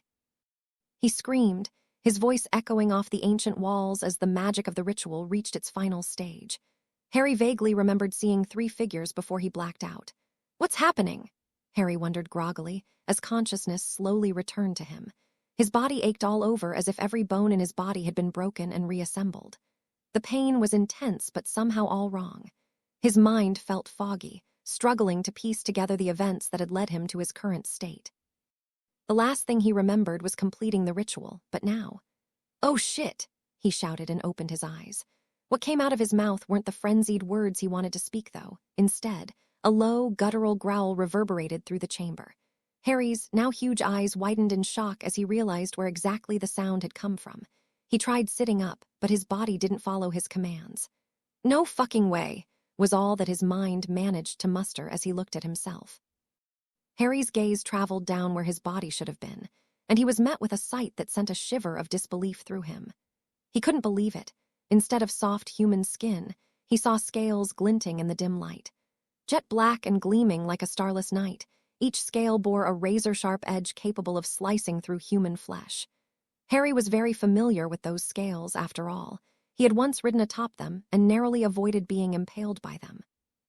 Massive, leathery wings were folded against his sides, powerful limbs stretched out before him, and a long, serpentine tail curled around his massive body. Harry knew that by doing the ritual, he'd get the ability to transform into the most dreadful dragon species. However, he didn't expect to wake up transformed, and there was a world of difference between knowing something and experiencing it firsthand. The realization hit him like a thunderbolt. He had transformed into a dragon, an Abyssal Reaver like Ozith. As his panic began to subside, Harry briefly wondered if this transformation was permanent and somehow, something had gone terribly wrong in Sal's calculations. The panic returned tenfold, whilst the young dragon tried to revert back to his human form. Harry tried concentrating, willing his body to shift back to its human form. Unsurprisingly enough, nothing happened, and he felt a wave of dread wash over him. "I've got to talk with Sirius," he decided, forcing himself to calm down and hoping that the dog animagus would know how to deal with his conundrum. Harry tried taking deep breaths, or at least, what passed for deep breaths in his current draconic form. Under other circumstances, he might have appreciated the miniature whirlwinds formed by his breathing. How do I contact Sirius, though? He wondered, stumped. He could communicate with both Ash and Fawkes, but they couldn't talk with anyone else besides himself. Is there such thing as Phoenix talk? Harry mused absent-mindedly before dismissing contacting his familiars, despite the fact that they were probably waiting on him to call them. He'd do so later. A sudden flash of inspiration struck Harry, eliciting a smile. Thankfully, there wasn't anyone else inside the chamber, as they'd have pissed themselves in fear upon seeing Harry's smile. The innocent action revealed his glistening teeth, which were as sharp as medieval blades, capable of effortlessly tearing through any creature unlucky enough to find itself caged between them. "Creature," he growled incoherently, hoping that the house elf could feel his call despite the mangled roar. Just as he was about to attempt calling the old bugger again, a loud crack echoed through the chamber.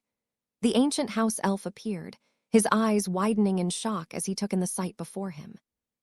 Gripped by a primal and inherent instinct of survival that most species harbored upon coming face to face with grown dragons, even though Harry was still growing, creature disapparated as instantaneously as he arrived.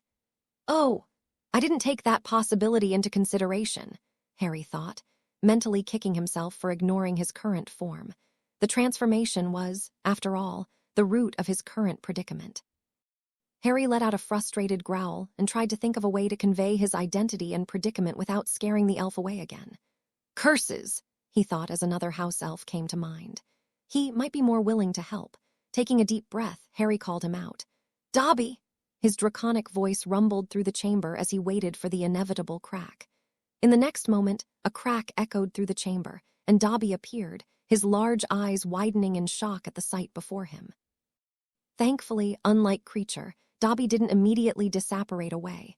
Instead, he tilted his head curiously, as if sensing something familiar about the massive dragon. "Dragon Harry Potter, sir," Dobby squeaked tentatively, his voice a mixture of awe and uncertainty.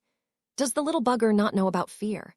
Harry mused, flabbergasted, but felt a wave of relief wash over him as Dobby recognized him, despite his draconic form, and let out a laugh. The sound that emerged, however, was not the jovial chuckle he had intended, but a deep, rumbling roar that shook the chamber. The sudden noise startled Harry, causing him to instinctively flap his wings, creating a gust of wind that pushed the little devil in disguise away. Dobby yelped in surprise and snapped his fingers, reappearing in front of Harry, who forced himself to remain still to avoid any other sudden movements. "Is Harry Potter, sir, all right?" Dobby asked, concerned, his voice filled with a tone of reverence that wasn't there before. "Bugger," Harry thought, resisting the urge to massage his temples to alleviate the forming headache. That wouldn't have gone well. "Find Creature and tell him that the dragon he saw was me. Then do the same for my godfather, Sirius, and bring him here," Harry growled. Unsurprised but disheartened, Harry noted Dobby's bewildered expression. "Well, here goes nothing," Harry thought as he concentrated on his soul sense. That's when Harry noticed the other changes. First of all, it was laughingly easy to access his seventh sense. Then there was the range he could sense. His soul sense had expanded exponentially, allowing him to perceive the souls of the entire chamber and beyond, reaching the first floor of Hogwarts. Harry marveled at the newfound depth and clarity of his perception. He sensed Dobby's soul, pulsing faintly with its unique magical signature. It reminded Harry of a mischievous yet unwaveringly loyal child. Effortlessly, Harry extended a portion of his essence towards Dobby, initiating a soul bond. It wasn't the usual way of forming a bond between a house elf and a master, but Harry couldn't exactly recite the small ritual. Harry's humongous green eyes bore down on the small creature in front of him and widened slightly as he felt the bond snap into place. Dobby's own eyes grew impossibly larger as he started to sob. "H. Harry Potter, Sir. Thank you for making Dobby your ELF." The little elf wailed, tears of joy streaming down his face.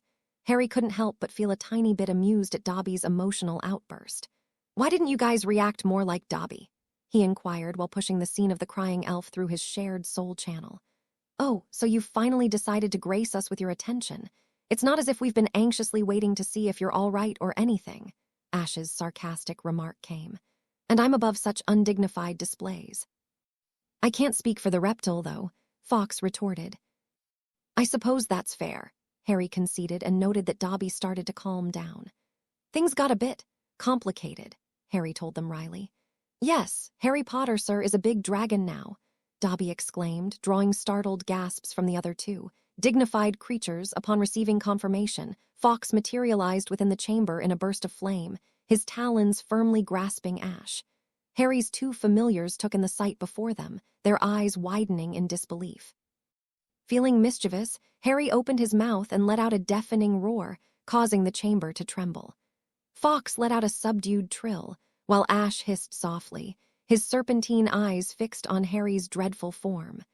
The chamber fell silent as the four creatures continued speaking through their soul bonds. Now that everyone was on the same page, Harry repeated his request to Dobby. Dobby, can you get to Creature and tell him that the dragon he saw was me? Certainly, Harry Potter, sir, Dobby exclaimed enthusiastically. Good, tell Creature to find his master and do the same, Harry instructed. And Dobby, make sure he knows it's safe, he added for good measure.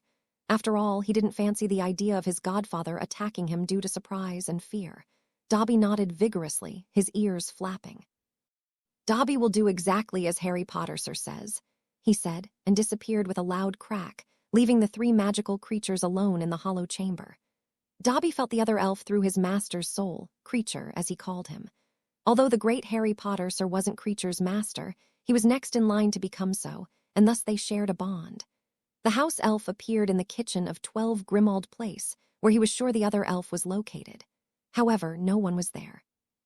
Dobby frowned, his large ears drooping slightly in confusion. He had been certain Creature would be there, but the whole house was empty of any living presence. Atop the kitchen table, plates were placed haphazardly, as if someone had left hurriedly. Confused about his mistake, Dobby decided to search the rest of the house for any signs of Creature or the master of the house. Room by room, Dobby searched, his large eyes scanning every corner and crevice. The drawing room was empty, as were the bedrooms upstairs. The first and most obvious thing that was wrong with the house was the absence of people. Human houses were meant to have people living in them. The second thing that rang alarms in his little head was the overall mess in the house. Furniture was overturned, books were strewn across the floor, and curtains were torn. The front door had been torn off its hinges, but that wasn't what caught Dobby's attention most. No, that was the humongous hole in the middle of the house.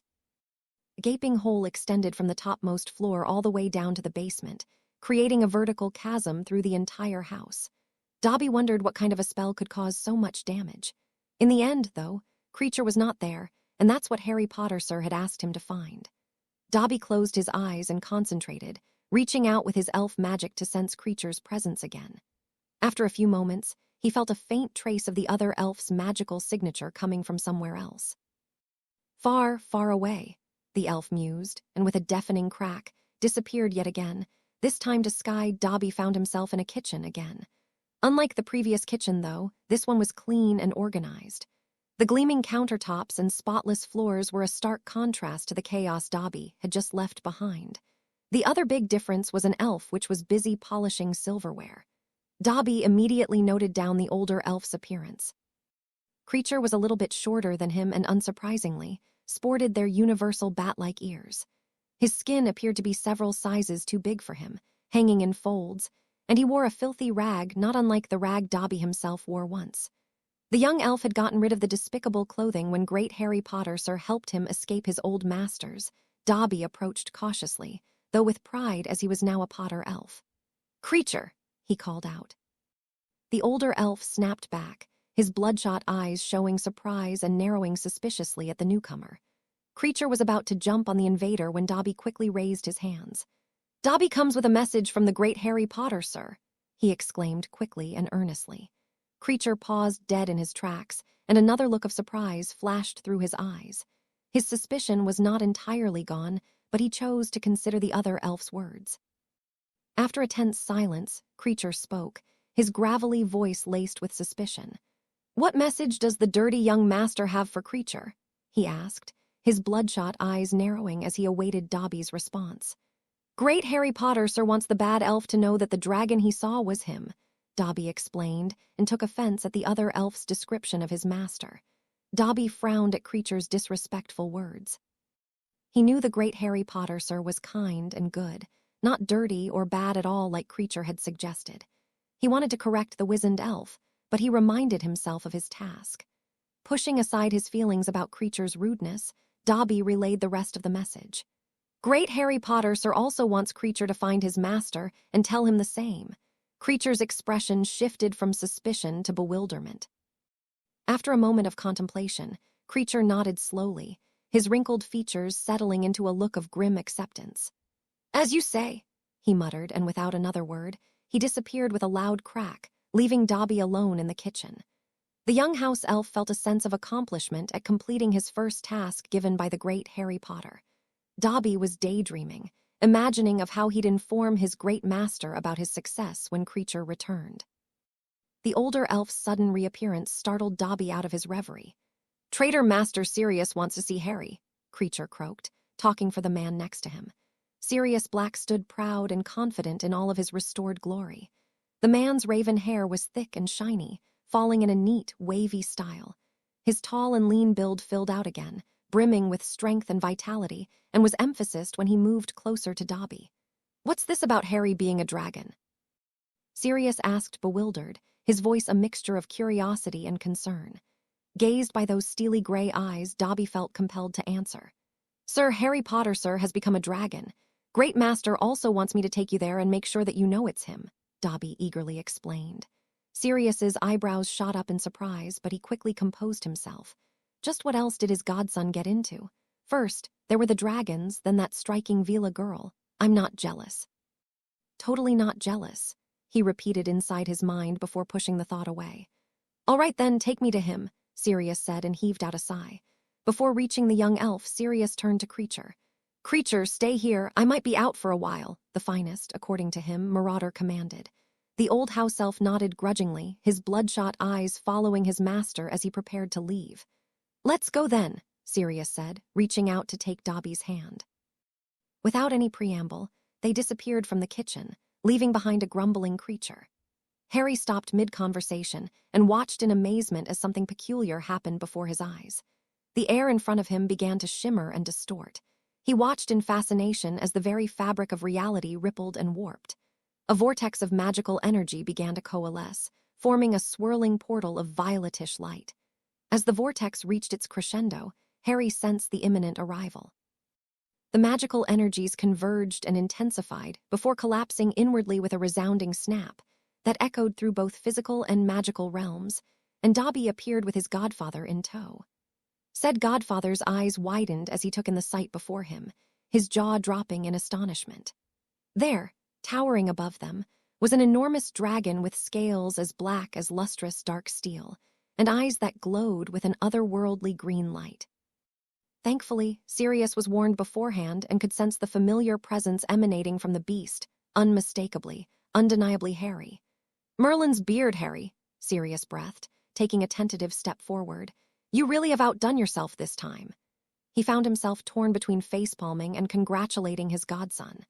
After a moment of stunned silence, he shook his head and chuckled, his eyes twinkling with a mix of amusement and pride. Only you, Harry, could manage to turn yourself into a bloody dragon, Sirius said finally. Over the past month, the two renegades met a lot. They spent most of their time training together, occasionally taking small breaks to enjoy each other's company. They both managed to grow significantly, with Harry continuously learning and experiencing new things and Sirius relearning stuff he had forgotten. That was how the two men grew closer, and Sirius managed to coax out of Harry that he was going to undergo a ritual. Harry assured him it would cause no harm, but remained tight-lipped about the details. I suppose this means our next Quidditch game will be quite different, eh? Sirius's jest was met with a low rumble from Harry, which the man interpreted as a chuckle. Connecting the dots, the last Black concluded that Harry didn't know how to turn back as he would have done so already. So, pup, he said, a mischievous glint in his eye, I take it you are stuck having scales for skin. Harry let out a low rumble that Sirius interpreted as confirmation and, just to be sure, commanded Dobby to speak for him. Tell Sirius that I want his help to transform back, Harry said through their bond. Dobby nodded eagerly and relayed the message to Sirius. Dragon Harry Potter, sir, wants help to transform back to Great Harry Potter, sir. Are you sure? You'll never have to worry about getting a sunburn again, Sirius quipped, his eyes twinkling with mirth. Harry's answer to that was a deafening roar that shook the ground and scared Sirius shitless. Right then, let's figure out how to get you back to your less scaly self, Sirius said, and 4 sounds of mirths followed. A thunderous roar, a melodious trill, a menacing hiss, and a squeaky laugh echoed in unison. Sirius couldn't help but join in, his barking laughter echoing through the chamber. As the laughter died down, Sirius cautiously approached Harry, maintaining a respectful distance from the massive dragon. All right, Harry, let's start with the basics. Try to focus on your human body, visualizing every detail of it in your mind, he instructed, his voice calm and reassuring. As Harry concentrated, closing his enormous dragon eyes, Sirius continued. Picture every aspect of it, your hair, your eyes, your hands. Imagine this form slowly enveloping you, gradually replacing your current body. Feel the transformation beginning at your core and spreading outwards. Let the change flow through you naturally, like a gentle wave washing over your entire being. Embrace the sensation of your human self re-emerging, allowing it to guide you back to your original form. Transforming back to human form, even for the first time, wasn't hard.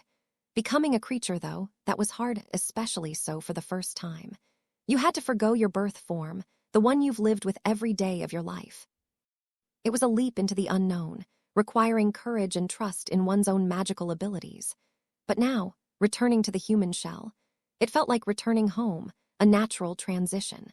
That's why Sirius instructions were enough for Harry to begin the transformation. Harry felt a tingling sensation spreading throughout his massive draconic form as he tried willing his body to shrink and return to what it always was. Gradually, the transformation began to take hold. His scales, once gleaming and impenetrable, started to recede into his skin, leaving behind smooth human skin. The massive wings that had adorned his back folded inward, shrinking and disappearing as if they had never existed. His elongated neck and tail began to retract, his body slowly compressing and reshaping itself into a more familiar human form. The process was mesmerizing to watch, as the majestic dragon form melted away, revealing Harry beneath it. However, something was wrong, terribly wrong. The transformation was progressing at an alarmingly slow pace, far exceeding the expected duration, and as the seconds ticked by, Harry found himself engulfed in an increasingly intense wave of discomfort. What had started as a mild tingling sensation quickly escalated into something far more severe. Excruciating pain now coursed through every fiber of his being. Roar. R-O-A-R-R-R-R-R-R. The agonized roars echoed through the chamber, causing its walls and floors into a constant state of shaking. It was miraculous that the chamber didn't collapse from the tremors. R-O-A-R-R-R. The agony was unlike anything Harry had ever experienced before. Sirius' eyes were widened with concern as he watched his godson struggle through the painful transformation.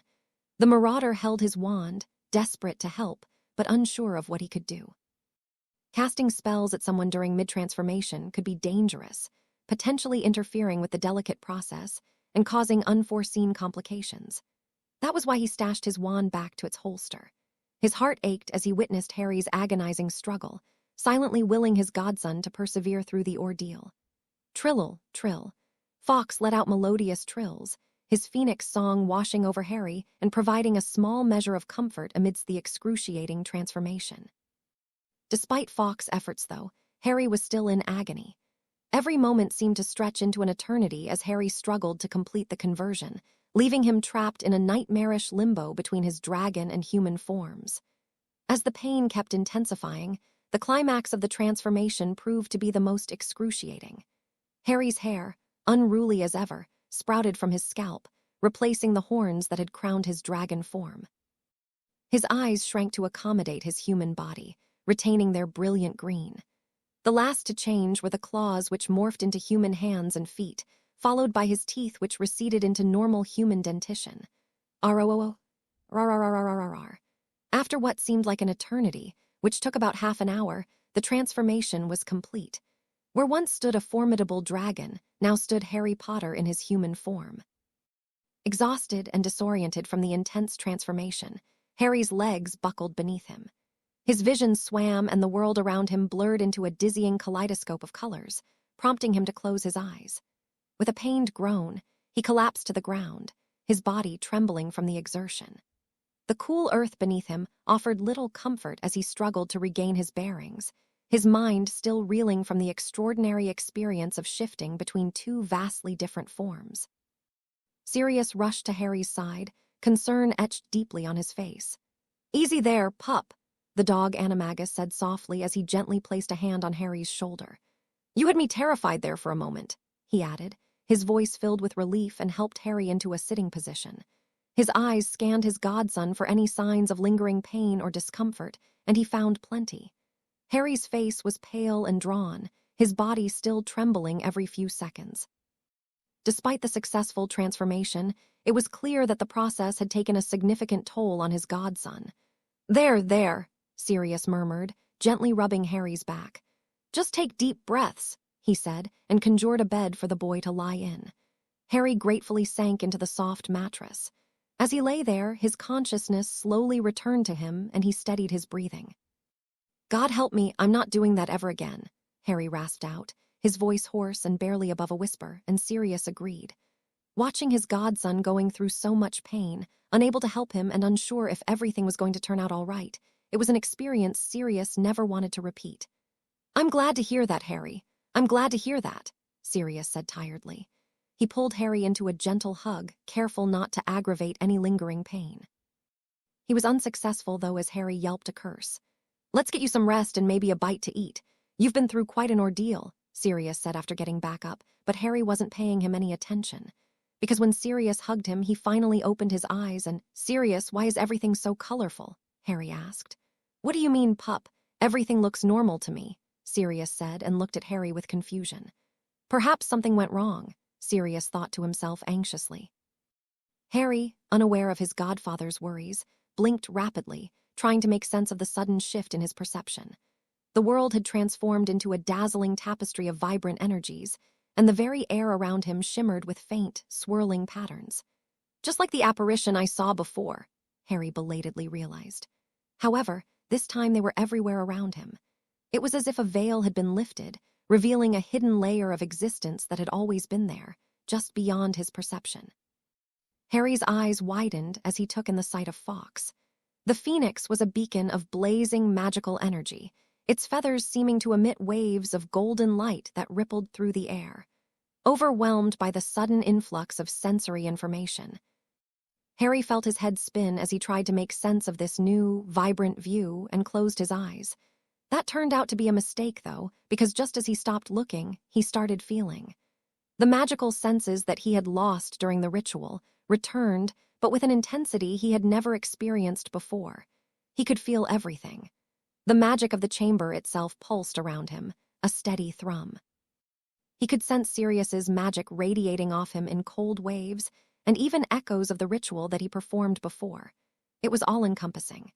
Harry felt as if he was drowning in a sea of magical energy, unable to distinguish individual sources or find his bearings. Unable to control his new sense, which kept filling his head with more information, Harry fainted. Harry's eyes fluttered open, his vision slowly coming into focus. Immediately, he noticed the previous swarm of colors from before and closed his eyes, not wanting to worsen his skull-splitting headache.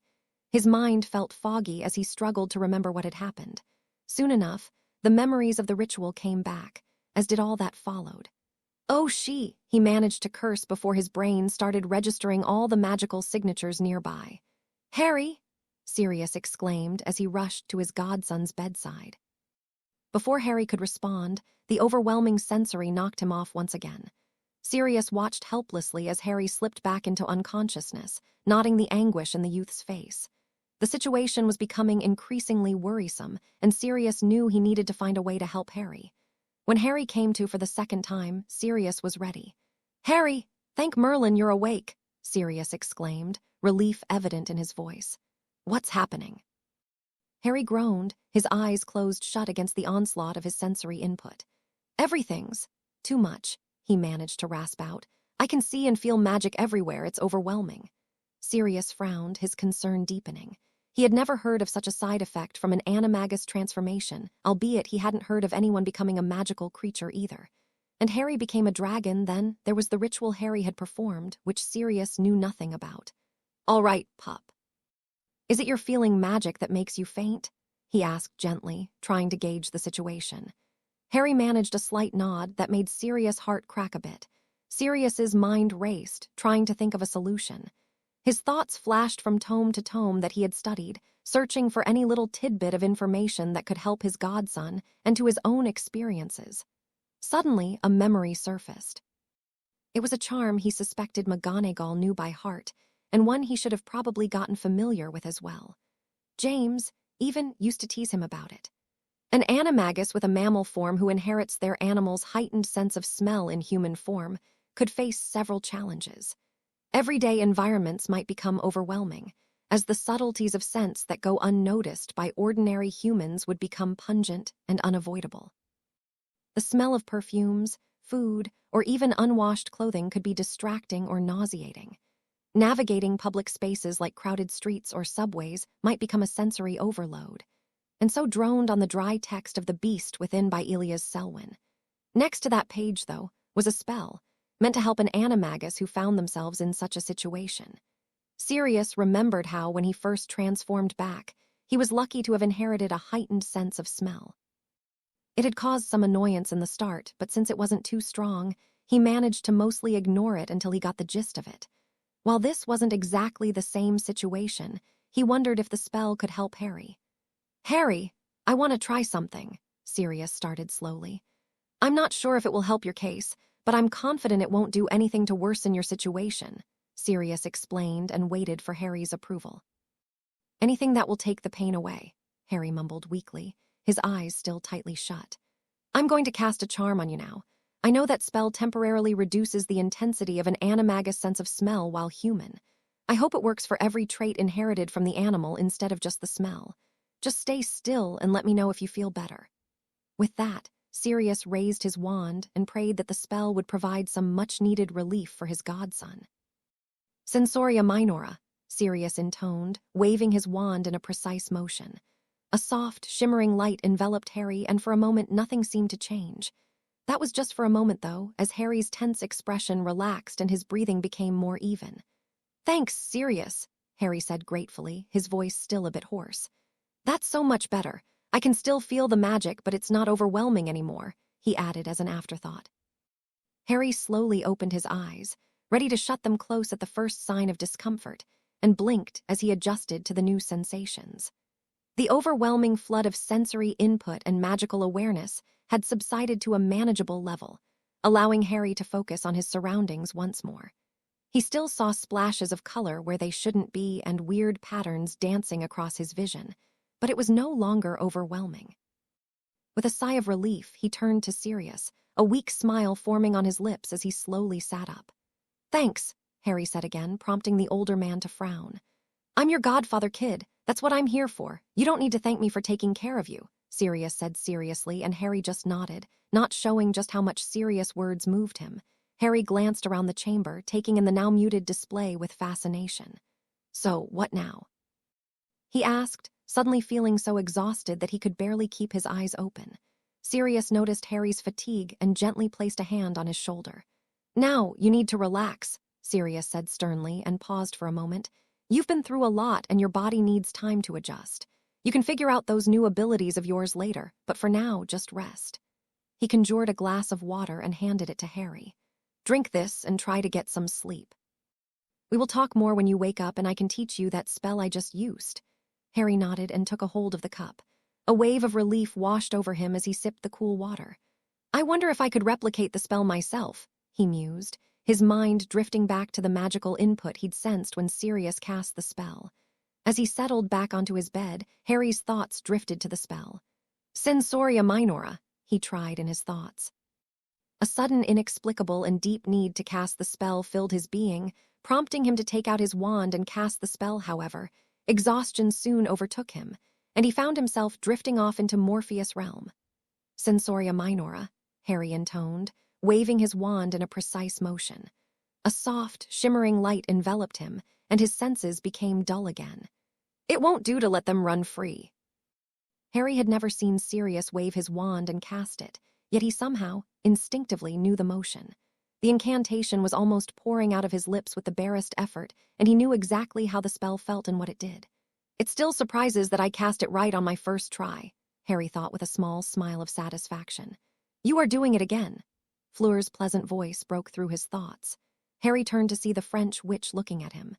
She was as beautiful as ever, he noted. Her silvery blonde hair cascaded down her shoulders, framing her delicate features. Harry couldn't help but get drawn to her mesmerizing blue eyes and was momentarily lost in her gaze. Doing what again? He asked, feigning innocence despite knowing exactly what she meant. They were outside the castle, training.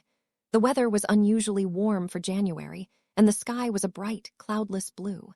Thus the sun from high above cast an almost ethereal glow on everything as its light met the snow. Daydreaming, Fleur replied with a huff, steam following her words. Cute, Harry's mind supplied absent-mindedly, and he smiled at her with mock exasperation. We've got so many more spells to go over, Fleur continued, serious. How are we supposed to make progress if you can't focus? I'm sorry, it's just that everything happened so quickly, us included, he said, gesturing between them with his index finger. I've changed too much too fast. It's surreal, Harry said and straightened up, suppressing a sigh from escaping his lips. I know mon chéri, but it's amazing, non? Fleur smiled brilliantly. That it is, Harry easily agreed, his mind drifting to the time he spent with the older girl. Amazing indeed. Shall we continue then, or do you need annos or moment to compose yourself, Harry? She teased, her French accent less pronounced. Harry chuckled, running a hand through his messy hair. I shall be ready as thy lady wants, he said with an exaggerated bow and readied his wand. Fleur rolled her eyes, but Harry caught the hint of a smile tugging at her lips. All right then, let's see how you handle this one, she said and raised her own wand. With a swift flick of her wrist, Fleur cast a spell Harry had never seen before, as was the reason of their training. Aurea Spira, Fleur incanted, and a shimmering, golden arc of light erupted from her wand, spiraling towards her boyfriend. Harry's eyes widened in surprise. A mistake, as the spell's light momentarily dazzled him. It was the first offensive spell Fleur had cast that day. Despite his lack of vision, his body seemed to move on its own, and he rolled away from the flying arc. Thanks to his magical awareness, he was acutely aware of the spell whooshing past above him. He raised his wand arm, mirroring Fleur's earlier motion perfectly. Aurea Spira, he cast, and the same golden light, albeit less intense, burst forth from his wand, heading towards the French girl. Pratigo, she easily intoned and manifested a steady shield in front of her. The golden spiral collided with her barrier, dissipating into a shower of sparks. Magnificent, Harry. I'm totally jealous of your new ability. Fleur praised a smile, and despite her words, there wasn't an inkling of jealousy in there. Meh, it wasn't a perfect cast, Harry deflected with a sigh. The intensity was much lower, and the spiral wasn't as tight as yours. Fleur shook her head, her silvery hair catching the sunlight. You are stupid, Harry James Potter. You just learned that spell a few seconds ago for Merlin's sake, she said in a crescendo, her sudden use of the British magical curse word surprising both teens. Did you just? Harry asked in disbelief, making a weird hand gesture. I suppose you're rubbing off on me more than we thought, Fleur said with a playful wink, prompting Harry to let out a chuckle. Now, let's up the pace, shall we? I have a few more spells I'd like to try on you, Fleur said mischievously. A shudder ran through the youth's spine as he took an involuntary step back. You're kidding, right? He pleaded weakly, causing Fleur's grin to widen. Harry could swear his heart skipped a beat there. Nubilis Umbra, Fleur incanted, her wand tracing an intricate pattern in the air. A black fog moved quickly across the two youths, obscuring vision and muffling sound for Harry, but not Fleur. Even before the spell was cast, Harry's wand was already moving to mirror Fleur's movements. Nubilis Umbra, Harry echoed, his voice steady despite the unfamiliarity of the spell. A similar, albeit less dense but equally menacing, wave of shadows shot forth to meet Fleur's spell midair. The two dark clouds collided, intertwining, and after a stalemate, dissipated into nothingness. Somnium Tempestus, Harry said as quickly as he could, knowing that was what Fleur had cast from behind the disappearing darkness. In the following moment, he felt a lethargic pull so intense that he almost fell unconscious on the spot. Alas, Harry prevailed. The spell induced a magically deep sleep. Bringing forth his mind shields, Harry fought off the outside influence with determination.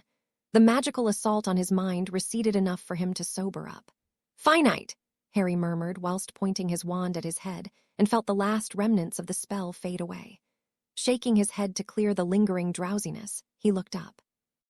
The air cleared, revealing Fleur and Harry standing face to face, wands at the ready, their eyes locked. "Impressive. That almost got me," Fleur remarked emotionlessly. "She's still using occlumency," he realized and confirmed it with his magical sense. He could even see the mental barriers around Fleur's head, shimmering with a faint blue aura. "What can I say? My teacher taught me a trick or two," he teased and smiled as Fleur's smile returned. "Though I must admit, your spells are getting trickier.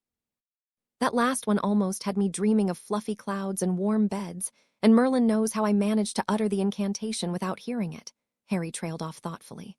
Fleur's lips twitched. "Just don't go daydreaming on me again, Harry," she said, her blue eyes sparkling with mirth. "Wah mhph."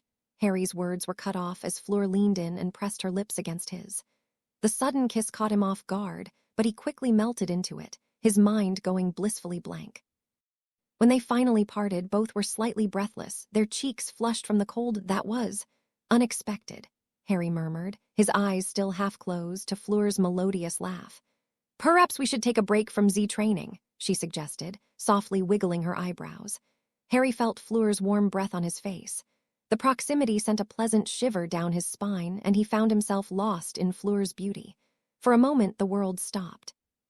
"You are beautiful," Harry whispered as his hand gently cupped Fleur's cheek, which turned a shade pink darker by the second. "Ah, stop that. You're not so bad yourself, right?" she said seductively, her French accent coming through.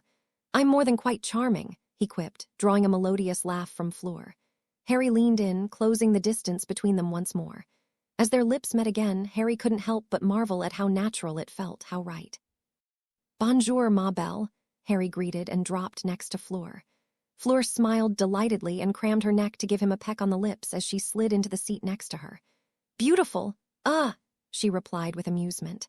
"Well, not to boost your already inflated ego, love, but yes, you make quite a sight," Harry said affectionately and grabbed a toast from the table. Fleur's response was an elbow to Harry's ribs. "I must admit your French is improving, mon chéri," she said with a smirk, enjoying the apparent pain that Harry was in. "Yeah, the language lessons were definitely the way to go," he offered while rubbing his sides. She leaned in closer, her voice dropping to a whisper. "Perhaps we should continue your lessons then? I must insist, your teaching methods are quite effective," Harry replied a bit louder than he intended. "Cough." "Cough," Hermione cleared her throat loudly, causing Harry and Fleur to stare at her. "Sorry to interrupt, lovebirds, but I'd rather not hear about your bedroom activities while reading. Also, you're not alone," she said, gesturing towards the rest of the table. Following her gaze, Harry and Fleur noticed that most of the Gryffindor table's attention was on them. Harry cleared his throat and reached for a plate of scrambled eggs, trying to act as if nothing happened. "Right. Do you have any plans for today, Hermione?" he asked right after finishing his toast. Harry looked as Hermione's eyes trailed her book's pages, finishing the paragraph she was reading, before looking back to Harry. She shyly tucked a strand of bushy hair behind her ear and a smile blossomed on her face. "Something's going on," he realized and leaned in closer to hear what Hermione had to say. "Well, I was planning to spend some time in the library," she said, prompting Harry to gasp in mock shock, which she scowled at, "researching for a potions essay. Neville mentioned he might join me," she replied, her eyes darting briefly to the Gryffindor sitting opposite to her. Harry raised an eyebrow with a knowing smirk on his lips. He glanced at Neville, who was suddenly very interested in his porridge. "That sounds lovely, Hermione." "I hope you two have a very productive study session," Harry said, and you could almost hear the quotation marks in his second sentence. Hermione's cheeks flushed slightly, but she met his gaze head-on. "Oh, stop it, Harry. We're just friends helping each other out," she said, but a first-year could tell that her tone lacked conviction. "Yes, keep digging your grave," Harry thought with a sudden sadistic glee. "I bet Neville has enjoyed your research sessions. I'm sure he finds your help very illuminating," Harry teased, his grin widening as Hermione's blush deepened. Neville choked on his porridge and coughed violently, his face turning red. He was about to say something, but Fleur, who had been quietly observing the exchange, burst out laughing, her silvery hair bouncing as she shook with mirth. As if a cork waiting to be unscrewed, Roars of mirth spread throughout the Gryffindor table, with even Hermione and Neville joining in. Slowly, the laughter subsided and the chatter resumed around them. As if on cue, the Weasley twins appeared, sliding into seats next to Harry and Fleur, effectively sandwiching them. Well, well, well, one of them began, a mischievous glint in his eye. What do we have here, George? Fred, or was it, continued, mirroring his brother's expression. Looks like our little Harrikins is not quite Harrikins. He's all grown up and up to no good, Fred, George replied with a wink. And we couldn't allege that you H, Fred said. Be any prouder, his twin finished, wiping an imaginary tear from his eye. Harry rolled his eyes at the once magical display. Our little protege George started and the other followed. Mastering the art of mischief and romance all at once, they finished together, exchanging a look of mock pride and eliciting laughter from all around. In his 3 years at Hogwarts, Harry had become quite accustomed to the twins' twin talk. It was unnerving as it was fascinating. Their ability to finish each other's sentences was a thing of legend, and no one knew how they did it. Until now, he thought while looking at a narrow red line that traveled between their heads. Mage sight, as he chose to call it, was showing to be more useful by the day. It looks like the soul bonds I share with the others, he thought, and deducted that they were probably born that way. What can I say? You shouldn't have made me solemnly swear that I was up to no good, Harry quipped with a grin, causing the twins to burst laughing. Feeling bold, he decided to try something, allowing his magical awareness to relax a little. He was still under the sense-dampening spell and let it brush with the twins' bond, gaining a subtle sense of its nature. It's not a soul bond, he happily realized, missing the brief frowns that flashed across both redheads' faces. We wonder, though, did you always, Fred began, leaning in conspiratorially. Have such a way with the ladies, George continued, wiggling his eyebrows suggestively. A gentleman never kisses and tells, he replied with a wink, causing Fleur to giggle beside him. As he answered, though, he tried to subtly recreate the magical connection between the twins. With Fleur as he concentrated, he felt a faint tingle of magic establishing between them, but wasn't sure if he had succeeded. Fleur's eyes widened slightly before frowning deep into concentration. A moment passed, and her expression cleared, replaced by a look of wonder and excitement. Did you just? She trailed in her thoughts. Yes, Harry replied easily. He was well versed with shared thought streams. Mon amour, this is amazing, Fleur thought, and Harry felt her excitement. Their silent exchange was interrupted as George cleared his throat dramatically.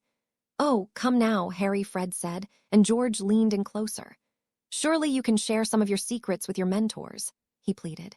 Oh, we don't know, Fred, Harry replied whilst looking at the twin who was said to be George with a mischievous grin, knowing for sure he was talking to the right twin, another perk of the mage sight.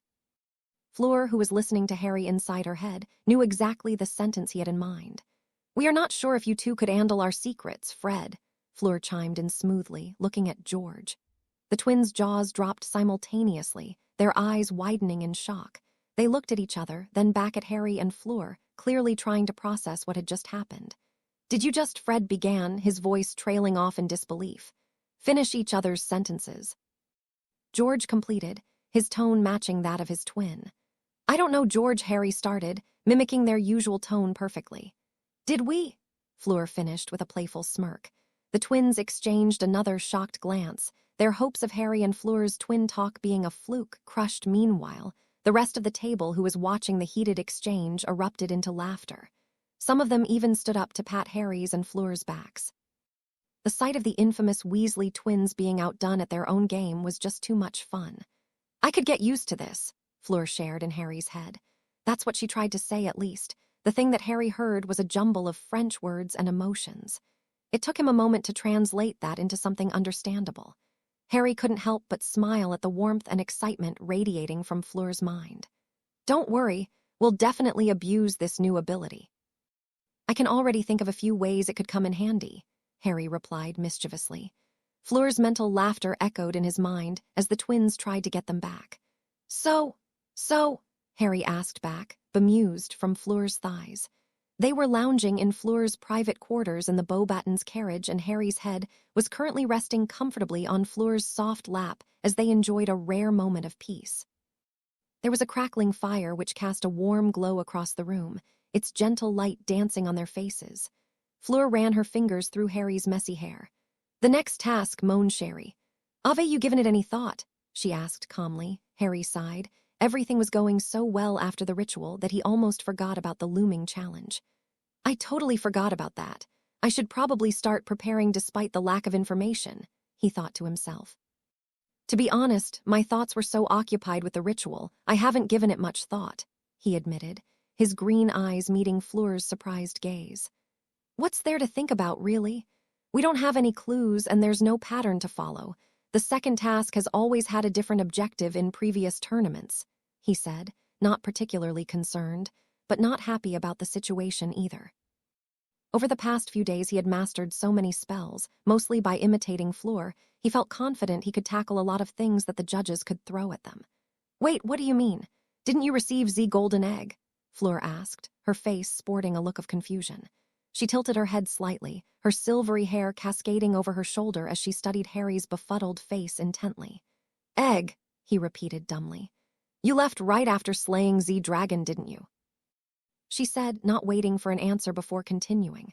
"Did no one tell you about the clue after the task? I mean, you've been to tons of public spaces since then. Surely someone must have mentioned it." Harry's brow furrowed as he tried to make sense of the new information. He sat up, his emerald eyes clouded with confusion and anger. "Oh, for fuck's sake," he said slowly, feeling a headache forming. "What clue are you talking about, Fleur?" He had a feeling he wasn't going to like the answer. The French champion sighed, placing her hand on Harry's arm and gently started tracing patterns on it. She had an inkling of what happened, based on many of the dreadful memories her partner shared with her, and if Harry hadn't realized it yet, he was no doubt going to do so swiftly. Fleur gently squeezed his arm, hopping to soothe him before his temper flared.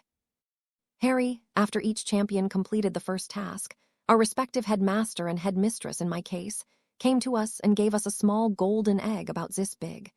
She gestured with her hands to indicate something about the size of a large grape. "The egg contained a clue for the next task. We received a runic text that, when correctly translated and spoken near the egg, would open it.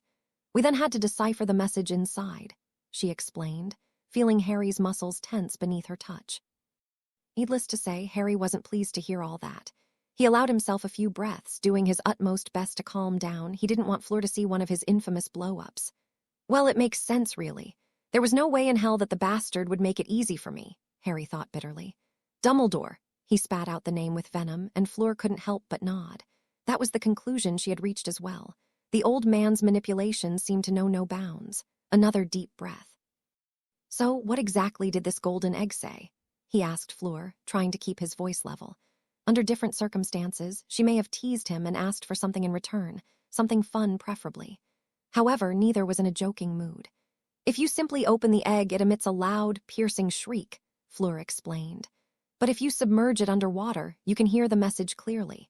It's a riddle about retrieving a precious item from the depths of the Black Lake within an hour." "The Black Lake, so the next task involves swimming?" he asked, his mind already racing with implications and potential challenges. "How will you fare underwater, love?" Harry asked, his concern growing as he thought more about it. Fleur, being a Vila, a being of air and fire, didn't have the blessing of the water. The image of her struggling in the murky depths of the Black Lake sent a shiver down his spine, his gut twisting with anxiety. "It will be challenging," she admitted, her voice soft but unafraid. "But I have been practicing some charms that might help, and in the end I have you," she finished with a smile. "That you do, mon amour. I'll make sure you're safe no matter what," he assured her, pulling her close. Harry's words made Fleur feel warm inside. She leaned into his embrace, melting in it. After a few peaceful moments, Harry's mind registered something he had overlooked earlier. He gently pulled away from Fleur. "What was that about something precious being placed in the depths of the lake?" he inquired. "The riddle mentioned that they'd take something we'd sorely miss, and we'd have an hour to retrieve it," she replied, confused as to what bothered Harry. "Before, you said it was an object. Can you tell me the exact words?" Fleur nodded, her brow furrowing slightly as she recalled the exact wording of the riddle. She took a deep breath and recited, "Come seek us where our voices sound. We cannot sing above the ground, and while you're searching, ponder this. We've taken what you'll sorely miss. An hour long you'll have to look, and to recover what we took, but past an hour the prospect's black. Too late, it's gone. It won't come back." They cannot sing above the ground, and the egg had to be placed underwater to hear the message. or else you'd hear a shriek. The Black Lake has merpeople, which are also easily accessible from the school, Harry thought.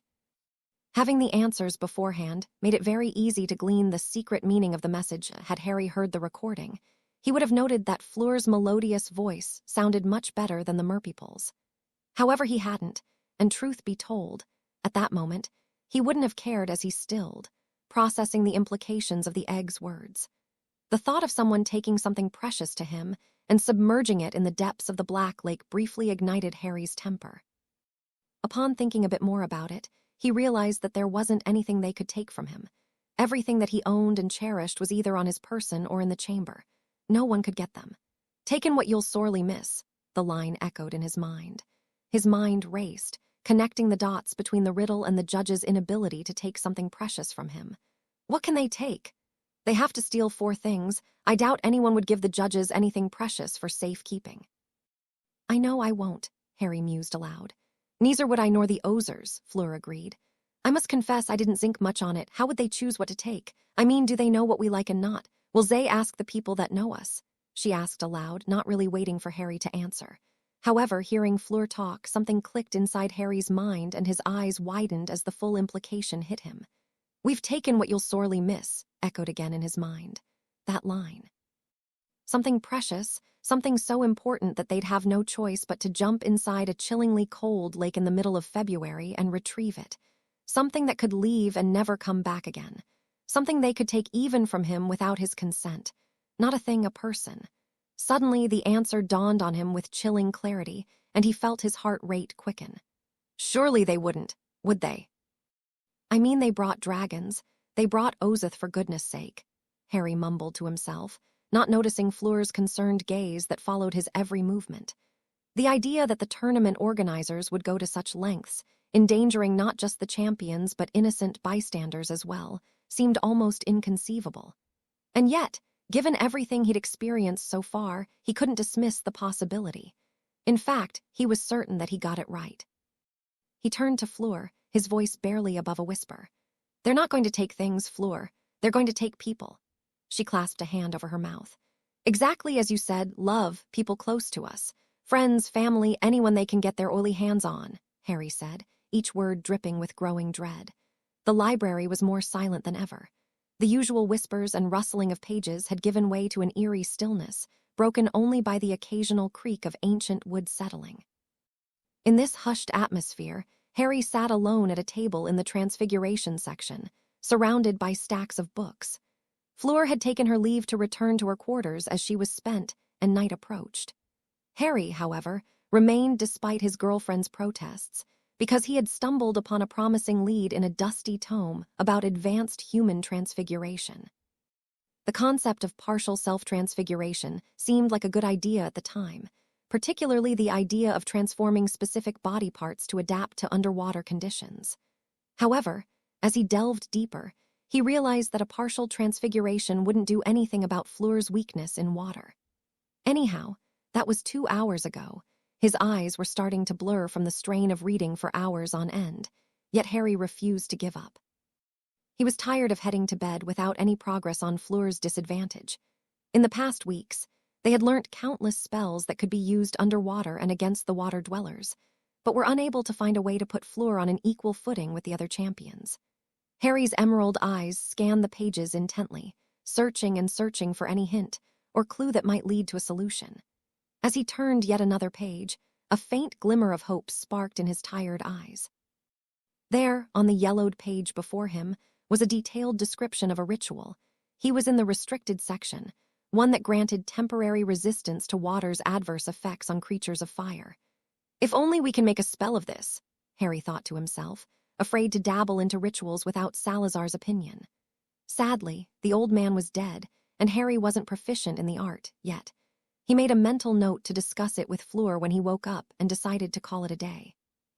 With a weary sigh, the boy stood up and waved his hand, and as if on cue, the books around him began to float gently back to their shelves.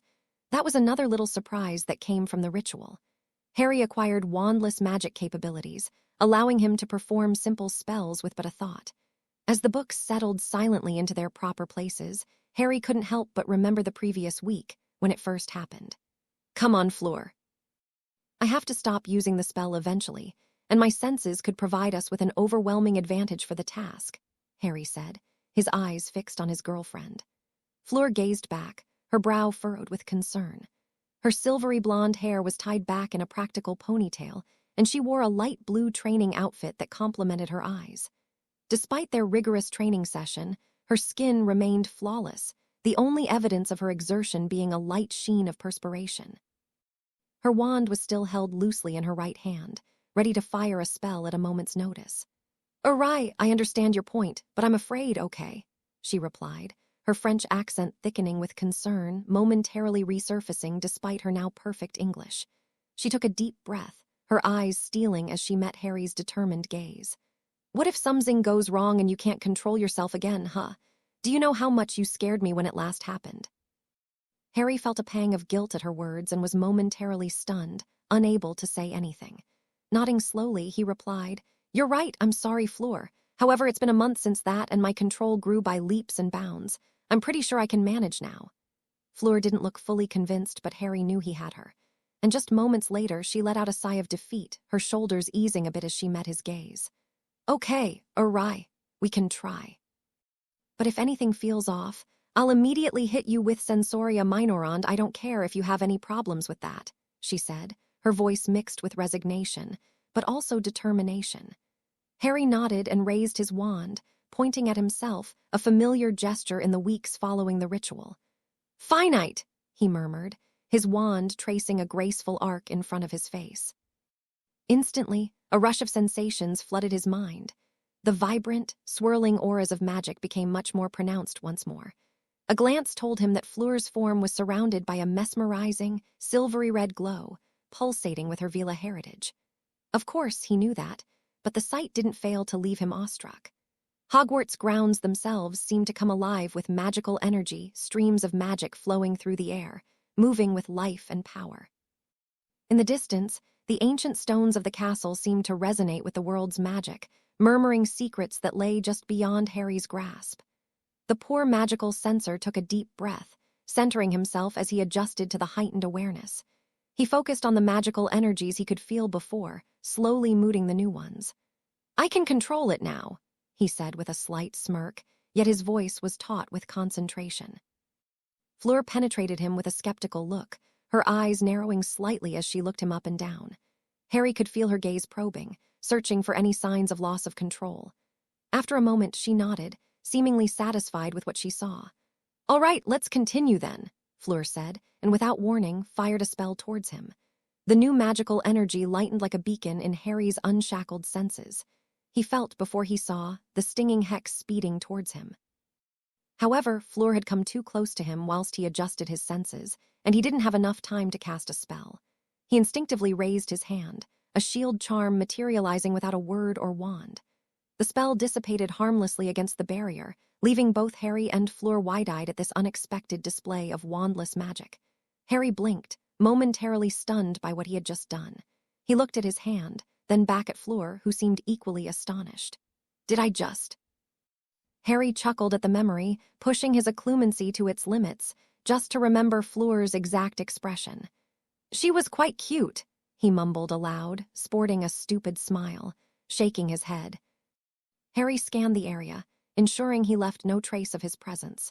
Nodding to himself, the boy wonder flashed away. He reappeared in Fleur's quarters, and he stood still, letting his eyes slowly adjust to the dim light and his senses to acclimate to the new surroundings. Harry had quickly, and painfully, learned that changing places instantaneously wasn't easy on his new abilities. Even with his eyes closed, the magical energies around him shifted dramatically, causing his magical sense to go haywire. The sudden shift was so disorienting and nauseating that Harry had fainted once.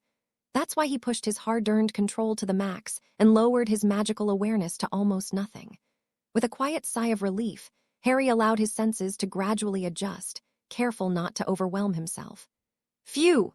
he breathed out and watched as the soft glow of moonlight filtered through the curtains, casting a gentle illumination across the room. Harry moved quietly, careful not to disturb Fleur's slumber, and lay down next to her. As he settled in, he felt the warmth of her body next to his, a constant, comforting presence. He also felt her magical signature, a gentle, warm thing that seemed to envelop him. It was a sensation he had grown accustomed to, yet it never failed to bring him a sense of peace and security. Fleur stirred slightly, her silvery hair cascading over the pillow, and Harry felt a surge of affection wash over him. Wah, he managed to say before he found himself engulfed in a hug.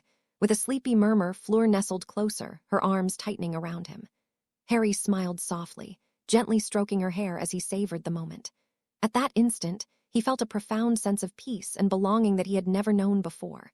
That's when it hit, and Harry realized with a startle that he was in love. The next morning, Harry didn't get up with Fleur. He murmured something incoherent and burrowed deeper into the blankets. Fleur, who was already dressed and ready for the day, smiled fondly at her sleeping boyfriend and headed to Hogwarts. He must have stayed up late researching again, she thought, and decided to bring him breakfast as she returned.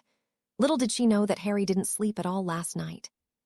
He was first stuck in an endless loop of introspection, which was followed by an in-depth analysis of the plenitude he suddenly felt.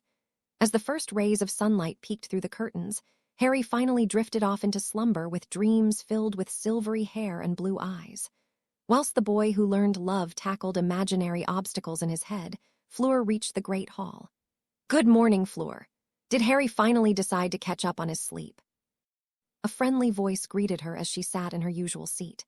Hermione was already seated at the Gryffindor table, her bushy hair tied back and a book propped open beside her plate. Seasons shift and time moves on, yet Hermione will always be found reading a book, Fleur thought to herself with amusement. She nodded in greeting to Hermione and replied, "Yeah, he was up late researching again. He made such a cute sight while he slept. I decided to let him rest a bit longer. I'll bring him some breakfast later." Hermione put a hand on her book and looked up, smiling knowingly. "That's the first time he's working so hard. You two are quite the pair," she said while looking nowhere in particular with a faraway look in her eyes. After a moment, she seemed to shake off the reverie and turned back to Fleur with a warm smile. "I'm glad Harry's found someone who cares for him so deeply. It's about time his fortune turned around," Hermione continued. "And I'm glad that I found him too. He's so sweet, caring, and thoughtful. I've never had anyone who ignored my looks and saw me for who I was," Fleur said, her voice carrying a vulnerability that she rarely showed. It was the first time Hermione heard her talk like that, and that made her pause. Not knowing Hermione's troubled thoughts, Fleur continued her passionate talk. "He makes me feel valued for my intelligence and personality, not just my appearance. With Harry, I can truly be myself." Hermione nodded, knowing that Harry was just as her French senior described him. In the start, she was somewhat wary of the champion who seemed to be enamored with Harry, but after being in her company for so long, Hermione had no such fears whatsoever. And Harry has become so much more lately.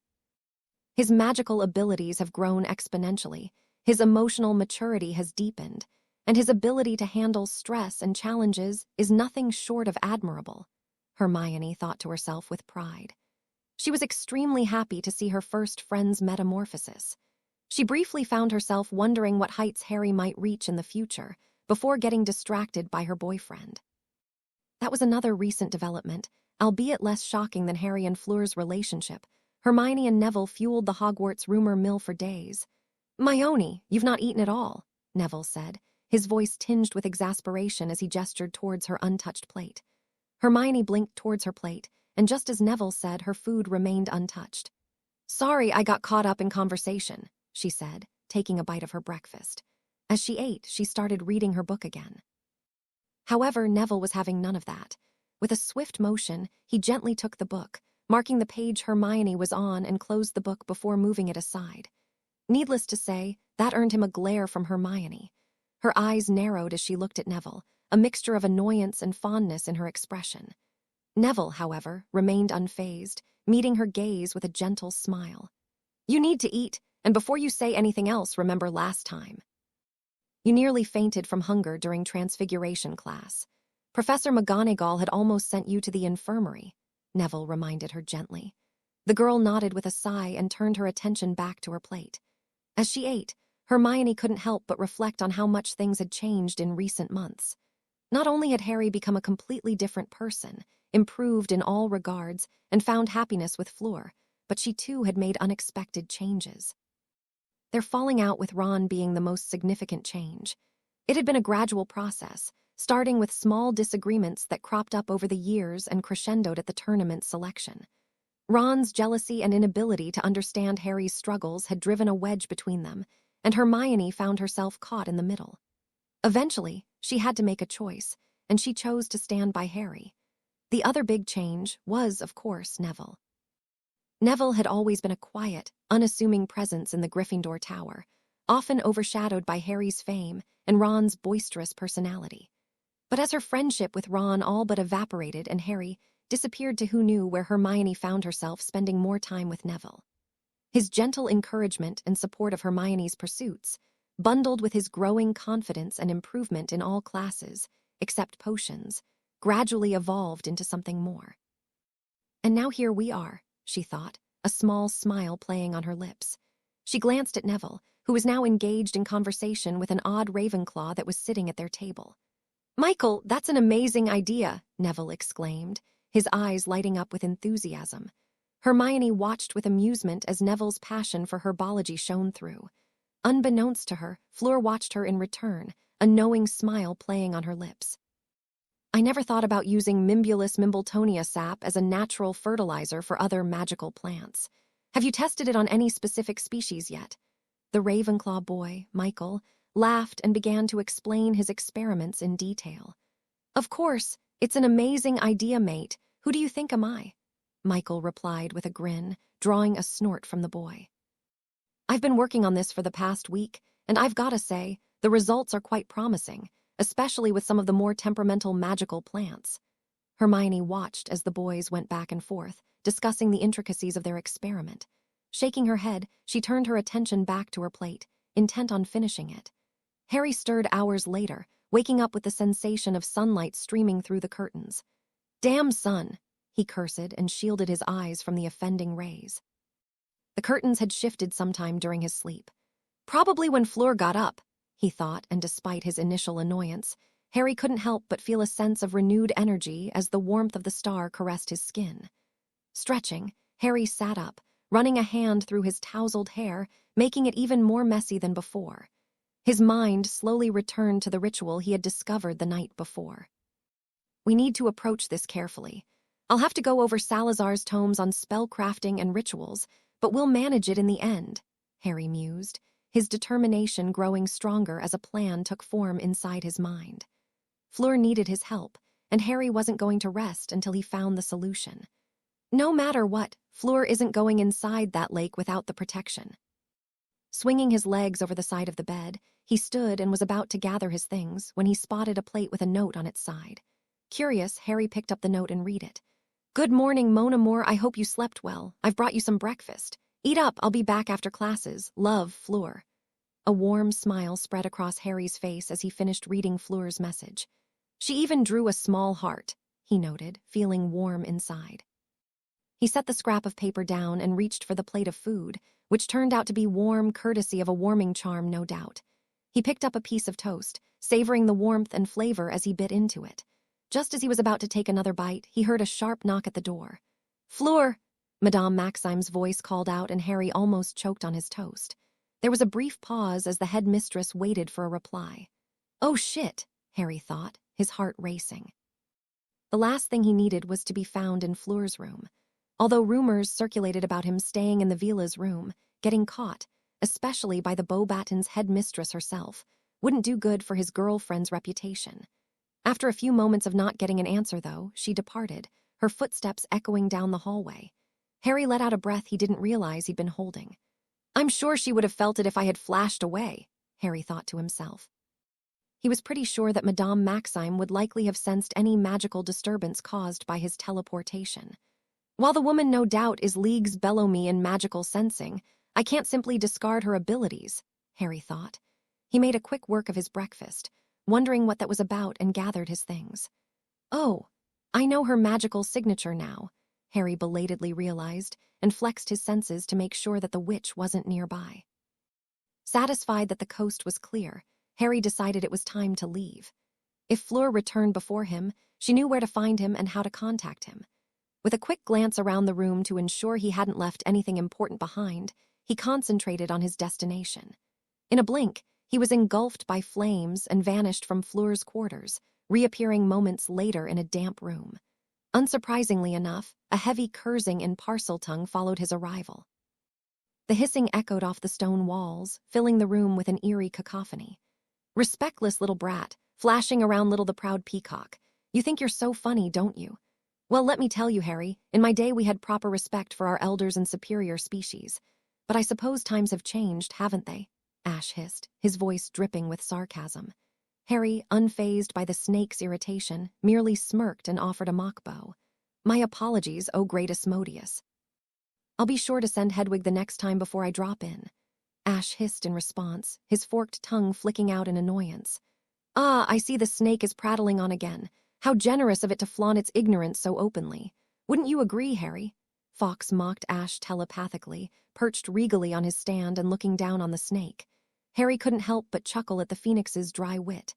"If only I could conjure some popcorn," he thought dejectedly. The constant banter between Ash and Fawkes never failed to entertain him, even in the most serious of moments. A faint shimmer of magic pulsed in the air, sending a ripple across the room, as if reality itself wavered for a split second. His reflexes kicked in instantly, and Harry immediately snapped towards the point of apparition with his wand in his hand, ready to face any potential threat. Crack. The tension in his muscles eased when he recognized the familiar figure of Dobby materializing before him. The house elf's large, tennis ball-like eyes widened at the sight of Harry's raised wand. "Master Harry Potter, sir," Dobby squeaked, his ears flapping as he bowed low. "Dobby brought popcorn." Ash and Fawkes bickering, and Dobby's sudden appearance with popcorn proved too much for Harry. He burst into laughter, unable to contain his amusement at the absurdity of the situation. "Perfect timing, Dobby," Harry managed to say amidst his laughter and accepted the popcorn with a grin. "You wouldn't believe how much I was just thinking about this." Dobby beamed at Harry's words, his chest puffing out with pride. "Dobby is happy to serve the great Harry Potter," the elf exclaimed and popped away. Harry munched on the popcorn, watching the ongoing banter between Ash and Fawkes. "What is it that you don't understand, Lizard?" Fawkes continued, his mental voice dripping with disdain. "Your primitive reptilian brain simply can't comprehend the complexities of phoenixes, can it? You are just jealous you can't flash around yourself," the magical bird stated and ruffled his feathers, looking quite pleased with his conclusion. Ash was not one to back down from a challenge and hissed back with renewed vigor. "At least I don't need to burst into flames every time I want to go somewhere. Talk about being dramatic." That reminded Harry of his own dramatic arrival and reason for doing so, Fleur.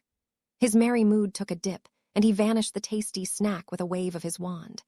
He also performed a cleaning spell, albeit this one wandlessly.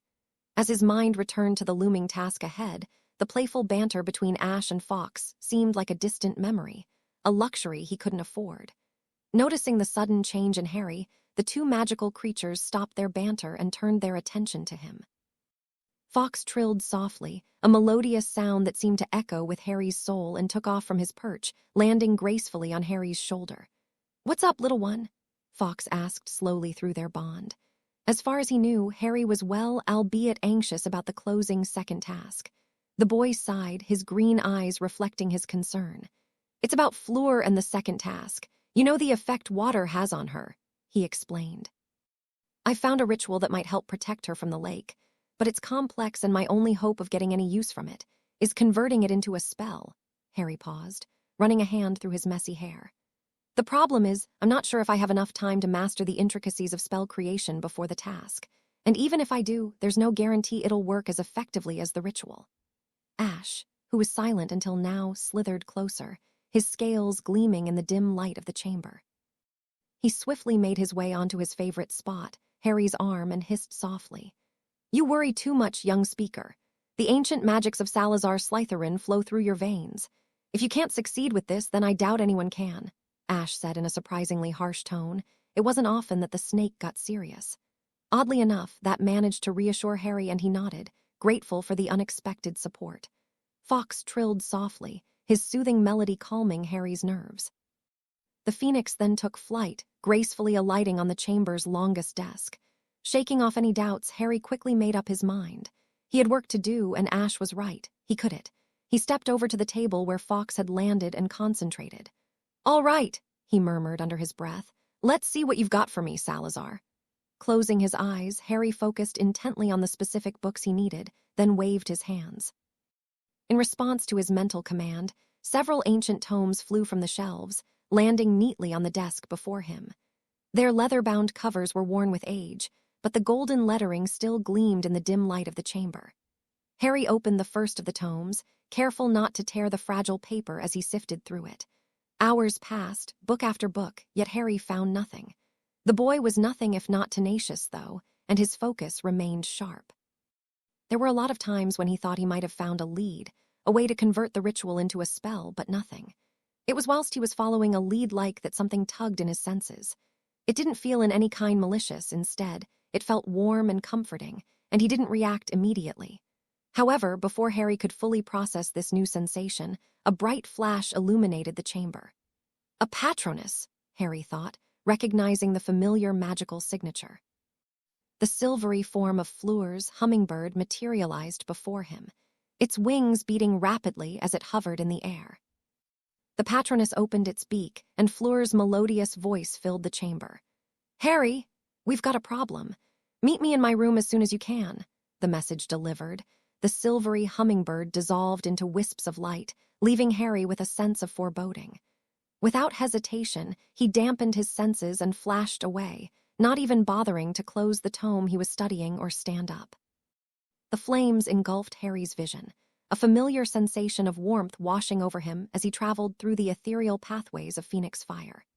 In an instant, the world around him shifted, the library fading away to be replaced by the soft hues of Fleur's room. Being able to disappear despite his current position was a hard-earned skill, hammered into him through exhausting hours under Fawkes' gaze. His eyes scanned the room as he extended his senses again, searching for any signs of danger. He had immediately noticed Fleur sitting on her bed, her face etched with worry. The usual sparkle in her blue eyes was dimmed, replaced by something else. Fear, Harry realized with a start. The emotion was so foreign on Fleur's face that it took him a moment to recognize.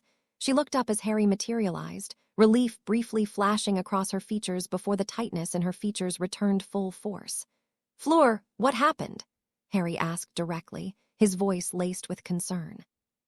He was momentarily overwhelmed by fear as well, but he quickly pushed it aside.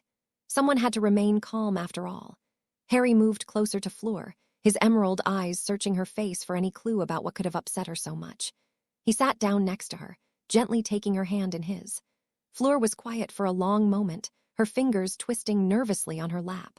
Harry could feel her hesitation, the weight of something unspoken pressing down on the space between them. His mind raced, but before he could open his mouth again, she looked up at him, blue eyes swimming with worry. "I just came from Madame Maxim's office," she finally said, her voice small. Harry frowned as he remembered the headmistress searching for Fleur in the morning, waiting for her to continue. The words that followed hit him like a punch to the gut. "She told me to stop seeing you." Silence. Fleur started fidgeting while Harry's brain took a pause, trying to process his girlfriend's news. He didn't know where to begin to process this unexpected turn of events. He knew Madame Maxime could be strict and a bitch, but this seemed extreme. "What exactly did she say?" he asked, and his voice dropped. The why went unasked. Harry felt a surge of anger and protectiveness wash over him. How dare the woman try to interfere in their relationship? He took a deep breath, trying to calm himself before Fleur's reply. Fleur's face tensed as she remembered the conversation. "She said our relationship was a distraction from the tournament and that it could compromise the integrity of the competition. Madame Maxime threatened to remove me from Beauxbatons, but I called her bluff," Fleur said. "Bullshit." Harry caught himself smiling briefly during Fleur's recounting, but his fists clenched as he imagined the scene. The thought of Madame Maxime threatening Fleur made his blood boil, yet he couldn't help but feel proud that Fleur had stood her ground. He squeezed her hand reassuringly, which got him an appreciative smile in return. "I then told her, very clearly, that I wouldn't let anyone dictate my personal life, especially not her when she had already tricked me once." Fleur's grip on Harry's hand tightened, her voice hardening. Harry's expression matched her own as he nodded in agreement. Entering you into the tournament without your consent was already a gross overreach of her authority. Now she's trying to control your personal life too. Harry's voice was low, barely containing his anger. Fleur flinched back at Harry's sudden raise of voice, breaking their hold. To her credit, though, she immediately tried to hide it, but shit. Harry, it's Fleur tried to say, but was ultimately cut off. No, Fleur, it's not okay. I'm sorry, I didn't mean to startle you, Harry said guiltily and looked away. An awkward silence fell between them. What do you want to do? He asked after a moment, still not meeting her gaze. If it were up to him, he'd ignore the woman as he continued to do with the meddling old goat. However, it wasn't up to him. Fleur took his arm, prompting Harry to look up. Beautiful, he absent-mindedly noted as he met her eyes. There was a fierce determination there, a fire that burned brightly despite everything. I won't let her intimidate me, Harry. We've come too far together to let someone else's misguided concerns tear us apart, she finished with conviction. Harry felt a surge of pride and love for Fleur. Love, Harry thought, the word echoing in his mind, and the newfound clarity he had felt in the night returned full force. Harry pulled her close, wrapping his arms around her in a protective embrace. As he held her in his arms, feeling the subtle rise and fall of her breath against his chest, Harry's thoughts spiraled. He knew his feelings for Fleur were strong, stronger than he'd ever felt for anyone else. But now, the thought of losing her, of having someone else pull them apart, it gave him another perspective. It made things much more real.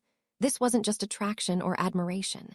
The feelings he felt were frightening in their intensity, but also something he couldn't imagine living without, not again. We're in this together, Harry whispered, and the softness of his voice surprised Fleur, and even himself. Fleur, the words froze in his throat as he looked into his girlfriend's eyes. The words froze in his throat as he looked into her eyes. The intensity of his feelings overwhelmed him, making it hard to breathe. Harry took a deep breath, gathering his courage. I love you. 3 words, simple yet profound, that changed everything. Fleur's eyes widened and she broke their embrace, standing up.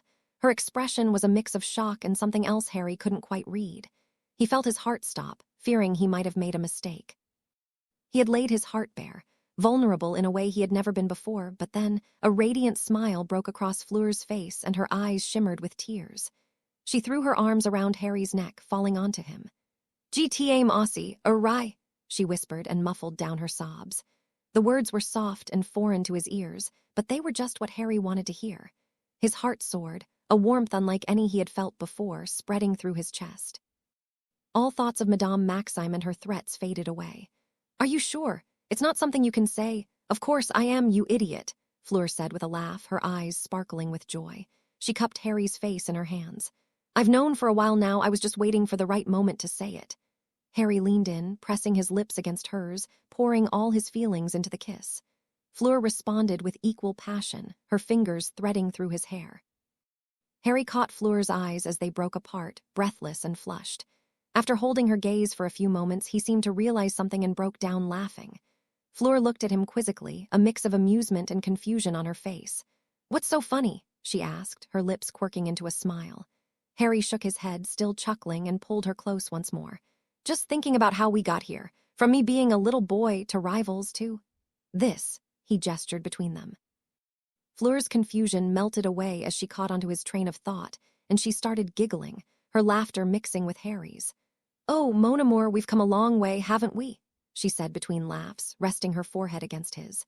Indeed we have, Harry answered and pulled Fleur closer for another make-out session. After finishing there, catching up, Harry told Fleur about his findings and flashed with her in the chamber. He led her towards the long table where he had been studying. The ancient tomes and scrolls lay scattered across the stone table, just as he let them. I've been trying to figure out a way to modify the ritual into a spell, something that will protect you in the lake, he explained. But it's complicated, too complicated, and I'm not sure it'll work. Harry ran a hand through his hair, frustration evident in his voice. The challenge is not adapting the ritual's core principles into a spell form, but making sure it will hold for a whole hour. Harry paused, his brow furrowing in concentration. You will be underwater. There will be Merlin knows what creatures, and you will be constantly casting magic. I don't know where to even start the arithmetical calculations. The variables are just too many. Harry sighed. He could simply cast the spell, but that would have left a few things to chance. Something he didn't feel like doing. Harry gestured towards the scattered papers on the table, filled with complex equations and diagrams. I've been working on creating an enchantment instead of a spell so that it will hold regardless of time, but I feel like I'm hitting a wall. Fleur listened intently, her eyes following Harry's gestures as she processed the information. Perhaps we're approaching this from the wrong angle, she mused, her eyes scanning the scattered papers. What if we made a potion instead? Yeah, don't depend on me for that. Harry had told Fleur all about his classes with Snape and how fun they could be. Don't worry, I wasn't under such delusions, she replied with an amused wink. You might be onto something there, but I still think I can manage to create an enchantment that will work. Harry paused, his eyes stopping at the texts he had left scattered across the table. He knew he was close to a breakthrough, but something was still missing. What if we combine the enchantment with a runic sequence? He suggested, not really wanting a reply. We could even copy some of the runes from the tome directly, providing the stability needed. Noting that Harry was in a world of his own, Fleur decided to pursue her own train of thought. Moving towards the towering bookshelves, Fleur's eyes scanned the various tomes. Point me potions textbooks, she murmured, while thinking of rituals, and her wand shot an almost transparent trail. Following the trail, she found herself in front of a dusty shelf filled with ancient-looking books. All of them looked the same. Her fingers traced the spines, feeling the embossed titles beneath her touch. She pulled out a particularly intriguing volume, its cover adorned with intricate alchemical symbols. Beauxbatons had alchemy as an elective for their 6th and 7th years. Fleur had taken the course and found it fascinating, especially the way it combined theoretical knowledge with practical applications. As she flipped through the pages of the ancient tome, her eyes lit up with recognition. Hours passed as Harry and Fleur worked silently on their respective tasks. The chamber echoed with the occasional rustle of pages and the occasional murmurs of incantations as they tried spells out, mostly Harry. Harry looked up from his work, his eyes meeting Fleur's across the room. She was sitting on the other side of his desk. They shared a small smile and returned to their work. We've got 1 week for the task. I have to pull through, Harry thought to himself, determination etched on his face. After another hour of intense work, Harry, who was growing restless, finally looked up from his notes, a triumphant gleam in his eyes. He turned to Fleur, who was still engrossed in her own research. I think I've got it, he said, his voice a mix of excitement and exhaustion. Come take a look at this. Fleur looked up from her work, her oceanic eyes showcasing her exhaustion. She wordlessly stood up and made her way around the table, leaning over Harry's shoulder to examine his notes. Her eyes scanned the intricate runic sequences which were drawn on top of a bracelet sketch. I don't understand this part. I don't understand this part, Fleur thought to herself as she focused on a particularly complex section. Her brow furrowed slightly as she traced the tangled patterns with her finger, her lips moving silently as she deciphered the runes. After a few minutes, her eyes widened, and she hugged Harry's back. You've outdone yourself, Mon Amour. She pressed a soft kiss to his cheek, her breath warm against his skin. I won't lie and say that I understand all of this, but are you sure this will work? Harry nodded and melted into the hug. I'm as sure as I can be without actually testing it. The runic sequence should keep my spells stable and surround your body with sort of a bubble, which will be barely a millimeter thick. The bubble will even allow you to breathe underwater and protect you from the cold and pressure, he said confidently. I assume the bubble will prevent me from directly contacting the water, which is why I won't experience the Vila weakness, Fleur mused aloud. Actually not entirely at least. If that was the case, we would have started with a bubblehead charm and worked from there. The bubble's purpose is to channel the spell, which I have yet to create, all around you. And to let you breathe, of course, Harry explained. The spell will nullify the Vila weakness and the bubble will keep it working, he added. Sometimes simple explanations pave the way for understanding more complex concepts. Fleur nodded, impressed by Harry's solution, and considered the air container's flaws. Won't the bubble simply pop in the first collision with an obstacle? She asked slowly. And what about casting spells through it? Will it interfere with my magic? Harry shook his head, a confident smile playing on his lips. The bubble isn't fragile like a soap bubble. It's more like a flexible, magical membrane that can even withstand physical impacts. As for spell casting, your wand won't be inside the bubble, so it won't interfere with it. Even if it was, the bubble is permeable to magic, and it wouldn't have mattered. He finished his explanation. Fleur nodded, absorbing the information and unable to think of any more weak spots. She let a mischievous smile form on her lips. Well then, mon chéri, when will we test this ingenious creation of yours? she asked with a playful tone. Harry snorted but couldn't hide the excitement in his eyes. Tomorrow, I'll get the spell and we can head to either the lake or the prefect's bathroom, he suggested. We'll need to test it thoroughly before the task to make sure everything works as intended, Fleur said and nodded in agreement. I can't wait. So, why is it that I'm wearing a swimsuit and you are wearing normal clothes again? Fleur asked, her eyebrow raised in amusement as she stood by the edge of the prefect's bathroom pool. The spacious room was filled with the soft glow of multicolored candlelights, reflecting off the surface of the water and the various metallic surfaces. Because there's no reason for me to change, Harry replied with a wink. I'm not the one who needs to test the enchantment, am I? He continued nonchalantly. Despite their bantering, Harry's attention was elsewhere. His hands kept moving over a delicate bracelet. It was made from silver metal, with a decorative motif resembling delicate branches or twigs that, when worn, would wrap around the wrist. The centerpiece had a blue faceted gemstone, courtesy of the Black's vaults, which was connected to a chain that extended to a ring worn on the finger. Harry had meticulously etched runic sequences onto the bracelet the day before, ensuring each symbol was perfectly aligned. The intricate design wasn't just for show. Every curve and line played a crucial role in channeling and stabilizing the magic, which would hopefully allow for his enchantment to work as intended. As he finished checking everything, yet again, Harry couldn't help but feel a mix of pride and trepidation. Here's to hoping that everything's correct, he thought to himself as he held out the bracelet to Fleur. Here, put this on. Make sure the ring part is on your middle finger, he instructed steadily, making sure not to show any of his nervousness. Fleur took the bracelet and easily slipped it onto her wrist. By magic, this is beautiful, Fleur thought, admiring the intricate design. The bracelet felt light on her wrist, almost as if it wasn't there at all.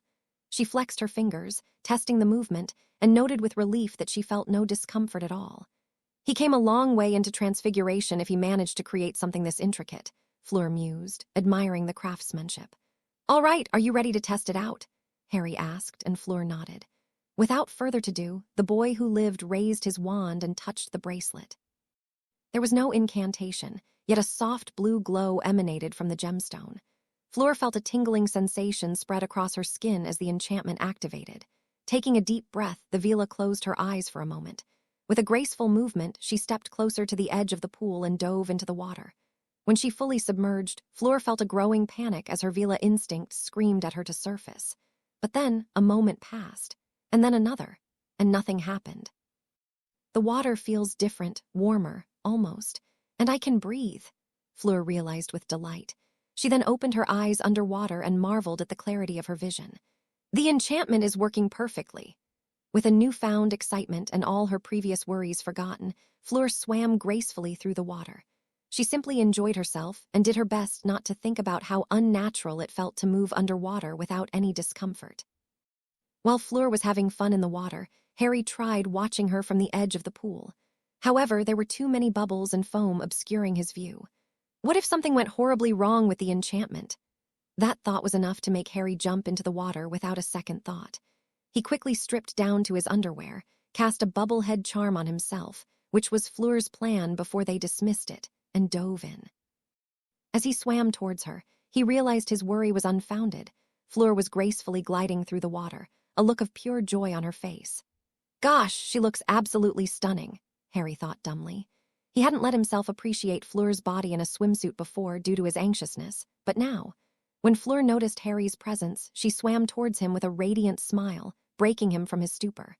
While she moved closer, her eyes couldn't help but take Harry's form. Gone was the lean boy Harry once was. The ritual didn't just give him a new magical form, but also enhanced his normal form. His body had transformed, becoming more muscular and defined, even making him taller by a few inches. The lean boy she had first met had been replaced by a man with a sculpted body that spoke of power. When Fleur reached him, she started gesturing animatedly, pointing at herself and then around the pool. Harry let her continue for a while, enjoying the display, before he initiated the mind link he copied from the twins. You do remember we can talk like this, don't you? Harry's voice echoed in Fleur's mind. Fleur blinked in surprise, momentarily thrown off by the sudden voice in her head. The sheepish look on her face became too much and Harry burst into a fit of giggles. It was a strange sensation, laughing underwater. "You let me struggle," she accused in mock indignation, the pink tint on her cheeks betraying her embarrassment. After a moment of struggle, Fleur visibly relaxed and fell into a fit of laughter herself. "But seriously, Harry, this is incredible. I can breathe and move underwater without any discomfort. It's like I'm not even in water at all." "I'm glad it's working," Harry replied, his voice filled with relief. "We just have to stay in the water for an hour and make sure everything's fine now." "An hour?" Fleurs asked, and a mischievous smile spread across her face. She leaned closer to Harry, her eyes sparkling with playful intent. "I'm sure we can find some interesting ways to occupy ourselves." Fleur swam even closer, wrapping her arms around Harry's neck and pressed her forehead against his. Harry thought that was a bad idea and that his bubble would pop, but to his surprise, he felt a strange sensation of their bubblehead charms merging for a moment. "Huh, that shouldn't have happened," Harry thought to himself, awed by what he was seeing and feeling. Two different pieces of magic interacting and merging seamlessly. "I suppose it has something to do with the fact that I powered both of the spells," Harry mused, his analytical mind briefly taking over. He found himself fascinated by the magical interaction, wondering about the implications and potential applications. Before he could delve deeper into his thoughts, however, his attention was soon caught by Fleur's lips pressing against his. The sensation was new, the warmth of a kiss coming in contrast with the coolness of the water surrounding them. As they parted, Harry couldn't help but let his eyes wander, his earlier thoughts and concerns about the enchantment all but having vanished. Despite wearing a simple full-body swimsuit, Fleur's athletic figure was clearly visible. The suit hugged her body in all the right places, highlighting her ample bosom and slender waist. Harry found himself momentarily mesmerized, his eyes tracing the elegant curve of her neck down to her collarbone. Her silvery blonde hair seemed to shimmer with various colors. "Eyes up here, Harry," Fleur teased, gently tilting his chin upwards with her finger. Harry felt his lust rise and his cheeks flushed with a mix of embarrassment and desire. He cleared his throat, trying to regain his composure. "We should, probably focus on testing the enchantment," he said, his voice strained. "If that's what you want, then all right," Fleur replied with a sad smile. "I was thinking we could multitask, but I suppose I was wrong," she said and swam a little distance away. Harry felt a pang of guilt at her disappointment and immediately swam closer, reaching out to take her hand. "Very funny," he said with a humorless chuckle. He kissed her lips softly and wrapped his arms around her waist, pulling her closer. "But you know I can't resist you." That was enough apparently as Fleur's facade crumbled, and she leaned in for another, more passionate kiss. Harry's hands roamed over Fleur's body, tracing the curves of her waist and hips. The sensation of her soft skin against his palms, combined with the gentle caress of the water, sent shivers down his spine. As their kisses grew more heated, Harry felt a surge of desire coursing through him, his body responding to Fleur's touch. "You know, I noticed you are overdressed for our underwater experiment," Harry said seriously, his fingers playfully tugging at the strap of her swimsuit. "Perhaps we should remedy that situation." Fleur's eyes sparkled as she leaned in closer, her lips brushing against Harry's ear. "I thought you'd never ask," she whispered, her fingers trailing down his chest. As her hands roamed over his chest and shoulders, she marveled at how perfectly he now fit against her. "He's taller than me at last," she thought with a blush, remembering various fantasies she had dreamed about. With a playful smirk, she reached for the clasp of her swimsuit. As the clasp came undone, the swimsuit began to slip away, revealing more of Fleur. The cold, crisp February air filled the Hogwarts grounds as the sun began to rise over the Black Lake, casting shimmering reflections across its dark, still waters. A thin mist hovered over the surface, curling and twisting as though trying to shield the mysteries lurking below, and who knew, maybe that's exactly what it did. For most of the castle's inhabitants and its guests, it was just another chilly morning, albeit an exciting one. But not for the Triwizard champions. And of course, Fate's spittoon was one of the aforementioned competitors. For them, it marked the day of the second task in the Triwizard Tournament, a day they had been dreading, each for their own reasons. "There's still an hour before we have to go," Harry mused and reinforced his grip on Fleur. "Don't worry, mon amour," Fleur whispered, her breath visible in the frigid air. The young couple was currently standing on one of the lake's edges, looking at the recently constructed wooden platforms jutting out over the water. The previous day, during dinner, Dumbledore had made an announcement, explaining that the tall structures in the lake would serve as the starting point for the champions and as viewing platforms for the audience. Spectators would be able to watch the champions dive into the murky depths and cheer them on from there. Isn't the whole idea stupid? Harry grumbled, feeling a sinking sensation in his stomach. We'll be underwater for an hour, encountering God knows what. Do they expect people just to stand there and stare at the mist or something? However, despite his words, Harry didn't care. He couldn't care less about what the audience did and if they enjoyed themselves or not. His single concern was the girl he was currently hugging from behind. Harry shook his head. The absurdity of the situation only heightened his nervousness about the impending task. We have prepared well, Non, and we will face the challenge together, Fleur reassured him, turning in his arms to face him. Thankfully, there were no rules about champions working together. Because if there were, Harry's imagination created a scene of a weakened Fleur swimming through the dark depths with countless creatures on her tail. That thought prompted him to tighten his embrace again. Fleur was right, though. They had indeed spent countless hours preparing, researching underwater beings, breathing techniques, and practicing defensive spells. Harry even had a pair of gillyweeds tucked away in his enlarged pockets, a testament to their meticulous planning. As the cold wind whipped around them, Harry's thoughts turned to his best friend, Hermione.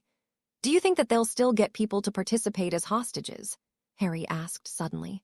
Fleur's brow scrunched. I hope not after your little speech yesterday, but with the English ministry involved, who knows? Considering Fudge's stupidity, she said with obvious disdain in her voice.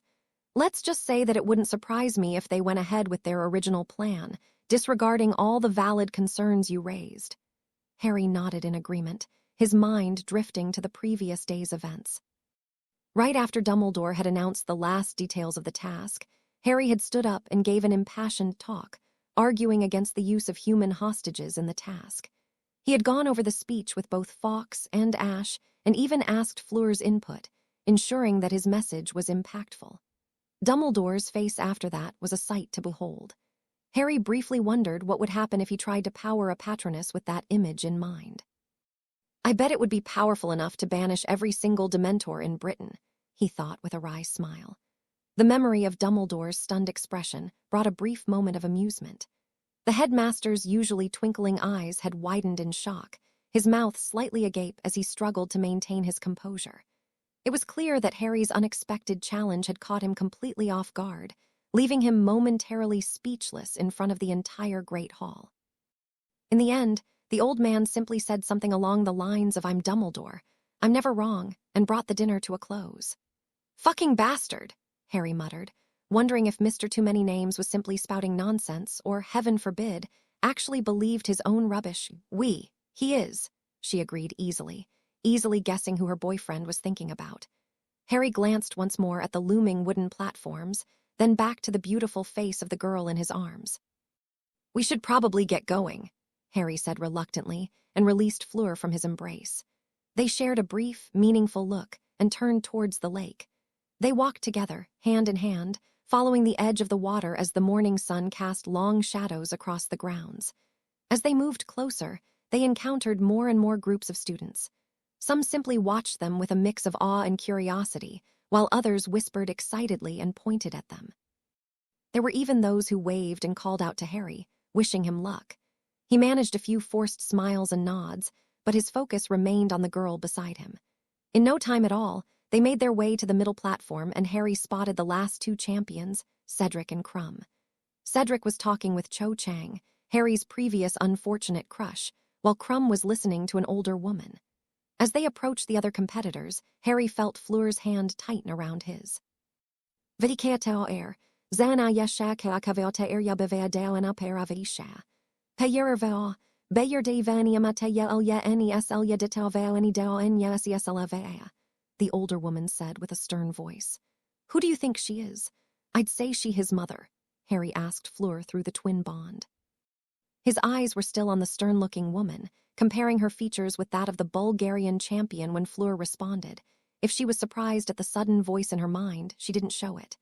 Definitely a relative, Fleur mentally replied. The resemblance is uncanny, and her demeanor screams protective parent, so I'd say you are correct. Harry nodded, agreeing with Fleur's assessment. Cedric caught sight of Harry and Fleur and offered a friendly, if slightly nervous, wave. Cho continued standing by his side, her expression unreadable.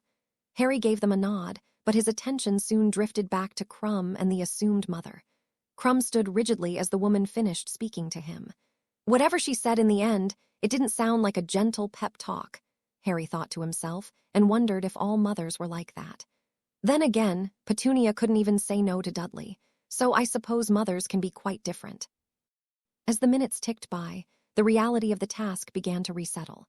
Madame Maxime had moved closer and eyed Fleur with a disapproving look that promised a stern lecture later.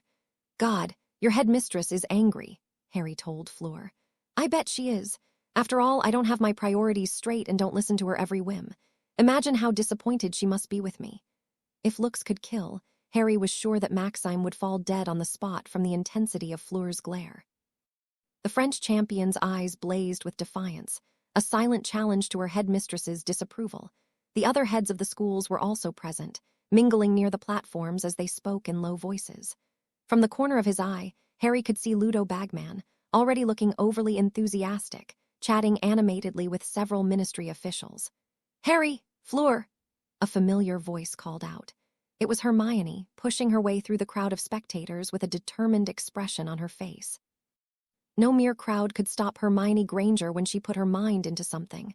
You two okay? She asked breathlessly when she reached them, her eyes scanning their faces for something. Yes, of course. We were just getting excited about our meeting with the horrors dwelling down there, Harry replied and pointed behind him, managing a small smile. Good, Hermione replied, taking the sarcasm as a good sign. As they exchanged a few words of comfort and some last-minute advice, a loud whistle echoed across the lake, signaling that the task would soon begin, and the champions were instructed to gather at the edge of the platform. As they took their places on the platform, Dumbledore stepped forward, his voice magically amplified to address the audience. Ladies and gentlemen, esteemed guests and champions, he began, his tone warm. The time has come for the second task of the Triwizard Tournament. Our champions have proven their courage and skill, but today they must prove their resilience as they venture into the depths of the Black Lake. Each champion has prepared, but only the true test of the lake will reveal their resourcefulness and fortitude. The spectators went quiet as Dumbledore continued, and Harry's annoyance grew. This task will test not only their magical abilities, but also their adaptability and endurance, Dumbledore went on. Harry clenched his fists, fighting the urge to interrupt the headmaster's speech. The sooner he finishes, the sooner we'll go into the water and the sooner we can put this task well behind us. As you know, our champions will have an hour to finish the task, and they will have to retrieve something precious from the lake. Harry's inner cursing was immediately stopped, and he listened intently. Each champion has an individual that has been placed under a sleep charm, Dumbledore announced merrily. Despite what you might have heard yesterday, I assure you that we have taken every precaution to ensure their safety. Harry's jaw tightened as the headmaster turned his attention towards the champions. Champions, you must find and retrieve the person most important to you. Good luck. Harry's blood boiled as he realized the old man had completely disregarded his stand the previous day. Dumbledore's twinkling eyes now seemed to mock him, daring him to say anything. And Harry was about to do just that, but Fawkes, who was long since flying overhead, suddenly let out a melodious trill. The phoenix's song calmed the rising tension in the air and momentarily distracted Harry from his fury. With a sigh, Harry's hand slowly found Fleur's and tightened around it. She's trembling, he realized with a start. That was almost enough for him to disregard everything and start shouting at Dumbledore. Another timely trill from his familiar diffused the situation, though. Luckily, the whistle blew again, loud and piercing, echoing across the lake. The task had began with a final glance at each other, Fleur mouthed, I love you. Harry mouthed the magical words back, and with a wave of his wand, which had somehow found a way into his hand, he transfigured their clothes into swimsuits. He gave more attention to Fleur's clothing, making his best to hide those curves as much as he could. Needless to say, he didn't have much of a success there. I know what you did, Fleur said through their bond, her mental voice tinged with amusement. Harry flashed an innocent smile at her and tapped the bracelet on her hand. A soft blue glow emanated from the jewelry, and Fleur felt a tingling sensation spread across her skin. Exchanging a nod, Harry waved into existence a bubblehead charm around his head and dipped into the freezing lake. The world around him blurred into shades of green and black as he descended, leaving behind an awed crowd and the safety of the sunlit world. Fleur didn't take long to follow, diving right behind him. "Is everything all right?" Harry asked through their bond and looked to check on her. "Yes, I'm fine," Fleur's voice echoed in his mind, clear despite the surrounding water. "The charm is working perfectly. Let's go." With 2 quickly cast Visas Serpentis from Harry, both champions found themselves navigating in the dark depths with ease. The Parseltongue spell was a variation of Lumen Oculis, a spell that enhanced the user's sight in darkness. The waters stretched out before them, filled with swaying seaweed and ominous darting shadows. "Point me," Harry thought, and cast the 4-point spell wordlessly. The spell revealed the direction they needed to go, guiding them deeper into the lake. Harry and Fleur swam side by side, leaving enough room in between them for easy maneuver. That was necessary because, knowing the tournament's organizers, the most dreadful magical creatures they read about while going over tomes on the aquatic life could be very well lurking somewhere nearby. As they swam deeper, the water grew colder and darker. Thank bloody Parcel spells. Merlin knows if Lumen Oculus would allow one to see this far down, Harry thought, relieved that he had learned the spell. Suddenly, a flicker of movement caught his eye, and he gestured to Fleur. "I think I saw movement," Harry communicated through their bond. For a while, Fleur did not respond as she scanned the surroundings. The silence of the underwater world had grown eerie, and Harry felt as if a weight was pressing down on his chest. "Something's closing on us," Fleur said. However, the boy was already on alert and pointing his wand at the approaching threat. A dark shape materialized from the murky depths, its sinuous form cutting through the water with alarming speed.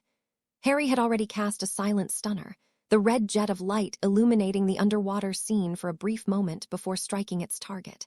"There are 2 more coming from behind us," Harry informed her. Fleur spun around her wand at the ready.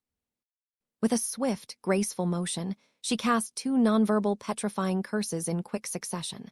The spells connected with their respective target, freezing them mid-lunge. Harry exchanged a quick glance with Fleur, silently confirming their safety. They let the creatures, now revealed to be Grindylows, be and drift away in the current. Without wasting a moment, they resumed their journey, following their previous direction. "Maybe I should broaden my sense a little bit." The Grindylows came too close before I spotted them, Harry thought to himself with a frown. He closed his eyes for a moment, concentrating on slowly extending his magical senses further. What he didn't expect, though, was for another presence to flash in his mind, and another, and another. Quickly, Harry stopped expanding his senses and communicated with Fleur. "More Grindylows coming from underneath us. Be ready." Harry's tone was enough to convey the severity of the situation. The dark waters seemed to close in around them, and Harry felt a chill run down his spine. New magical signatures kept popping in his mind like candies. "Merde," Fleur said, her mental voice tinged with worry. She tightened her grip on her wand, preparing for the onslaught. The moment Harry opened his eyes, he almost wished he hadn't. The water in their near vicinity, which was blue moments ago, had somehow darkened ominously in a few spans of time. Familiar shapes swam around them, their sheer number enough to overwhelm even the bravest of wizards. Countless Grindylows' long, spindly fingers reached out menacingly, their sharp teeth glinting in the dim light. And as if that wasn't enough, in the middle of the gathering storm, surrounded by a guard of countless smaller versions of itself, was a monstrous, much larger version of the Grindylows. "Is that a fucking weapon?" Harry wondered incredulously, nodding the massive, jagged sword clutched in the Grindylow's webbed hand. The blade gleamed with an eerie, otherworldly light, its edge promising swift and merciless destruction. Harry ignored the shivers the figure gave him and turned to Fleur. He was almost tempted to ask if she ever read about aquatic creatures wielding weapons, but he pushed the thought aside. They had more pressing matters to deal with. "We need to create a diversion." If it was only the Grindylows, perhaps they could manage, but that wasn't the case. Instead, they were facing a small army of water demons, led by their bloody king. "I'll conjure a swarm of fish to distract them. When I do, swim towards that rock formation to our left. I'll be right behind you." Without waiting for a reply, Harry aimed his wand and cast a spell. In an instant, a massive school of silvery fish materialized around them, their scales glinting in the murky water. The sudden appearance of the fish caused chaos among the Grindylows, momentarily distracting them from their intended prey. Milking the opportunity for all it's worth, Fleur swam swiftly towards the rock formation. Harry was just a step behind.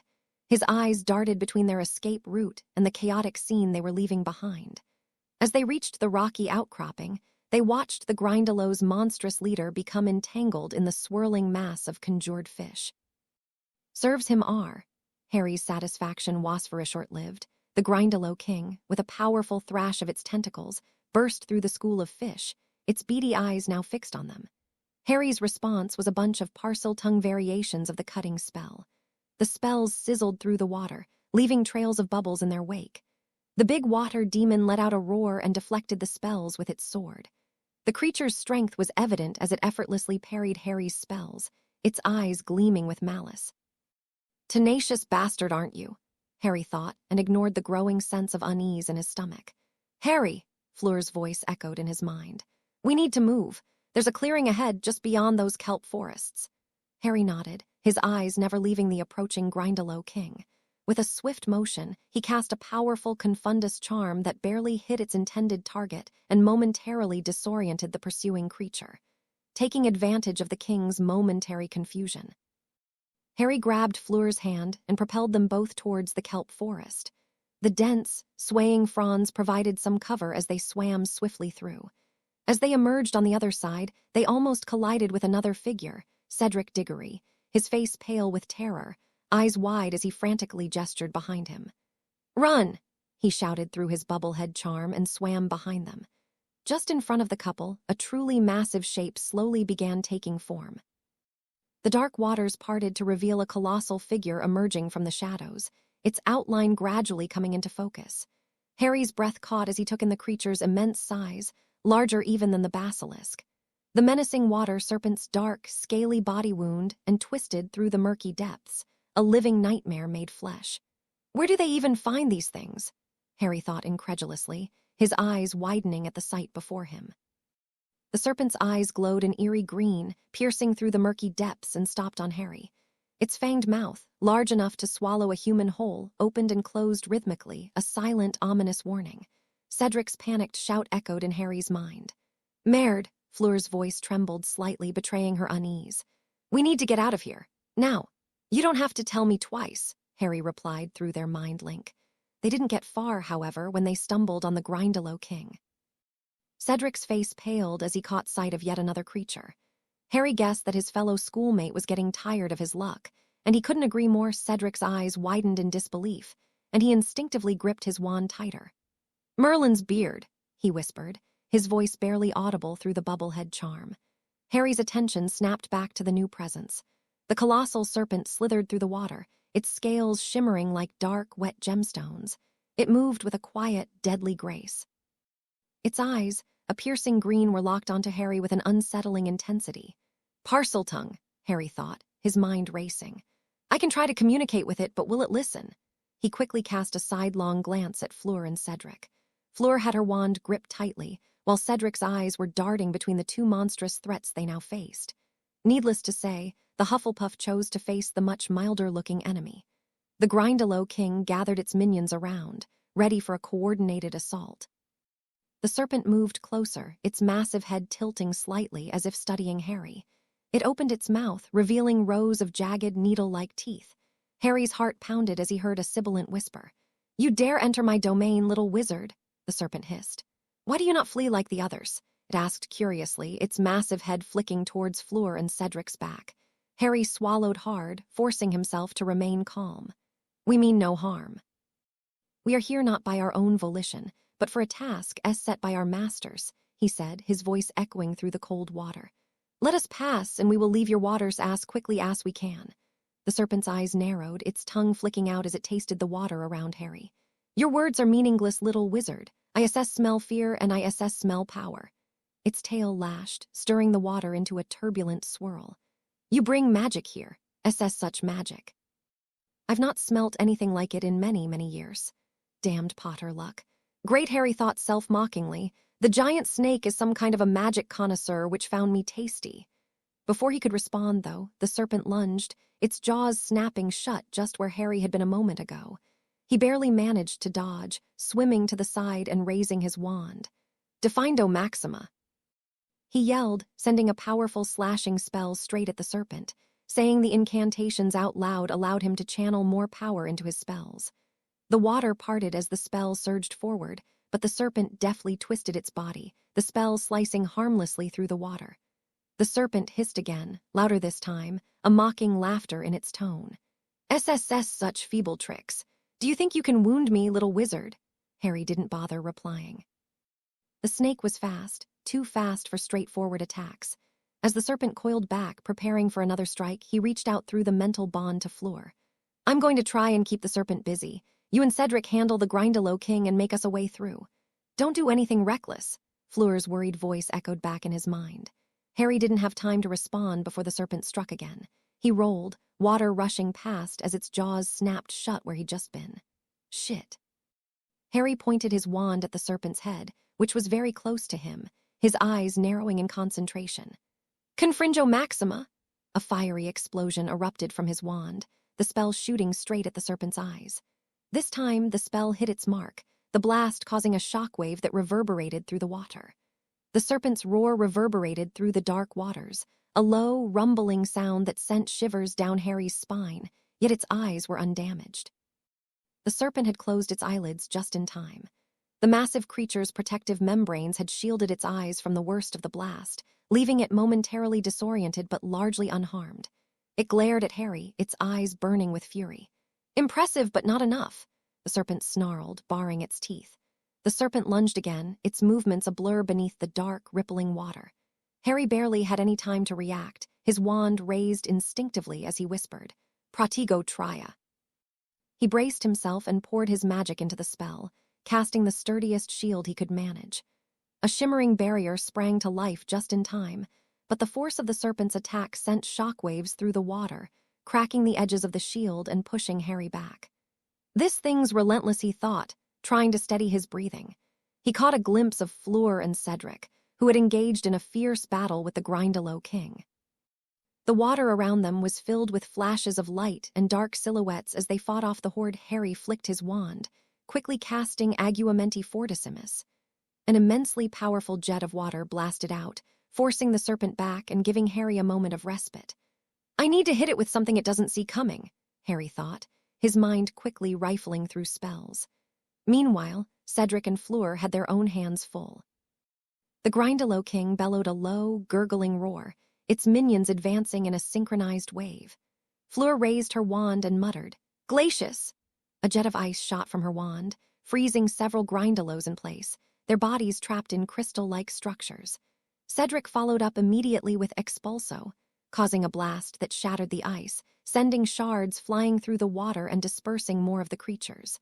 But the Grindylow King was undeterred. It lunged at Cedric, swinging its jagged sword, the blade slicing through the water with alarming speed.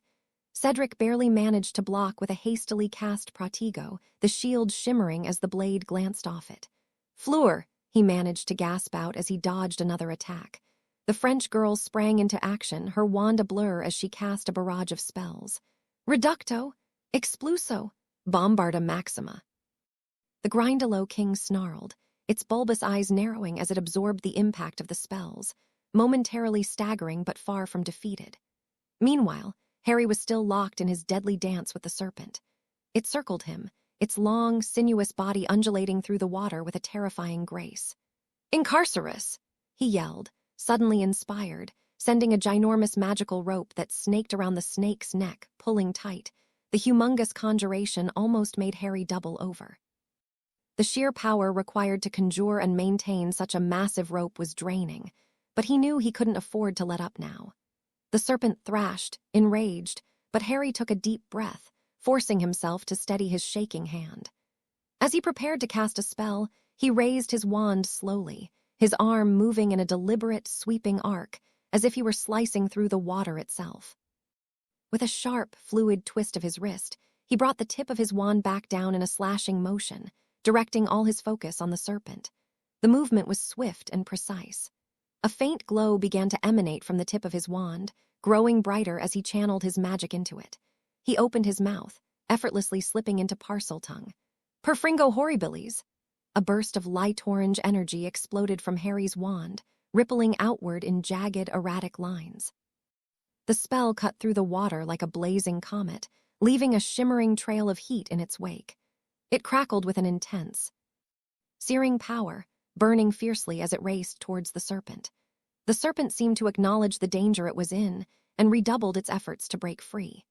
Harry didn't budge, though. The moment the spell struck, it exploded against the creature's scaly hide, sending a wave of fiery orange light cascading over its body. The serpent let out a deafening roar, a guttural, pained sound as the blast tore through its scales, leaving a deep, smoldering wound across its side. For a brief moment, the dark waters around them glowed a brilliant orange, illuminating the serpent's agonized thrashing as it struggled to free itself from the conjured ropes despite its attempts to escape.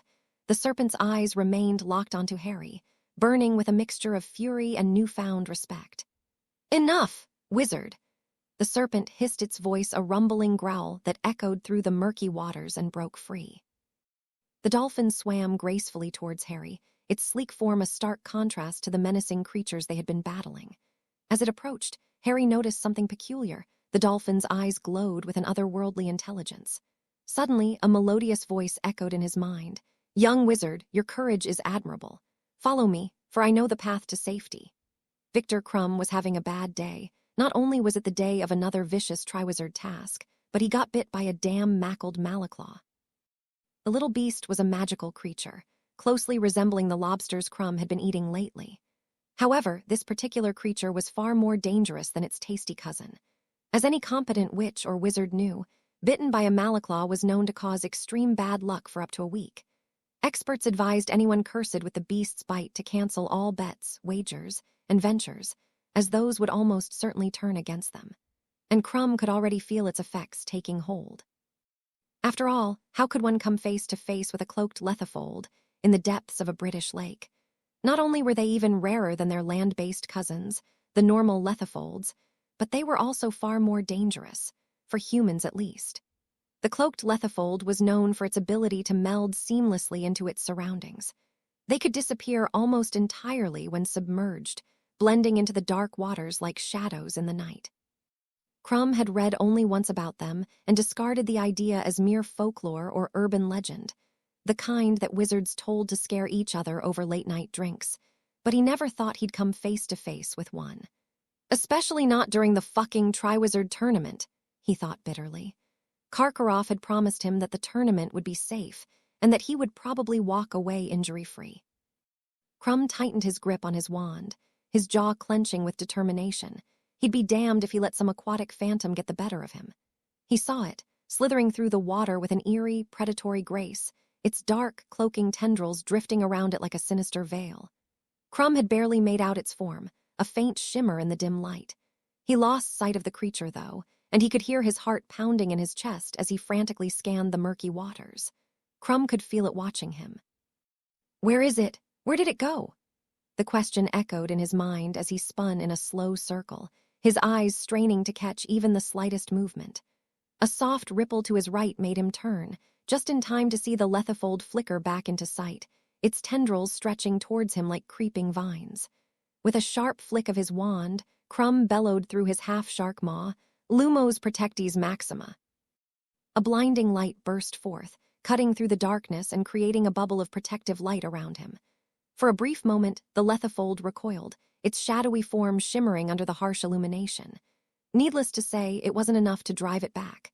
"Damn thing and damn patronus," he cursed, and with a quick wave of his wand, he cast Impedimenta, hopping to slow it down, but the spell seemed to bounce off, barely slowing the creature's advance. Crumb, for all his flying genius and combat prowess, was unable to cast the silvery white guardian. Uncaring about Crumb's inner quandaries, the lethifold slithered forward, wrapping itself around Crumb's light sphere, absorbing it and quickly snuffing out the glow. "Confringo!" he cried, sending a blast towards it. The water exploded in a burst of bubbles and light, but when the waves settled, the lethifold was still there, slipping around the attack as if it was nothing more than a passing current. It was also closer than before. Crumb almost panicked as he felt an icy tendril of fear grip his heart. The Lethifold's presence seemed to seep into his very bones, chilling him from the inside out. Crumb struggled to maintain his composure, and his thoughts briefly flashed to the other champions. Were they dealing with similar horrors, or was it just his miserable luck that had brought this nightmare upon him? Raising his wand, he summoned all the power he could muster for a single spell. Ventus Maxima. He roared, and a powerful whirlpool surged out, spiraling through the water and forcing the Lethifold to unfurl its tendrils, revealing its form. "Bage moi," he muttered, his eyes widening at the sight. Perhaps he shouldn't have done that. He was sure that if he survived, the writhing mass of darkness he saw would haunt him in the nights for days to come. The currents tore at the creature, making it shimmer and twist, but still, the Lethifold pushed forward relentlessly. It was close now, too close. Crumb could see the faint suggestion of a mouth, a dark, gaping maw hidden beneath its shroud, and he knew that if it managed to get a hold of him, there would be no escape. "Incendio perpetua," he bellowed, a fire spell powerful enough to burn even in water. Dark flames erupted from his wand, swirling around the Lethifold, encasing it in a fiery spiral. The creature hissed, its tendrils shrinking back as the heat seared through the water. Crumb held his breath, forcing the spell to stay lit, to burn bright or dark, and strong, even though the Lethifold fought to extinguish it. By the time it managed to snuff out the flames, Crumb had dropped his self-transfiguration and instead shifted into his animagus form, becoming a dolphin. He immediately swam away, and the water around him seemed to lighten as he found himself drifting into a new clearing. "Thank God, I managed to escape." At least now, nothing worse can happen, Crumb thought to himself. Relief washed over him, but then he felt a disturbance in the water. The vibrations quickly grew stronger, and with them came a sense of foreboding. That was when he heard a distant roar, barely muffled by the depths. It was unmistakably loud and terrifying. He was about to change his course when he felt the water around him suddenly get colder, darker, as if all warmth had been sucked away. "Unrelenting bastard," Crumb cursed and swam towards the terrible roar. After all, what were the odds that the source of the sound was something more dangerous than the insidious thing that was hell-bent on eating him? The lake grew darker, and Crumb began to regret his earlier decision. As he approached the source of the disturbance, he could see flashes of light illuminating the murky water. Crumb's sharp dolphin eyes soon caught sight of figures in the distance. It was Potter, Delacour, and Diggory, locked in a fierce struggle. For a moment he couldn't make out what they were fighting, but then he saw it. A massive serpent, its dark, glistening body twisting and coiling around the champions. Holy shit! The serpent was easily the largest creature Crumb had ever seen. Even larger than the dragon he'd faced in the first task. It moved with a lethal grace, its powerful coils propelling it through the water, and it was clear that it was toying with Harry, savoring the hunt. Crumb hesitated for a heartbeat, assessing the scene. Delacour and Diggory were locked in combat with a horde of Grindylows, led by an enormous, menacing Grindylow king. The king wielded a jagged, twisted sword with surprising skill, slashing at the water with each swing and deflecting spells. His minions swarmed around. Adding to the chaos, Potter was facing off against the giant serpent alone, his wand glowing as he fired spell after spell at the monstrous creature. The serpent's head bobbed and weaved, dodging most of Potter's attacks with unsettling ease. However, the boy kept firing spells and eventually, somehow managed to conjure ropes that were able to restrain the serpent. The creature thrashed against its bindings, its scales gleaming in the dim light of the lake. Potter's face contorted with intense concentration before he bellowed an incantation. Suddenly, a blinding flash erupted. It was as if the sun had somehow found its way into the underwater depths. The explosion rippled through the water, an immense blast of orange light that seemed to swallow everything in its path. For a moment, Crumb could hardly see, his vision overwhelmed by the brightness. The shockwave surged outward, sending a torrent of bubbles and waves crashing against him, almost knocking him off course. As the light dimmed, Crumb blinked rapidly, trying to refocus. The serpent was still there, but it had been forced back, its body writhing in pain. A jagged, smoldering wound marred its scales, stretching across most of its length. The wound pulsed with an eerie, otherworldly light as if Potter's spell had left something behind. It hissed, a deafening, furious sound that made the water around them tremble. Crumb watched as Potter lowered his wand, his chest heaving. The boy looked exhausted, his limbs heavy, but his eyes were sharp, fixed on the serpent. Potter is insane, Crumb thought, his mind racing as he assessed the chaotic scene before him. However crazy his fellow champion might have been, though, Crumb preferred sticking closer to his fellow humans and Vila in the moment. I mean, there should be one of them who can cast the damn Patronus, right? Crumb thought as he transformed back into a human, casting a bubblehead charm on his head. Harry tensed, ready for another attack, but to his surprise, the serpent's air changed. Its massive head lowered slightly, and its eyes, still blazing with intensity, held a glimmer of something else, fear, he realized. Harry was taken aback by the sudden shift in the serpent's demeanor. Does it fear me? He let himself wonder. The thought trailed off unfinished as Harry noticed a new presence in the water. A dark form quickly glided through the murky depths, its movements smooth and deliberate. When it drew closer, Harry could make out the distinctive shape of a dolphin. What the fuck? He thought incredulously, as if the surprise wasn't enough. The dolphin suddenly morphed, its sleek form elongating and shifting until it became the familiar figure of Victor Crumb. Harry's eyes widened as the last champion swam towards him, his wand at the ready. Do you know how to cast the Patronus? Crumb shouted immediately, his eyes darting nervously behind them. Harry nodded, keeping his eyes on the suddenly still serpent, his grip tightening on his wand. I can, he replied with a steady voice, a deep contrast to Crumb's panicked tone. Why are you asking? Harry inquired and followed the boy's gaze. He didn't see anything at first, but then he let his hold of his magic sight and sense relax. Countless sensations flooded his senses as he opened himself to the magic surrounding them. He let more and more of his awareness expand, and then even the water started to whispering him secrets. He was about to rein his senses back in, but then he caught a glimpse of something. What the hell? The presence he felt, it was somehow cloaking itself against him. At first, he couldn't make sense of it. The sensation felt alien and unsettling. But as he focused, it was as if a dam had burst, flooding his senses. The previously insidious being revealed itself to Harry, and Merlin was he surprised. It was a force so dark and cold, it seemed to suck the very life out of the water around it. He briefly wondered if a Dementor had somehow found its way underwater. Can Dementors swim? Harry's magical sense enveloped the dreadful being, probing its nature, and what he felt sent the mother of shivers down his spine. It was as if a fragment of death itself had somehow found its way into the mortal world and took form. It was shifting and writhing like a living shadow. Its edges were blending so seamlessly with the murky depths that he was having a hard time distinguishing where the creature ended and the water began. As it drew closer, Harry felt an overwhelming sense of dread wash over him, a primal fear much like the one caused by Ozith, but also completely different. It was worse than a Dementor, much worse, and made his blood run cold. Crumb, Harry said sharply, his eyes darting to the Bulgarian. What the fuck did you fish? The Bulgarian flashed a sheepish smile which quickly turned into a grimace. A cloaked lethifold. Do you know what's a lethifold, Potter? Crumb asked, his voice tense with urgency. At Harry's shake of the head, the older boy quickly explained. Like a Dementor, it feeds on fear, but Vir Dementors suck ave happiness. The lethifold wraps itself around its victims, smothering them in silence. They're nearly impossible to detect until it's too late. Harry's mind raced. He had faced the damned wraith-like dark creatures before, and his Patronus was strong enough to repel them. But this was different. He hadn't faced a lethifold before.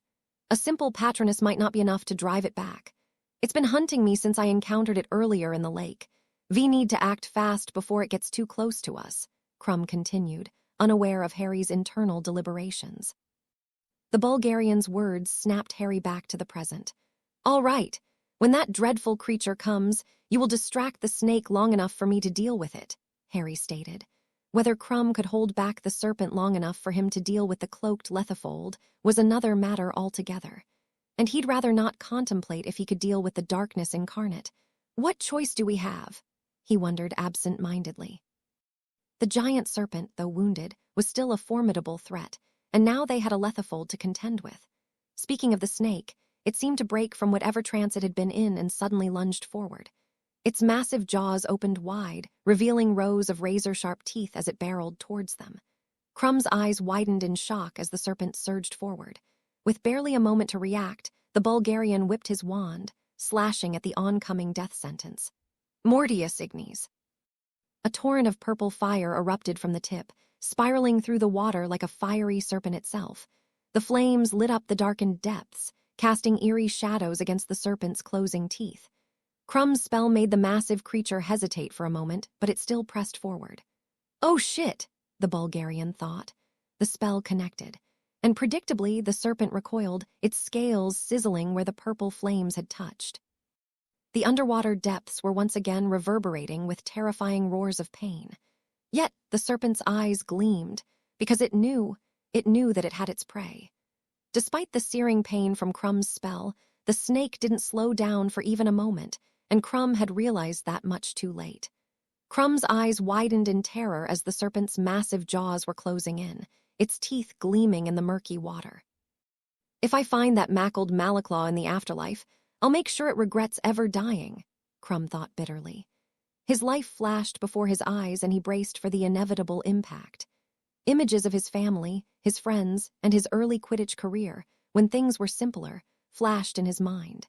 He saw the proud faces of his parents and the cheering crowds at the school when he caught the snitch for the first time, breaking all Durmstrang Seeker records.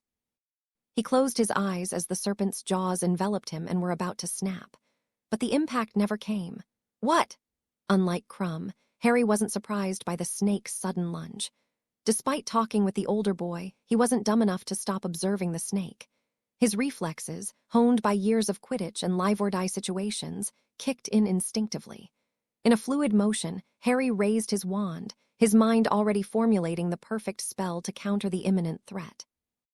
However, the snake had lunged at Crumb, and the stupid champion didn't bother moving himself out of harm's way. With heavy reluctance, Harry stopped his spell midway and instead cast a powerful summoning charm. "Accio Crumb!" Harry shouted instead, just as the serpent's jaws were about to snap shut around the older champion. Victor Crumb's body jerked violently through the water, and the spell yanked him towards Harry with alarming speed. He narrowly avoided the crushing bite of the serpent's fangs, a blur of shadow and scales as the creature snapped at empty water. Crumb, now floating limply next to Harry, looked stunned, his face pale and wide-eyed beneath his bubblehead charm. Before Crumb could even utter a word, the serpent turned to the two wizards, its cold, reptilian gaze fixed squarely on Harry. It hissed, the sound reverberating through the water like a thunderclap. "Wizard, you've proven yourself a formidable opponent," the serpent hissed begrudgingly, its voice seething with anger. "But do not think this battle is over. I sense a greater darkness approaching, one that will spell even your doom." "Your threats don't scare me," Harry retorted, his hiss steady despite his inner turmoil. "We don't have time for you to get eaten, Crumb," Harry muttered, his wand still raised, eyes locked on the massive serpent. However, the Bulgarian didn't answer. The near-death experience had rattled him, and adding to that was Harry speaking to the giant snake. Crumb blinked. Of course, he knew that Harry Potter was a Parselmouth. Everyone knew that after it was revealed in Harry's second year. However, knowing and seeing were two different things. Finally regaining his composure, Crumb returned Harry's barb. "I would prefer that," he muttered, straightening himself. The tension in the water was palpable as the two sides stood at an impasse. The giant serpent, even more wounded than before, looked back with anxiousness. "Speaker, I think we—" The snake was cut off when an unmistakable entity arrived, its presence chilling the water around them. Neither the snake nor Crumb could see it yet. However, Harry saw it as clear as the day, the Lethifold's dark, insidious form, and exactly where it was. Bloody hell. Fleur's fingers tightly wrapped around her wand as she fired off another blast at the Grindelow King. The monstrous creature's jagged, grotesque features contorted as the spell hit its mark and singed his thick, dark skin. He only bellowed in defiance. "Tough, unrelenting beast," Fleur thought, gritting her teeth. The king seemed impervious to her attacks, shrugging off spells that should have dealt grievous wounds to him. If her normal spell repertoire wasn't up for the task, she'd have to resort to more drastic measures. With a deep breath, Fleur focused, closing herself from the new, welcoming, feeling that the depths offered her. "Easy," she thought, feeling the familiar warmth of her inner fire begin to build and reach out to her fingertips. "Diggory, keep the Grindelows off me while I deal with this bastard." Fleur called out, glancing over her shoulder to ensure her fellow champion was with her. Cedric looked at her, uncertainty plain on his face. For a moment, Fleur thought that he'd say no, his face a mask of concentration and dread as he weighed some silent thought. But then his gaze met hers, and he gave a curt nod. "All right." He immediately pulled back his wand and cast a spell according to the girl's wishes. Repello Maxima. A shimmering barrier of force pushed back the screeching, clawed creatures, creating a temporary, almost safe space. Almost because their king remained unaffected by the spell, its massive form still looming menacingly before them. The creature's blood-red eyes narrowed, focusing on Cedric with a predatory intensity. Undeterred, the boy ignored the Grindylow, knowing that his next spells would need his utter concentration, and trusting Delacour to defend him. Pratigo Maxima, Fianto Duri, Repello Inimicum. 3 spells. The layered barrier sprang to life, radiating with a faint blue luminescence, forming a reinforced bubble around the 2 champions and the colossal Grindylow. Cedric's face was pale from the exertion, but he held on. His wand unwavering, Fleur watched amazed as the protective sphere swiftly formed around them. It didn't have a big radius, but she was impressed nonetheless. The spell, she knew, was a creation of the world champion duelist, Phileas Flitwick. Merde. I didn't expect any of the other champions to be good enough to cast something like this, she thought with a mix of surprise and respect. Although she most probably had the skill to cast the spell, it'd take relentless practice to manage to successfully cast it. It was that difficult. Fleur could feel the intensity of Diggory's effort and silently commended him. Turning back to the king, she could see him swimming towards her companion, probably intending to take down the shield. The king's jagged, twisted sword gleamed ominously as he gripped it with his clawed, sinewy hands. Cedric's face was a mask of concentration, and he didn't notice the approaching threat. However, that didn't matter. "I'm ready." Fleur used the opening to surge forward, her wand aimed squarely at the massive beast. "Flamma swathe." Fleur waved her wand, and a small, white-hot flame burned on the beast's upper torso. The flames spread around the Grindylow king's body, undeterred by the water's fire-extinguishing properties. The monster shrieked, a horrible grating sound that vibrated through the depths, and his grip on his weapon slackened as the enchanted flames licked his skin, hissing and cracking as they burned him. Out of the corner of her eye, Fleur saw a Grindylow approach the barrier and get incinerated. Fleur grinned to herself, eyes focusing back on her target, and she pressed her advantage. "Ignis Cluvi," she whispered fiercely. The Grindylow king's shrieks turned into guttural, choking sounds as new flames got conjured and formed a cage around him, searing its body. His weapon fell from his hand, sinking slowly to the lake bed below whilst he clawed feebly at the flames that encased him. His helpless expression gave Fleur a momentary pause. "What the hell am I doing?" The French girl questioned herself, watching in horror at the poor creature. She shook her head, trying to clear her thoughts. This wasn't the time for hesitation or moral quandaries. It was a fight, and in a fight it was either kill or be killed. She opened her mouth, ready to cast a finishing spell, but her momentary falter cost her. Due to her wavering, Fleur's fire spells lost some of their potency, and the Grindylow king, being the relentless cockroach he was, seized the opportunity with a sudden burst of strength. It broke free from the fiery cage, its charred body still smoking but its eyes blazing with renewed fury. Dropping all thoughts of self-preservation, the mad creature lunged at Fleur, claws extended, aiming for her throat. Fleur's eyes widened in horror as she realized what her hesitation was about to cost her. She tried to turn her body away, but she was too slow. The king's claws grazed her shoulder, drawing blood. Fleur gasped in pain as she desperately tried to put distance between herself and the enraged creature. Her efforts were for naught, though. It was in its own habitat, and it moved far faster than she could. The Grindylow's claws were mere inches from her face when suddenly, a blinding green light filled her vision. "Avada Kedavra," a cold voice hissed. The spell hit the Grindylow king square in the chest, and for a moment time seemed to stand still. Then, without a single sound, the creature's body went rigid. It began to drift lifelessly to the lake bed. Fleur whirled around, her eyes wide with shock and fear, to see who had cast the unforgivable curse. However, there was no one there. Her attention returned to the dead Grindylow, and that's when she saw her wand. Her still-aimed wand, which was pointing directly at the dead creature. A chill ran down her spine. "Merde," Fleur thought, her mind reeling from the realization. Suddenly, the cold voice echoed in her mind, and she could clearly hear herself whispering the 2 deadly words. The killing curse had come from her lips. She had cast an unforgivable curse, and worse, she barely remembered doing it. The implications were more than terrifying, but she had no time to dwell on them because just then, a terrible roar echoed through the water. Fleur felt the hair on the back of her neck stand up. She looked over at Cedric, who had gone pale. Whether that was from the roar or her spell, Fleur didn't know. She wondered what went wrong again as she saw a cloaked figure encompassing the giant snake that Harry had been fighting with. Bloody fucking hell, Harry cursed rapidly inside his head, watching almost in slow motion as the Lethifold devoured the ginormous sea serpent. In my next life, I pray to all gods that I won't be a damned Potter. It's ridiculous. Fucking Potter luck, he thought, noticing the quickly diminishing glow in the old beast's eyes.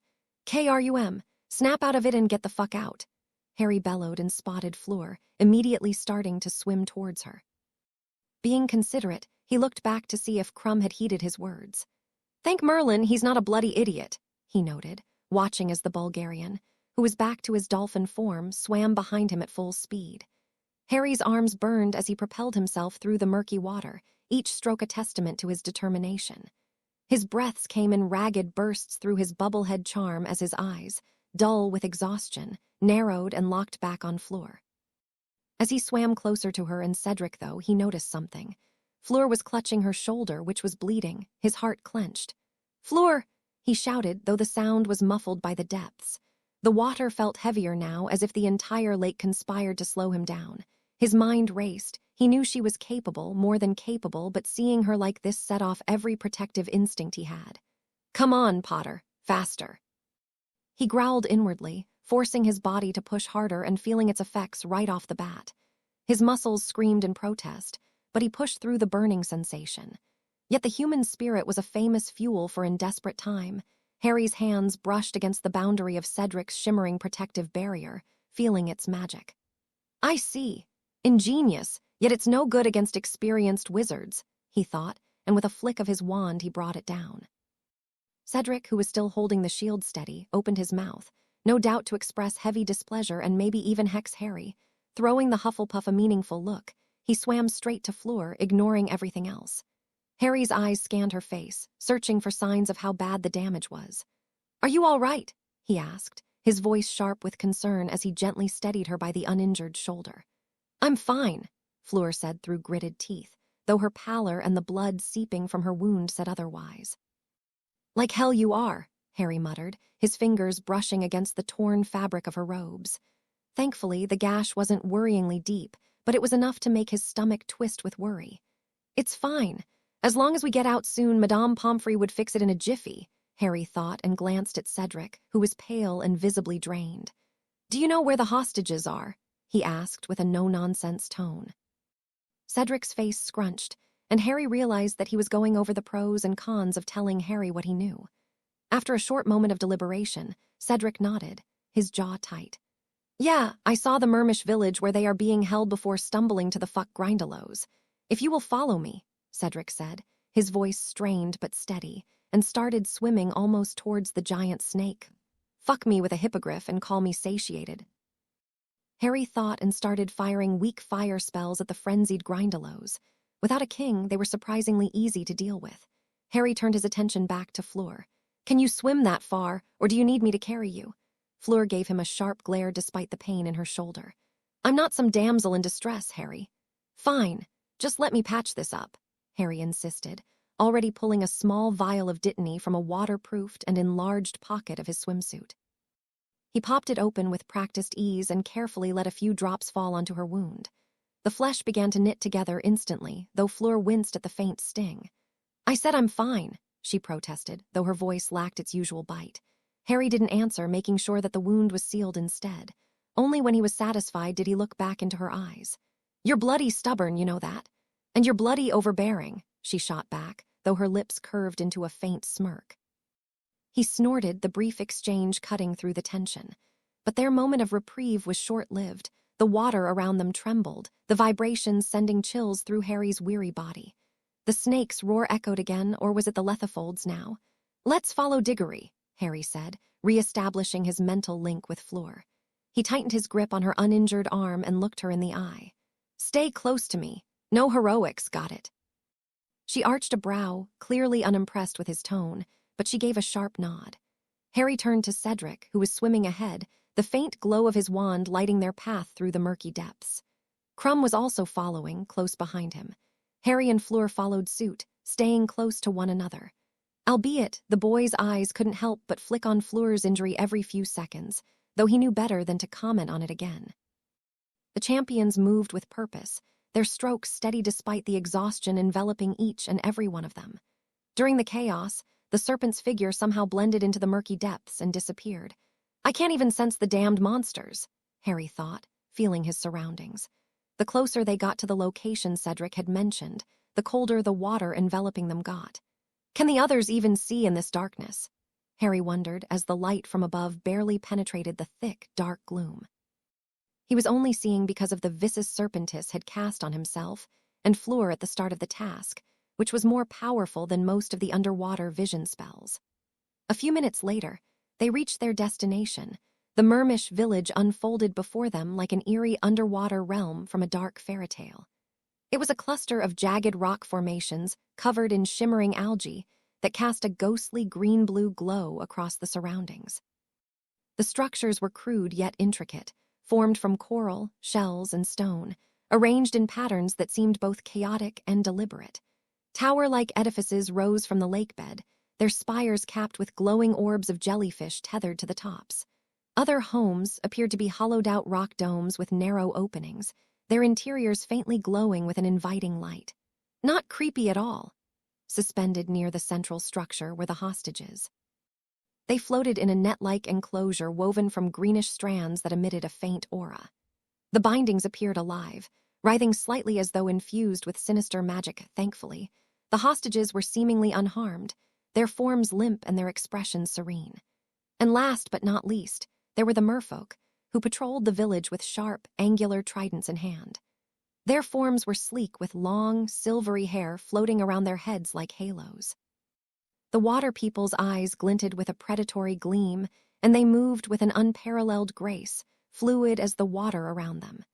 Despite the magical beauty of the place, the champions did not stumble upon a welcoming haven, but a stronghold of a species that regarded humans with suspicion at best and open hostility at worst.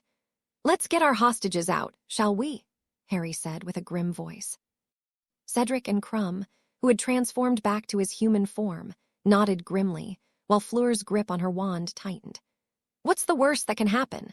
Harry thought and swam closer toward his fellow humans. Unexpectedly, the four champions managed to reach the hostages with no trouble whatsoever. The people of the deep didn't so much as move a finger towards them, instead opting to gaze them down with their yellow eyes. Meeting this seemingly peaceful stance, the four humans had no choice but to lower their wands. They didn't sheath them, though. That's how the small squad managed to reach underneath the net-like enclosure that stopped the hostages from floating away. The situation felt like an ignited powder keg, ready to explode at the slightest provocation. The merpeople's passive stance could change in an instant, and the humans knew it. The champions' nerves were stretched thin, taking as much sensory input as possible so they wouldn't miss the slightest change in the situation. After reaching the bindings, they found themselves at an impasse. If we try removing our hostages, the merpeople might take this as a sign of aggression and attack us. So what do we do? Harry pondered, his mind racing through their limited options. Casting a slow tempest, Harry saw that they had a quarter of an hour remaining. Needless to say, the other champions saw the floating digits as well. "Fuck!" Harry heard Victor mutter from beside him. Harry's eyes darted from the shimmering time display to the hostages, then to the merpeople. He met their unblinking, intelligent eyes that seemed to almost gleam with anticipation and gloating as if testing the humans' resolve. Cedric shifted uncomfortably to Harry's left, his grip on his wand tightening. Fleur stood opposite him, her pale face set in a determined frown. "This is madness," Cedric finally muttered, his voice muffled and distorted by the water. "If they think we're attacking, they'll swarm us," Fleur finished grimly. Harry's mind churned. Time was ticking and every second felt like an eternity. It was an impossible situation. Nothing new for me, Harry thought bitterly. He glanced at the others and made a decision. Slowly, he sheathed his wand, the motion deliberate and exaggerated to show he wasn't a threat. He raised his hands, palms open. Then, with practiced ease, he wandlessly recreated the magical connection between the twins, the one he so often used with Fleur, with all the champions. They all felt a faint tingle of magic in their minds, which was immediately followed by Harry's voice. "Follow my lead. Sheath your wands and go grab your hostage. Cedric, you go first, and if they start attacking, I can guarantee that I will buy all of you enough time to get out your wands." Harry's resolute voice echoed in their minds. Cedric and Crumb took only a moment to recover from the shock of Harry being able to speak in their heads and exchanged a tense glance. "Trust me on this," Harry said, sensing their hesitation and throwing a sharp glance towards the Hufflepuff for good measure. Following Harry's lead, the other champions slowly sheathed their wands. Cedric was the first to move, taking a tentative step towards his hostage while keeping his movements deliberately slow and non-threatening. The tension in the water was thick enough to cut with a knife as everyone held their breath. After a few seconds, Cedric managed to swim to Cho and began undoing her bindings. "Come on!" The merpeople stirred ever so slightly at the movement, their eyes narrowing, but they did not otherwise react. Cedric's hands worked methodically, his fingers trembling slightly as he struggled with the intricate knots binding Cho to the enclosure. The water around him felt oppressive, each second stretching into an eternity. "No one's moving," Harry said through their still-open mind channel. Cedric gave a subtle nod, his focus sharpening as he finally loosened the last knot. Cho floated free and Cedric caught her arm, careful not to jolt her too quickly. He began to guide her back towards the group, his every movement deliberate. The merpeople watched but made no move to intervene. "One down," Harry noted mentally. "Crumb, your turn." The Bulgarian champion wasted no time. His approach was brisk but controlled, his powerful strokes carrying him swiftly to Hermione. As he reached out to undo her bindings, his larger hands fumbled slightly with the knots, but with a grunt of effort he succeeded. Hermione's body drifted loose, and Crumb hooked an arm around her, pulling her close as he backed away slowly, keeping his eyes on the merpeople. Still, they did not move. Fleur hesitated, knowing Harry would insist on going last. Her hostage was Gabrielle, her little sister, and the stakes suddenly felt unbearably high. Harry's voice broke through her swirling thoughts. "Fleur, you've got this. Just stay calm and go bring little Gabby."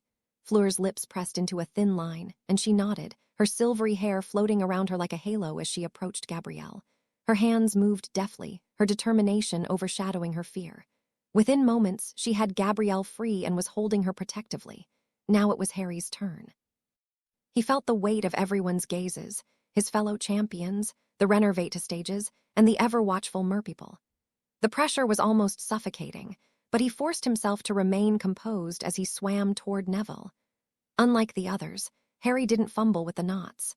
His hands moved with an almost mechanical precision, fueled by a deep sense of urgency, feeling an instinctual need to get Neville and himself to safety. The merpeople's eerie stillness only heightened his awareness that they were allowing this to happen.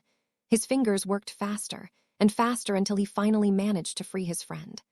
"All right, let's leave," Harry said urgently through their mental link, feeling the sense of foreboding growing with each passing moment. Moving towards the others, Harry cast a wandless Renervata towards the local herbologist genius.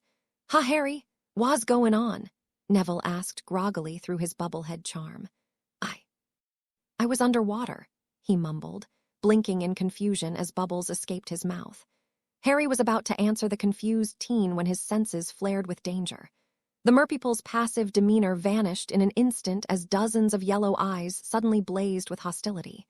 Their webbed hands tightened around their spears, and Harry could see their muscles tensing, ready to strike.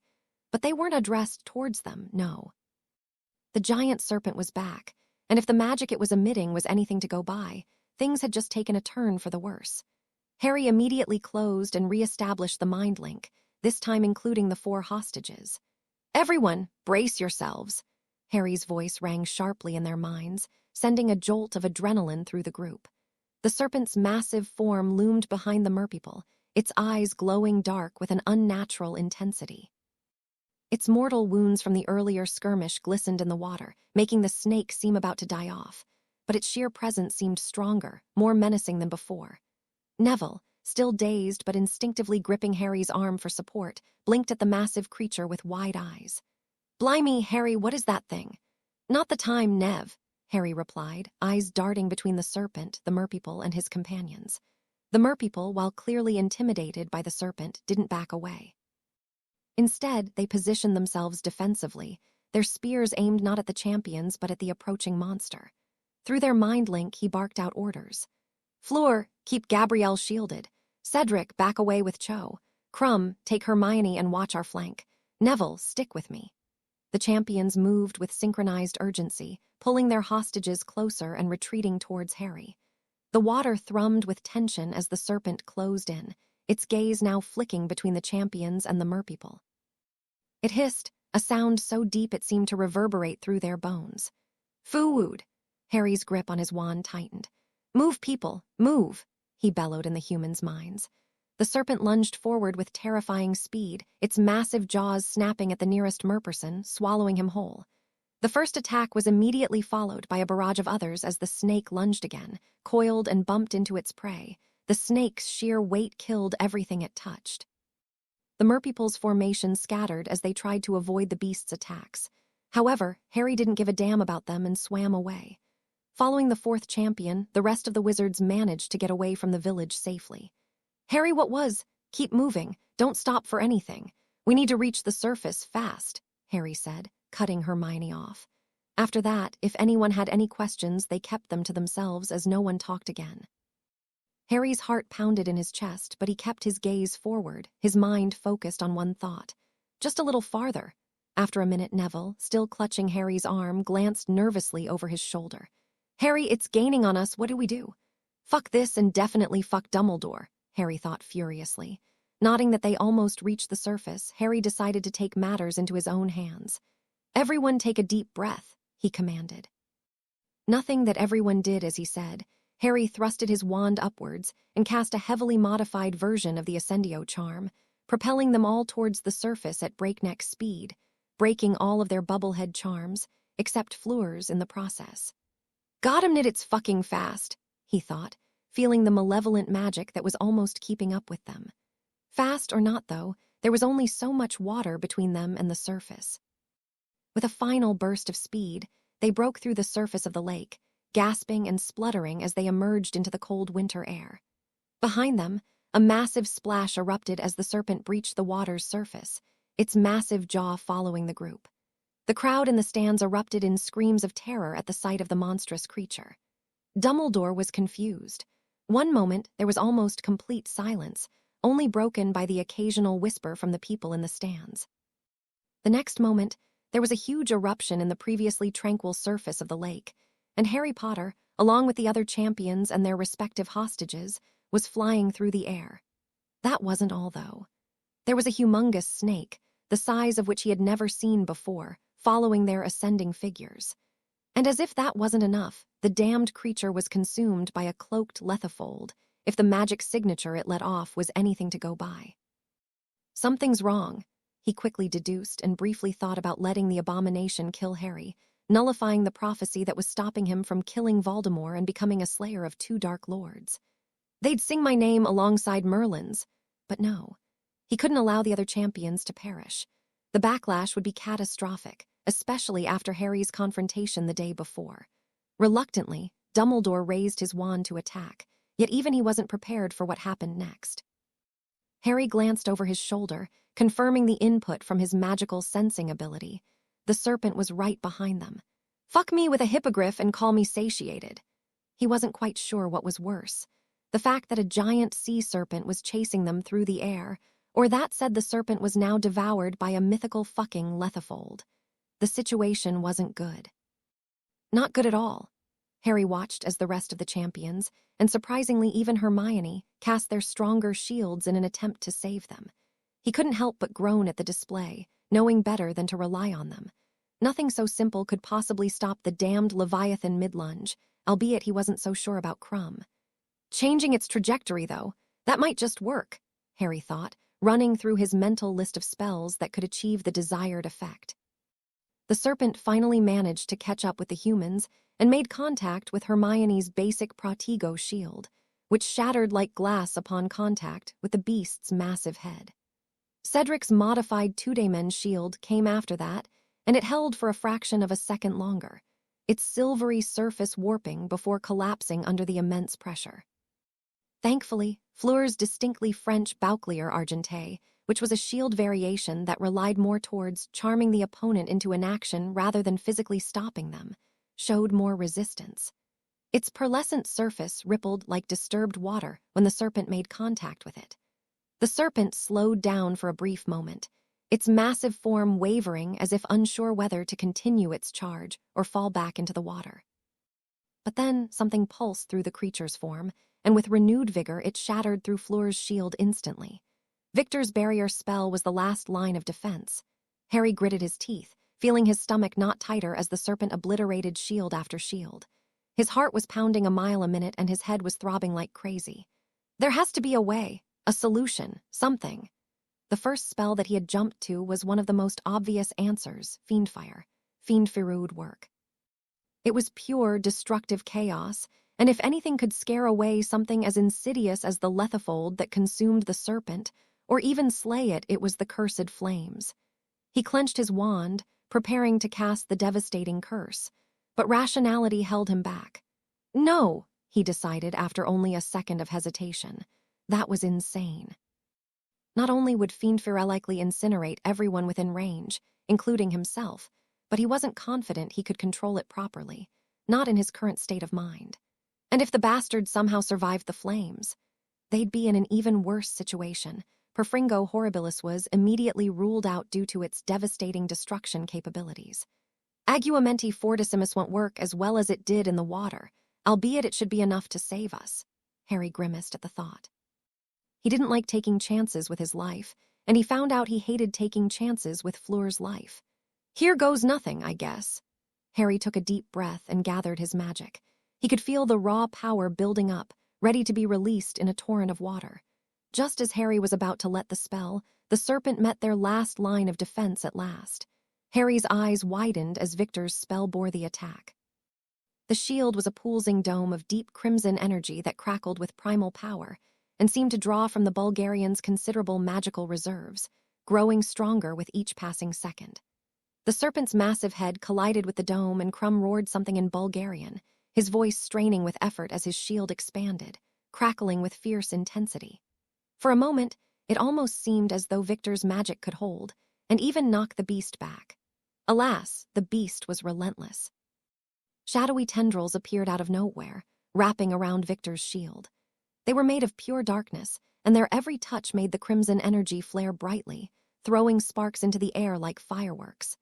Cracks began to appear across the surface of Victor's shield, each fissure sending tremors through the air. Victor's face was twisted in pain, and beads of sweat were rolling down his temples. Harry felt as the Quidditch rock star poured every ounce of magic he had into maintaining the barrier.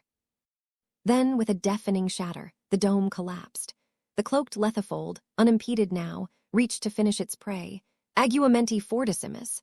A torrent of water erupted from Harry's wand, blasting into the serpent lethifold monster with enough force to carve a trench in the air.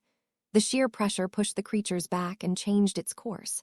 However, like all of the shields before it, it wasn't enough. The cursed shadow creature somehow surged forward whilst midair. Holy fuck, it can fucking slither through the air, Harry thought with growing horror. His knuckles whitened around his wand as he watched the snake close the distance between them. Think, damn it, think! A flicker of memory came to him, a spell he'd read when researching horcruxes. A risky, highly unstable spell. It wasn't technically dark magic, despite what the Ministry would say, and it was a prime example of elemental magic. Knowing that hesitation would only get them killed, Harry went for it. Lux Sanctus Tempestatis, he bellowed, slashing his wand through the air multiple times, forming a heptagonal shape, and in the process rendering his magic reserves null, leaving him dizzy and weak. Through blurry vision, he watched as the pure white light descended from above. The spell surged from the skis, like a beacon from the heavens or a god smiting a mortal. It cracked and hummed with nature's power as it struck the abomination hybrid head-on. The creature let out an otherworldly shriek as the holy light tore through its shadowy form, causing it to writhe and convulse violently midair. The brilliant display of magic illuminated the entire sky, forcing the few brave spectators that still looked towards them to shield their eyes from its intensity. When the light finally faded, the serpent's body was nowhere to be seen. Instead, wisps of dark smoke could be seen falling towards the spectator stands. More specifically, they were heading right towards Dumbledore. Finally, something right, Harry thought with glee, watching the dark wisps descend. Even with his vision swimming and his magic depleted, he could tell that the cloaked Lethifold was as strong as ever and that Dumbledore was accumulating his own magic for a spell. If one were to try to describe Ronald Bilious Weasley, the first two things that would come to their mind would be that he was the youngest son of the Weasley family and that he had been the best friend of Harry Potter. Not anymore. And that was one of his biggest regrets. The fact that he mindlessly pushed his only good friend away, and by extension his other friend, which he had high hopes for hurt. At one moment, he was sitting at the Gryffindor table with his two mates, Harry and Hermione, and the next, Harry was being heralded as a Triwizard champion.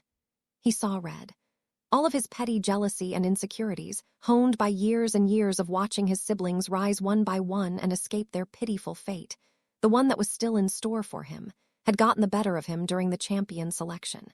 And after his first outburst, the rest came naturally. He lashed out at Harry at any given opportunity, just like Malfoy, spewing venom and hatred that he didn't truly feel. The result? Not only did Harry and Hermione abandon him, but the whole world did so as well. It started with the rest of the houses who started whispering behind his back about Merlin knew what. Then followed the Gryffindors, his housemates, and even his year-mates started avoiding him, treating him like a pariah. The whispers and sideways glances that followed him through every corridor were a harsh and constant reminder of his fuck-up. Even his own sister, Ginny, looked at him with disappointment in her eyes.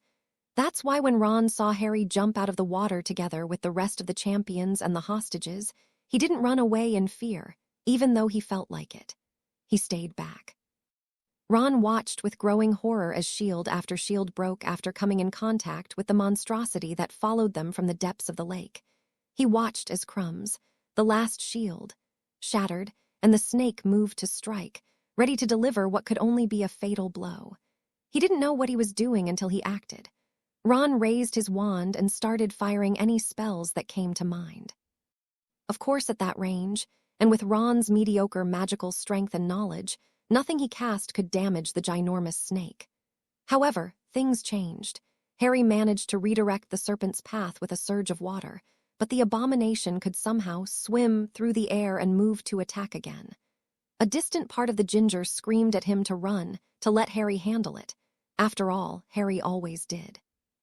But the louder voice, the one Ron was ignoring for his whole life, told him that he couldn't fuck up again, not this time. This was his chance to stop being the coward, the jealous friend. The liability. Stupefy, expulso, reducto. Ron's spells shot through the air like a fireworks display. They did nothing to the serpent Lethifold hybrid except perhaps irritate it. Thankfully, Harry came through again. He cast a spell. A single, world-bending spell. Harry's magic called the sun itself, and the ancient star answered the chosen one's call. Descending from above in a brilliant shaft of light, one of the sun's beams pierced through the world. The serpent was instantly incinerated as the divine radiance washed over its shadowy form, and then the light flickered away, just as suddenly as it came. However, there was still something that lingered in the air, a faint, warm glow that felt out of place against the mortal world. The monster was gone, its serpent form obliterated by the power Harry had summoned. Yet, the battle isn't over. The Queen still lives. From above, the remains of the abomination descended like drifting smoke, curling ominously toward the ground, toward Dumbledore. The old wizard stood unmoving at first, his long beard swaying slightly in the breeze generated by Harry's spell. His piercing blue eyes followed the wisps as they spiraled closer, calculating. "Everyone go back," he commanded, his voice calm. The few students and staff members that remained behind heeded the old wizard's words and quickly began to retreat. Alas, many lingered at the edges of the scene, unable to tear their eyes away from the mythical scene. Dumbledore was already moving, his wand carving elegant arcs through the air as he began an incantation in an unknown, to Ron language. The very ground seemed to tremble underfoot as the headmaster's magic coalesced, forming a glowing orb of incandescent energy at the tip of his wand. "Arx Lumina Sancta," he bellowed, his voice breaking the eerie silence that had encompassed the world. The orb immediately shot upward, streaking toward the descending Lethifold with blinding speed, the air around it shimmering with heat and light. The raw power emanating from the spell was enough to distort even the space, but the Lethifold wasn't a mundane beast. As the orb neared, the shadowy remnants dispersed, splitting into countless smaller wisps that swirled unpredictably. However, the abomination didn't think that the orb of light would detonate midair, but that's exactly what it did.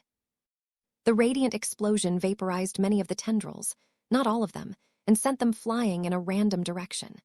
The handful of the remaining dark wisps shot downward, faster than anyone could react, toward the nearest prey. Toward Ron. Ron was still standing, wand raised, panting from the exertion of his earlier spells. He was the only one who remained still and watched Dumbledore work, caught between awe, fear, and exhaustion. When the shadowy remnants of the Lethifold turned their attention to him, Ron had no chance. It happened too quickly for almost anyone to process. The tendrils flashed towards him and coiled around his legs, then his arms, faster than he could blink. The last thing Ron remembered was an unbearable cold, sinking into his very bones, freezing his breath in his lungs. "Ron!" Hermione screamed from amidst the retreating crowd. She raised her wand, but there was no point. She was too far away to do anything, not that she knew how to deal with the dark creature anyway. Harry, who only remained conscious to see the beast's end, raised his wand again despite his drained magic. "No, no, no, no." And before either could act, Dumbledore's voice cut through the chaos like a knife. His wand was already trained on Ron. His face betrayed no emotion, only steely resolve. "You can't!" Dumbledore ignored the voice. His wand tip glowed once more, this time with a cold, silver-blue light. "Glacialise lux aeternum." The spell surged forward. It was a concentrated cloud of frozen space meant to encase and destroy anything it passed through. It was precise. Perfect. Sensing the mortal danger, the Lethifold attempted to flee. At the last moment, it shifted Ron's body into the spell's path, forcing him to take the full brunt of the icy blast. Time seemed to slow, and perhaps it did. The freezing light hit Ron squarely in the chest. His mouth was opened in shock, but no sound came out. Ron's entire body was enveloped in frost, and for a moment, he became a human popsicle. A harrowing sound of shattering glass pierced through the shocked silence. At last, the Lethifold let out an inhuman scream of agony as its physical form was torn apart by the spell and shattered obsidian. Fragments of the dark creature scattered across the ground, each piece dissolving into nothingness as it touched the earth. You could hear a pin drop in the deafening silence that followed. "Why?" a raw voice croaked. "Why, Dumbledore? Why didn't you stop? Why didn't you wait?"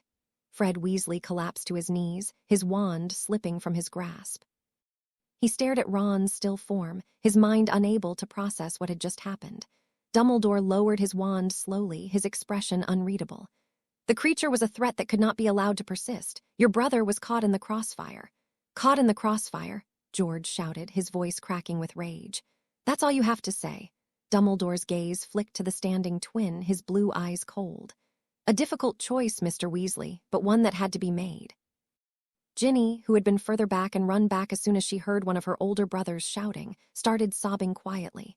You could have saved him. You could have saved him." But Dumbledore didn't respond. Instead, he turned and walked away, his robes billowing behind him. Above them, the sun began to set, casting long shadows over the battlefield as the weight of their loss sank in. Death, it connects people. He didn't realize that until that day. It was a sorrowful, eye-opening experience, one that he didn't want to live through again. That's just wishful thinking, he thought, knowing that there would be plenty of other funerals to attend. And he would have to attend to a lot of them, whether it'd be his friends' parents dying or even the friends themselves. Is this something people wish for, to die before their loved ones did? Was that not selfish, though? It probably is. And then there was the family of the deceased one. How could one begin to express how sorry they felt for the now broken people who still lived? Definitely not by saying something as simple as "my condolences," right? What good could some fancy words do for a person in such pain? So what should I do? I can't even look straight at their faces, it makes me want to cry. Should I look then, regardless of whether I cry? I don't know what to do. In the end, the young man simply paid his respects during the ceremony and kept an eye for his friends. He also, for the first time in a long while, prayed that there was an afterlife. After the body was buried, the young man took a long walk, heading to the family's house. Should I go? I probably won't know anyone in there except the family. I can't not go, though, he pondered while on his walk.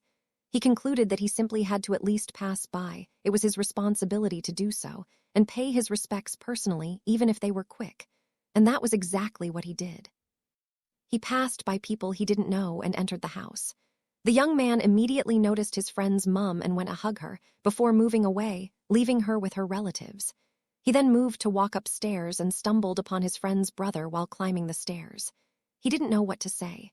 The person in front of him looked so close and yet so far away from him.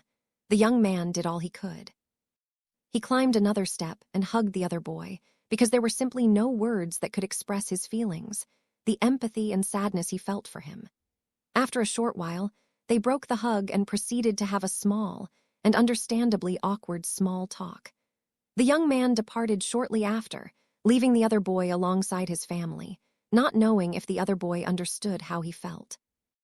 A light drizzle fell against the gray sky, misting the grounds of Hogwarts in a gentle veil of rain. Harry shoved his hands into the pockets of his jacket, head bowed slightly as he walked beside Fleur. The wind was cool against his damp fringe, but he hardly noticed. His thoughts spiraled in an endless loop around the memory of first-year Ron's crooked smile. How many times had they strolled the very grounds he was walking on together, laughing about Quidditch, grumbling about homework, or complaining about Malfoy's latest jibe? Now, every step Harry took along the gravel path felt like a betrayal, as if in moving forward he was leaving Ron behind. Fleur brushed her delicate fingers against his shoulder, and he glanced sideways. Even through the gloom, her silvery blonde hair seemed to shimmer, damp though it was.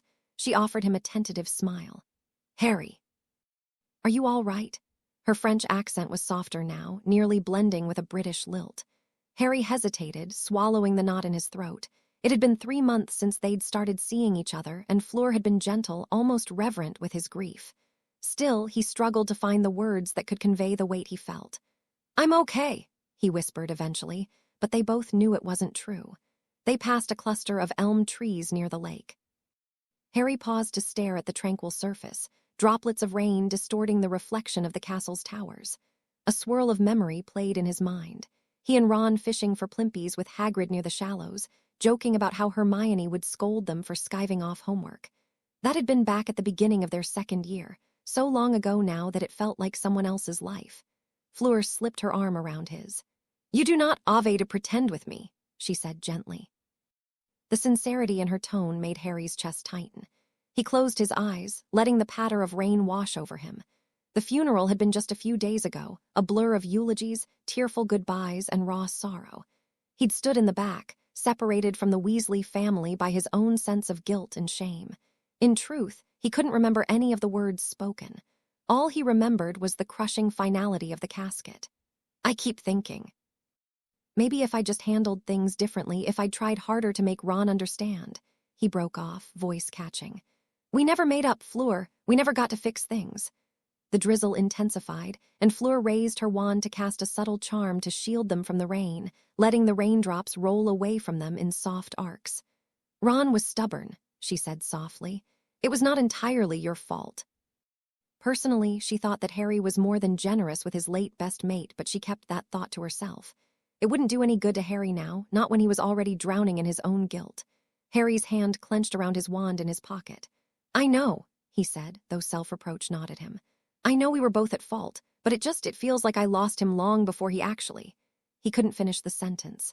They walked on in silence, the path crunching softly beneath their feet. Every so often, a gust of wind swept through the courtyard, rattling the branches overhead. Harry recalled how he and Ron used to race through that path, returning from Quidditch practice. At the base of an ancient oak, Harry paused. Nestled among the roots was a small patch of daisies, simple white petals that shivered under the rain. He knelt down and gently touched one of the blossoms, thinking back to the time Ron had tried to impress Hermione by picking random wildflowers, only to realize too late they were full of stinging nettles. How red Ron's ears had been that day, how Hermione had teased him, how Harry had stood by, struggling not to laugh. "I wish we could have had one more conversation," Harry sighed. "A real one, where he wasn't being his stubborn self." Fleur rested a comforting hand on his shoulder. She didn't speak right away, letting the rain fill the gap. Sometimes silence was kinder than empty reassurances. When she did speak, her voice was low. Despite what happened between you two, I think he knew deep down that you still cared. Harry gave a faint, sad nod. Perhaps Ron had known, even though he hadn't realized it himself at the time. Perhaps he hadn't. The not knowing was worse than anything else, and it was a question that would forever remain unanswered. He stood up, wiping his damp hands against his jacket. The sky rumbled softly, and the rain continued its lazy descent. The gloom of the afternoon pressed in, but there was something faintly comforting in how the weather matched his mood. As though the world itself understood his grief. They continued their walk past the greenhouses, the glass walls fogged with condensation. Inside, Harry could just make out the silhouettes of swaying plants, herbology lessons that Ron used to dread, preferring to daydream about playing for the Chudley Cannons. He recalled how they'd once stayed up half the night drafting Quidditch strategies, even though Harry was rubbish at actual planning. That naive excitement felt like another lifetime. Fleur's hand slipped down to clasp his, and for a moment Harry's chest loosened. He found a shard of comfort in that small gesture. Fleur leaned her head against his shoulder. "You will feel better with time," she murmured. Harry felt tears prick at the corners of his eyes. He inhaled the damp air, letting the scent of wet grass and the hush of the rain ground him. Eventually, they reached a small wooden bench near a cluster of lilac bushes. The blooms drooped with the weight of rainwater, a subdued purple in the dim light. Harry sank onto the bench, gazing across the rolling lawns. Somewhere in the distance, thunder mumbled, echoing the quiet storm roiling inside him. Fleur sat beside him, resting a comforting hand on his arm. "We cannot change the past," she said gently, "but we have the present, and we can make sure we live it in a way Ron would be proud of." Harry mulled over her words. He could almost imagine Ron rolling his eyes at the sentiment, telling him to stop being so sappy, and maybe adding a biting remark about preferring a good sandwich to philosophical talk. Corners of Harry's lips twitched in what almost could have been a smile. "Maybe," he finally murmured. I don't want to forget him, even the bad parts." Fleur wrapped her arm around him, letting his head rest against her shoulder as the rain continued its gentle descent. "You won't forget him," she assured, her voice soft but firm. "Nothing is going to change that." For a long time they sat there in the drizzle, neither speaking. Harry still hurt. He still regretted. But maybe Fleur was right. Maybe memories, good and bad, were all he had now, and they were worth holding on to.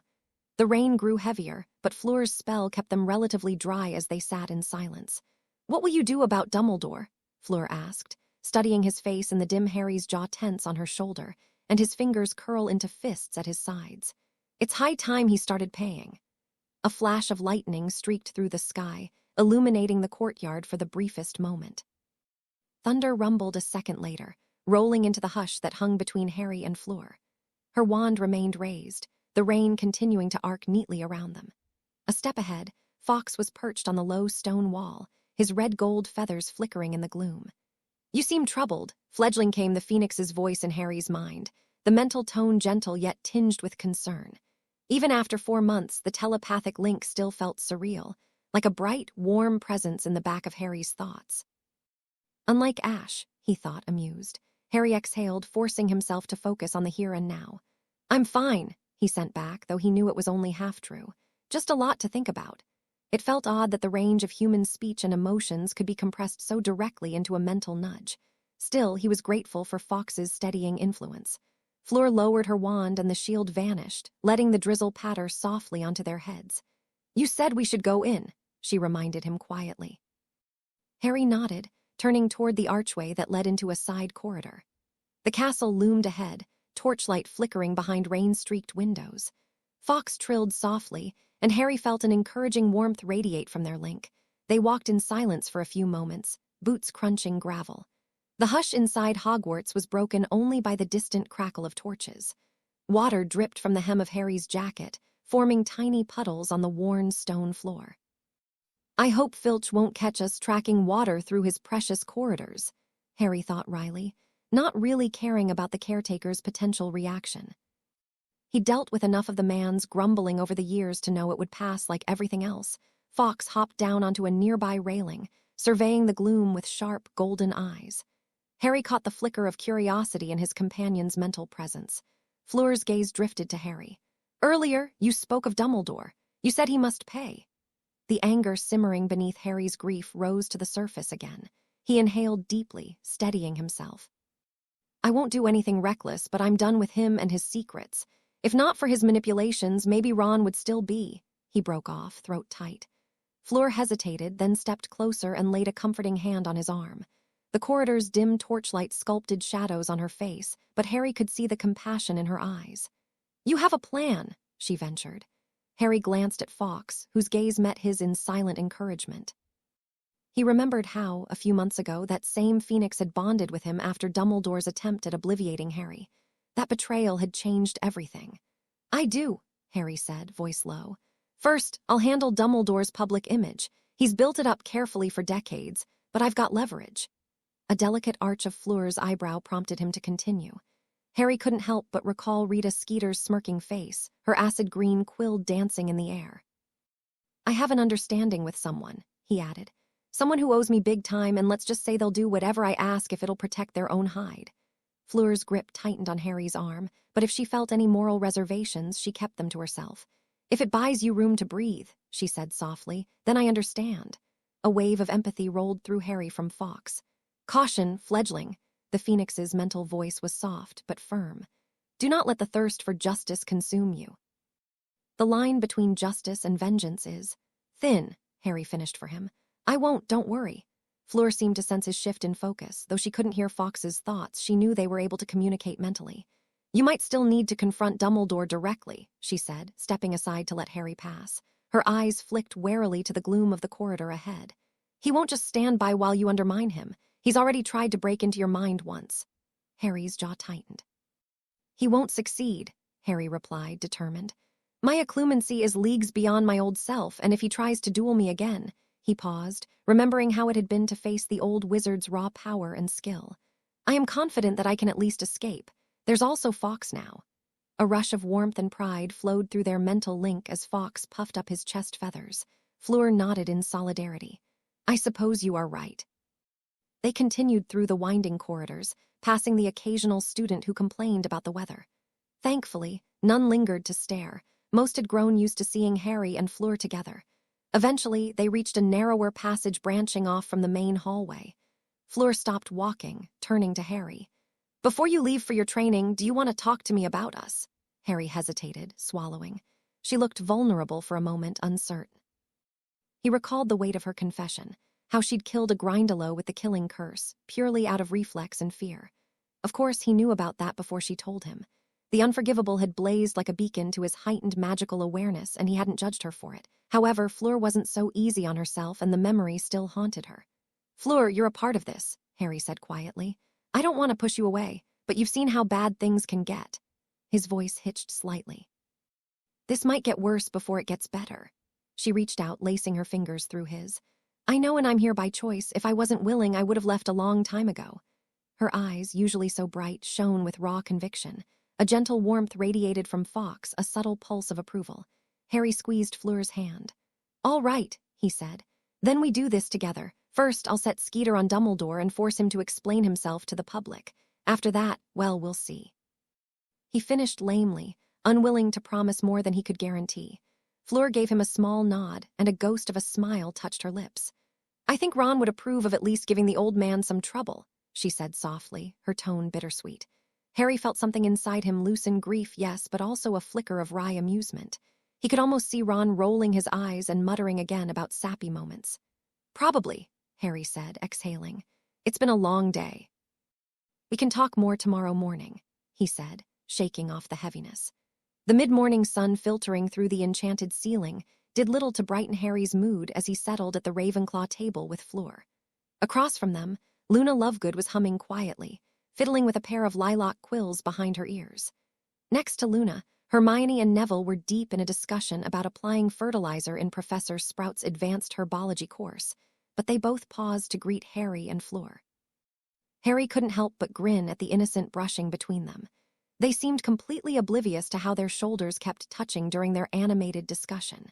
Even Luna had a knowing smile playing at her lips, though she pretended to be absorbed in adjusting her quills. Suddenly, a burst of crimson light drew everyone's eye as Fawkes flashed into the hall and perched on the back of Harry's seat, preening his scarlet gold feathers. The Phoenix's grand entrances had become commonplace over the past few months, but students still cast curious looks whenever he arrived.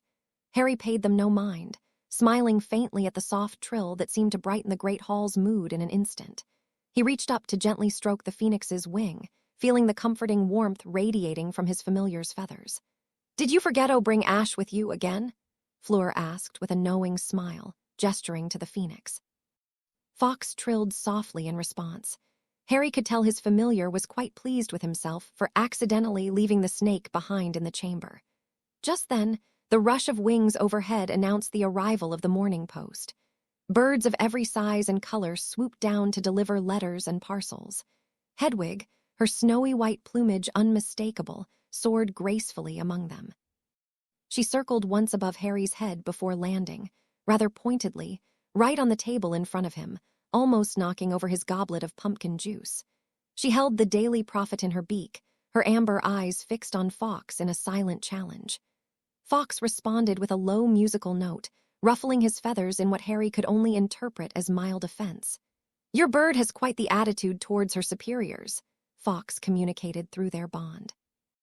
Hedwig gave a quick, indignant hoot as if to say, "I know you are talking shit about me." Harry couldn't help but grin. "Good morning, Hedwig," he murmured, taking the paper from her. "Don't worry, Fawkes thinks he is special because he can flash around." Hedwig nipped affectionately at Harry's fingers and then leveled Fawkes with a smug look. Fawkes let out a soft, melodic whistle, perhaps equal parts amusement and surrender. The students nearby chuckled at the customary fight for Harry's attention. Meanwhile, a smaller screech owl landed near Fleur, hooting quietly as it presented her with a neatly wrapped bundle of parchment before fluttering away. Turning back to Hedwig, Harry scratched the soft feathers around her neck, earning a satisfied ruffle of plumage from the snowy owl. The phoenix, not to be outdone, tilted his head so Harry could reach the spot just behind his crest. With both creatures suitably attended to, though each still eyed the other warily, Harry finally caught sight of Rita Skeeter's byline on the front page. His pulse quickened. "Looks like the article's already out," he muttered, carefully unfolding the newspaper before him. Hermione leaned forward, curiosity sparking in her gaze. "What article?" "Carnage in the Black Lake. Triwizard tasks take a sinister turn." By Rita Skeeter, Daily Prophet Special Correspondent HOGWARTS. No one expected the second task of the Triwizard Tournament to devolve into a scene more reminiscent of a dragon's lair than a friendly competition. Yet that's exactly what transpired last week under the freezing waters of the Black Lake.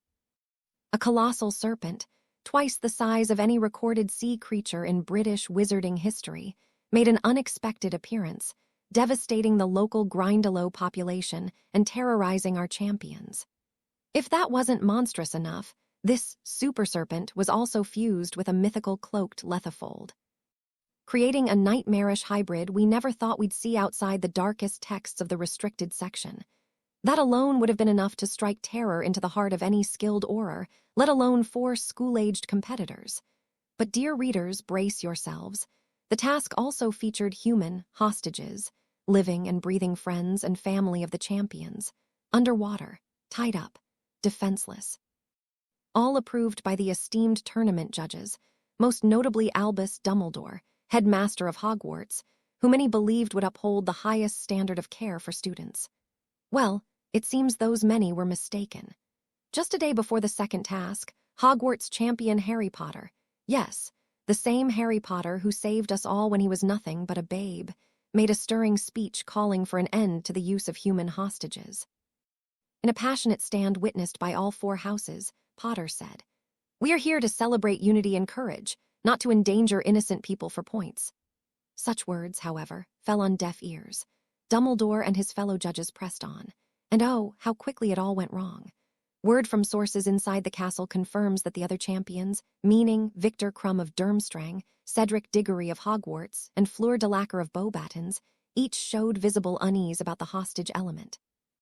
Yet they were assured by the judges, led by none other than Dumbledore, that ample safety measures were in place. Ample? That must surely be a new definition, because soon the champions found themselves face to face not only with an unforeseen serpent lethifold hybrid, but also a nest of enraged Grindylows and merfolk who apparently do not appreciate uninvited guests, especially those wielding wands. Reporters were banned from entering the lake. How convenient. But I, Rita Skeeter, have pieced together the truth from first-hand accounts and exclusive interviews with individuals who prefer to remain anonymous. The champions fought tooth and nail to free the hostages, barely escaping the underwater battleground alive. Indeed, those who surfaced described a scene out of the worst nightmares: watery illusions, monstrous shadows, and the serpent's final attempt to devour everyone as they rocketed skyward. Eyewitnesses claim the massive creature was only stopped when Potter unleashed a blinding pillar of holy light. Readers, this reporter has never heard of such magic emerging from a wizard. Yet the biggest shock came after the champions broke through the surface. For as any bystander can confirm, the monstrous serpent's remains rained down in a swarm of dark wisps, and we all know how that ended. Professor Dumbledore himself fired off a lethal blast to finish the job. But not before the Lethifold remainders sought another victim, and tragically one was found. Ronald Weasley, formerly Potter's best friend, lost his life in the ensuing chaos. According to some, it was a freak accident. Others, however, are not so sure. Was Dumbledore too quick to cast his deadly spell? Was there a way to save young Weasley? The victims' siblings, Fred and George Weasley, and sister Ginny Weasley, were said to be furious at the headmaster, who did not appear to offer a single apology. Perhaps it's all part of Dumbledore's grand plan, this same wizard who famously keeps secrets even from his own staff. And perhaps we should all ask, how many more accidents must occur before this competition is called into question? Some of you may recall that Harry Potter, following the champion announcement, has consistently questioned the headmaster's methods. Now, it seems these dark events lend weight to Potter's concerns. One cannot help but wonder, is the Triwizard Tournament a shining symbol of magical unity or a breeding ground for disaster? Let us not forget, the next task looms on the horizon, and no one knows what horrors may lurk there. This reporter will be watching and writing every step of the way, determined to keep the magical public informed and outraged when outrage is warranted. In the meantime, our thoughts go to the family of Ronald Weasley, the champions who survived an ordeal far more dangerous than they signed up for, and anyone else caught in the fallout of the ever-mysterious Albus Dumbledore's decisions. I, Rita Skeeter, vow to continue shining a light into these deep, dark waters, so keep reading, dear friends. After all, the truth is out there, and I'll see to it you get every riveting detail. Harry lowered the paper, hand trembling slightly. The hall around them was abuzz with conversation, several students pointing at the Daily Prophet in their hands. There was no question, Rita Skeeter had turned his speech and the entire second task into front-page drama. Sensational, yes, but it got the point across. Hermione let out a long whistle. Wow, not only did she not put you in a bad light, but I'm impressed. Neville nodded in agreement. I can't believe she actually wrote the truth for once. Harry couldn't help but chuckle at the confused expressions his two Gryffindor friends were sporting. Fleur read the article over his shoulder, her expression torn between relief and wry amusement. This is much better than I expected, she admitted. She's twisted some details, of course, but the truth is in there. The public will see it. Harry felt a curious mix of satisfaction and apprehension. At least now they'll know, he thought. At least now Dumbledore has to face some backlash. He cast a glance at Fawkes, who bobbed his head, a ripple of approval drifting through their shared bond. As the great hall buzzed with talk of Rita's exposé, Harry set the newspaper aside. He'd done his part, reaching out to Skeeter, gathering the champion cue, drafting that speech. The seeds of change were planted. Whether it would all blow up in Harry's face or do actual damage to Dumbledore's image remained to be seen. The morning light filtering through the enchanted ceiling of the great hall felt oddly harsh to Albus Dumbledore's eyes. Beneath the unlit floating candles and murmuring students, he cut a stoic figure at the high table, his fingers curled around a half-finished cup of Earl Grey tea. A ripple of whispers carried down the long house tables, but he ignored them. He focused instead on Harry Potter, who was seated at the Ravenclaw table, of all places, next to that Delacour girl. Potter glanced up from his conversation with her and offered Dumbledore a cool, almost challenging smirk.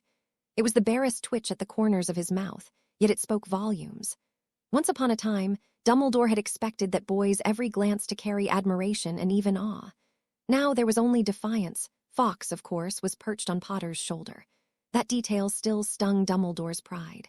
The Phoenix had abandoned him, choosing Potter after their duel. Short-sighted bird, Dumbledore thought bitterly, making no sign of outward irritation. He simply returned a mild, impassive look. At the staff table, several professors shifted uneasily in their chairs. They felt the tension. The Daily Prophet's front-page coverage had exploded across the school. If the glances from down the table were any indication, many were wondering how he would respond. In truth, Dumbledore himself had not uttered so much as a sentence in public. Not yet. Took another careful sip of tea and then set the cup aside. Patience, he reiterated inside his head. A great many illusions could be maintained if one displayed calm. He had been controlling narratives for decades. He would do so again now. And no hasty remarks. He had learned that lesson the hard way. Let others show their cards before revealing your own. Just then, Professor McGonagall cleared her throat as she approached him. "Headmaster," she murmured. Worry etched her features. "Shall we address the prophet?" "Not yet." His voice was smooth, with no trace of anxiety. "I believe the school will benefit more from stability than from yet another dramatic declaration. Later, Minerva." Her lips pursed, but she merely nodded and withdrew. Dumbledore lowered his gaze to the half-empty plates. "Let them whisper," he told himself. "Soon enough, the tension will soften, and that is when I will act." After breakfast, Dumbledore slipped away to his private office, ignoring the swirl of students in the corridors. The gargoyle parted, revealing the spiral staircase leading to his domain. Once inside, the door sealed itself with a firm thump that banished the noise of Hogwarts's daily bustle. Silence reigned amid the ticking silver instruments and the usually talkative portraits. The former headmasters and headmistresses hung motionless in their frames, feigning sleep. Dumbledore strode to a tall cabinet lined with personal records of staff and students alike, tomes bound in peacock blue leather. He removed a smaller logbook from the second shelf and turned its pages. Harry James Potter. He skimmed the notes he had made during the last decade, indicators of potential threats, ways to influence the boy, now mostly obsolete. Potter had grown bolder, craftier, and much more powerful than anticipated. The boy had cultivated unexpected allies, most surprisingly, the press. The corners of Dumbledore's mouth tightened. "Let's see," he murmured, flipping the logbook closed with Asnap. Rita Skeeter. She was the source of his current predicament. He would not confront her publicly, no. That would only give her more fodder. But she could be contained. Oh, yes. He had already sent discreet word to a certain old friend at the ministry, a senior figure who owed him far too many favors. In time, he would see Skeeter's sources dried up, her access restricted, and perhaps even her legal standing jeopardized. No direct confrontation.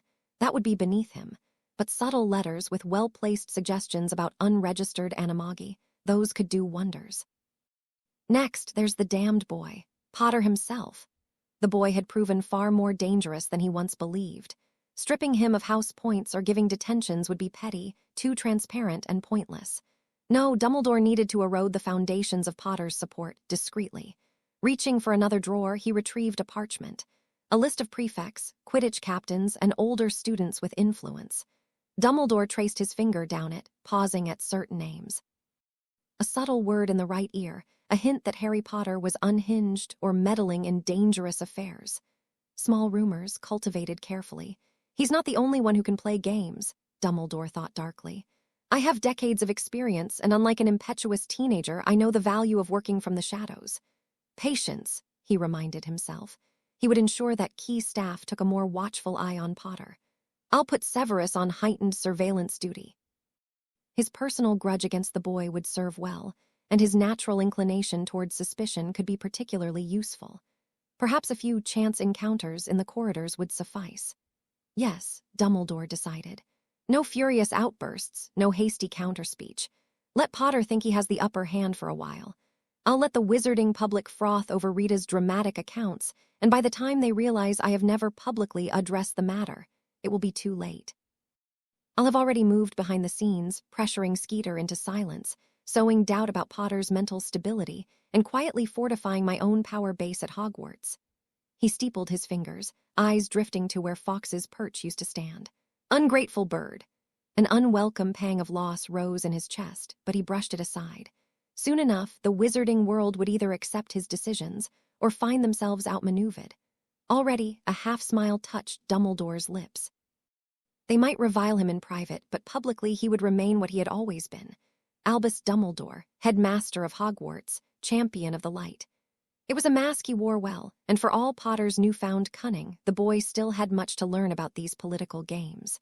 With a swirl of his robes, he left the office to set those wheels in motion, confident that in time, when he did finally respond, it would be on his own terms, and with decisive force. The Chamber of Secrets, long abandoned, had been transformed into a clandestine training ground. The air was thick with anticipation, and the subtle hum of magic as Harry Potter stood at the center, his posture relaxed yet vigilant. With his wand in hand, he looked over his three opponents. Fleur de Lacquer, Hermione Granger, and Neville Longbottom. The three of them formed a triangle around Harry, each holding their wands with varying degrees of confidence.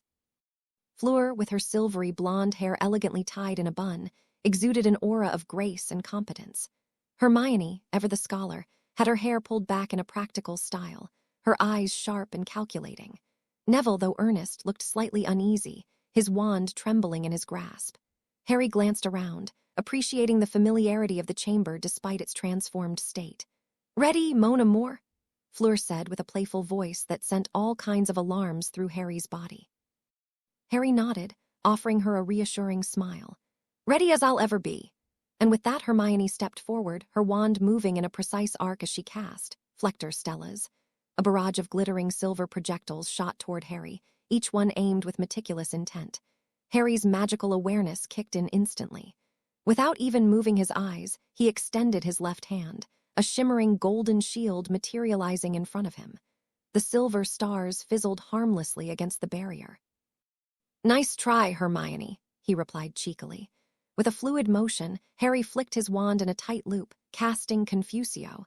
The spell sent an almost invisible wave of magic toward Hermione, hitting her squarely between the eyes. She stumbled slightly, her movements becoming erratic as her coordination faltered. Neville seized the moment, thrusting his wand forward. Igniforce. A plume of blue fire erupted, twisting and writhing like a living entity toward Harry. Harry spun on his heel, his free hand forming a jet of water. "Aqua ignis!" he shouted, meeting the flames midair. Steam hissed as fire and water clashed, the blue flames extinguished by the cascading water. Harry smirked at the pair, their attempts at coordinating attacks still needing a lot of work. Lastly, Fleur decided to, ever so gracefully, step forward, her wand flicking with practiced ease that the other two lacked. "Glacialancia!" A spear of ice formed midair, darting toward Harry with lethal speed. Harry didn't hesitate. He raised his wand, muttering, "Deflecto." The ice spear veered off course, shattering against the chamber wall with a loud crack. Fleur's eyes gleamed with approval. "Not bad. Honey, if you think this is not bad, then you haven't seen anything yet," Harry smirked, his emerald eyes twinkling with mischief. Fleur raised an elegant eyebrow, her lips curving into a challenging smile.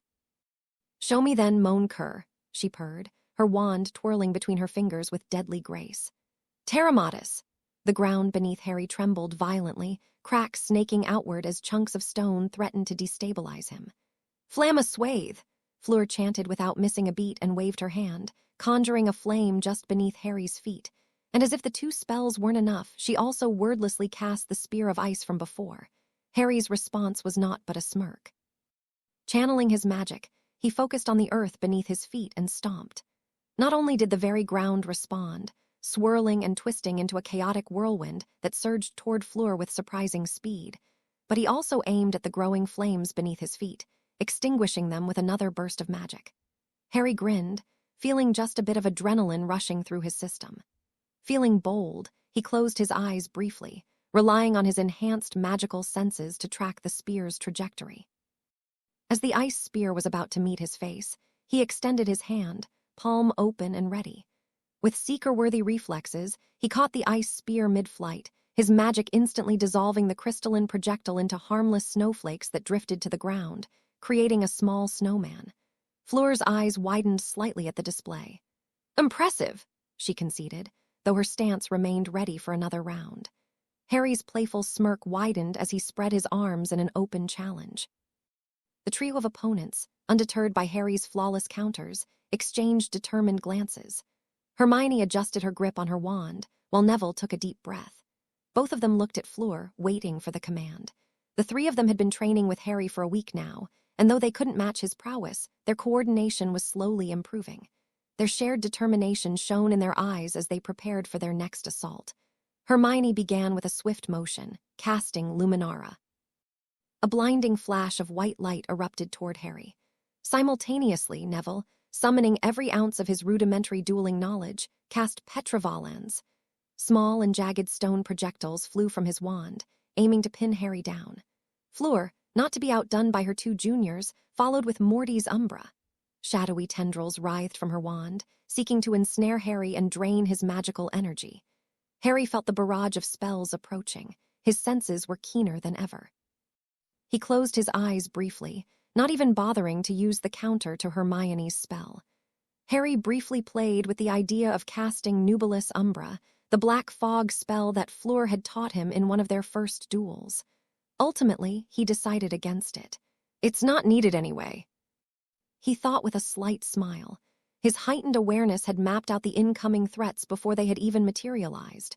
With an ever-widening smile, he began his counter.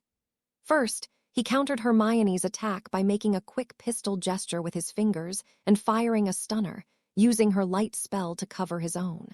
She didn't know what hit her, and Harry turned his attention to his remaining attackers. He cast an overpowered Protgathat that deflected the stone projectiles with ease, sending them clattering harmlessly to the ground while halting the shadowy tendrils in their tracks. Harry shifted the Protgacharm to his hand, his movements fluid and deliberate. Without missing a beat, he unleashed a shield breaker toward Neville, followed by a Petrificus Totalis. The spell, designed to dismantle defensive enchantments, sped through the chamber and met with a hastily cast shield, shattering it instantly. Neville's eyes widened as the freezing spell struck his chest. He staggered backwards, his body seizing up from the effects of his most dreaded spell. Fleur, still channeling the shadow spell, demonstrated her own wandless capabilities by hurling fireballs at Harry. Let's finish this, Harry thought with a grin. Glacially's Lux. Fleur's eyes widened in fear as a very familiar concentrated cloud of frozen space encapsulated both the fireballs and her shadow tendrils with ease. Snuffing the spells out, the frozen light continued to surge forward toward Fleur, who barely managed to leap aside. What the hell, Harry? That could have killed me, she bellowed furiously, her French accent becoming apparent in her agitation. Her wand hand trembled slightly, though whether from exertion or anger was hard to tell. Harry had the decency to look somewhat sheepish. No, it wouldn't have. You know I wouldn't have fired something lethal at you. The spell I cast was not the same as the one Dumbledore did. It's nowhere near that level. Besides, he added with a playful wink, you're far too skilled to let a spell like that hit you anyway. Fleur's expression softened slightly, though she maintained her stern posture. You're lucky I'm tired, mon amour.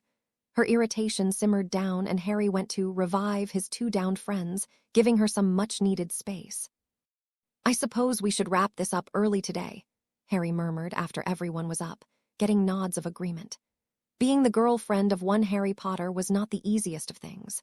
Between attending a few classes, dedicating most of her days to preparing for the tournament, and dealing with constant attention from other students, Fleur had her hands full.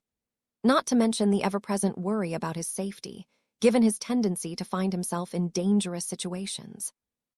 Still, she wouldn't have it any other way. Being with Harry was worth every challenge that came with it. This, however, there were some things that bordered on being too much. There's no way I'm climbing on you, Fleur said firmly, crossing her arms. The person she was talking to wasn't actually human. It was midnight, and she was currently in the periphery of the Forbidden Forest. Standing before Fleur was a dragon, an actual fire-breathing menace. A creature of pure, unrelenting darkness with an overwhelming, absolute presence, its scales were blacker than a starless night, each one sharp enough to pierce through steel, reflecting no light and absorbing it instead.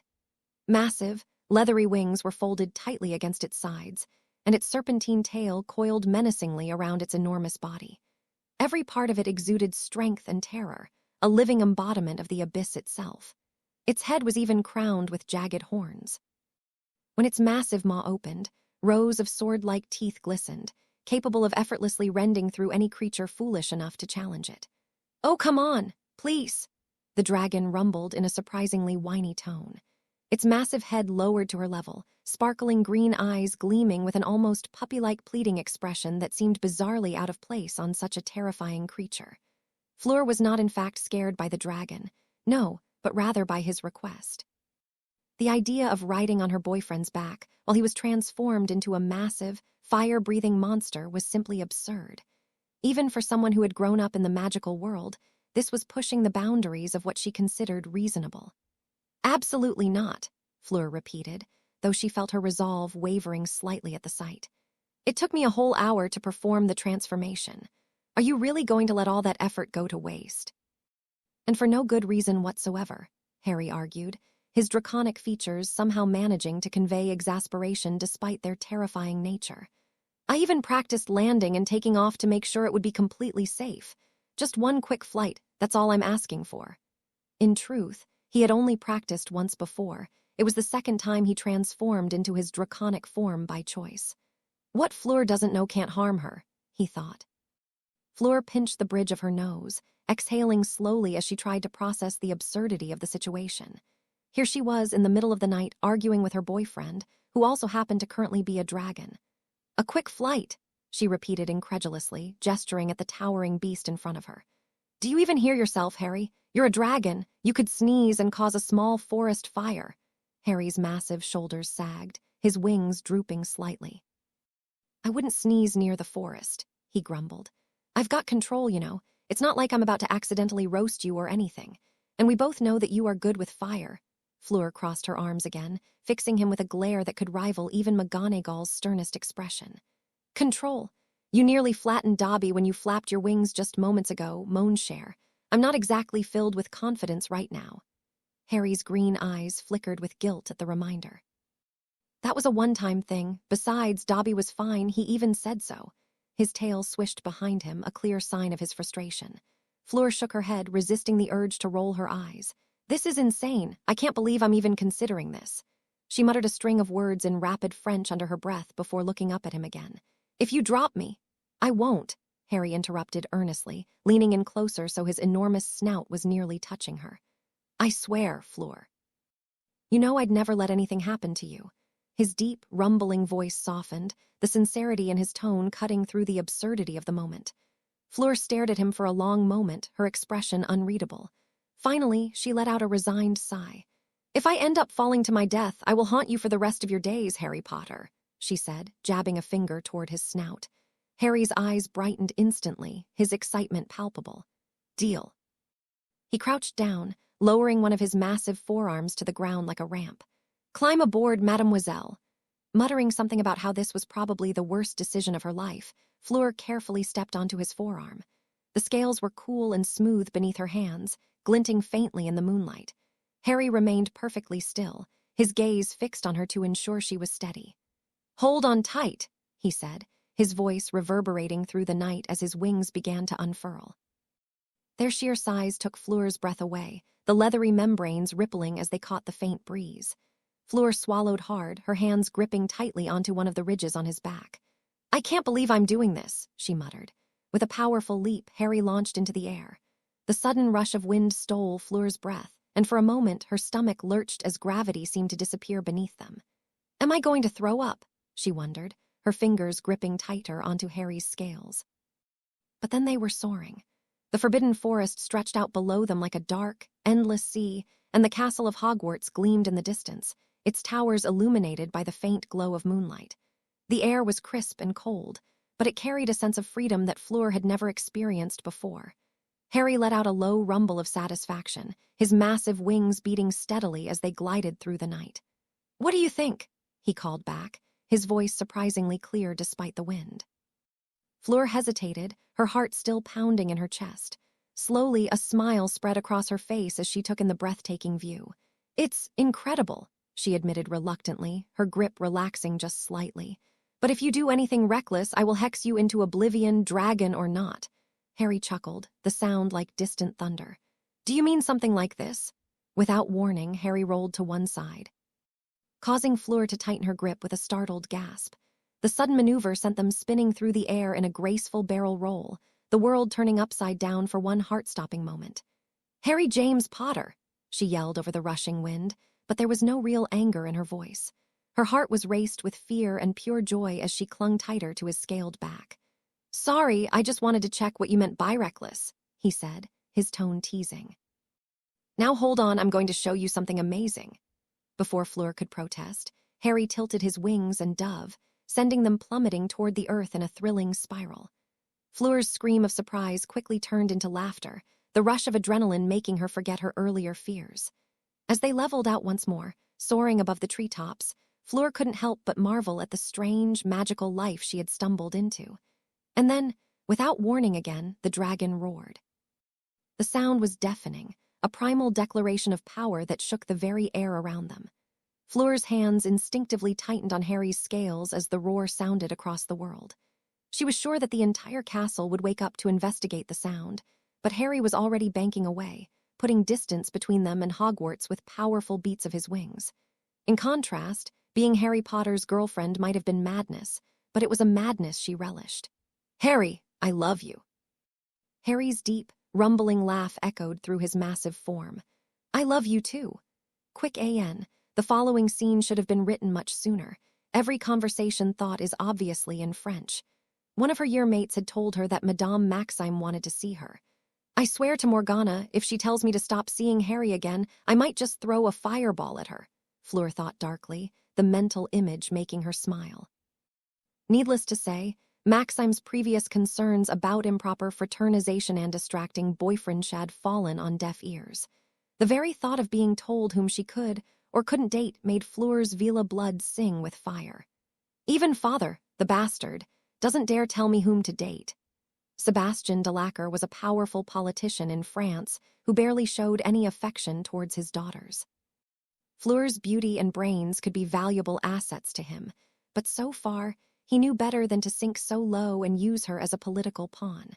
Not even her mother, who had more influence over her life than him, would attempt to control her love life. The nerve of that woman is astounding. Wasn't it enough to blackmail me into this tournament? And now she wants to control my personal life as well. Fleur took a moment to gather herself in the quiet corridor, smoothing down the front of her uniform.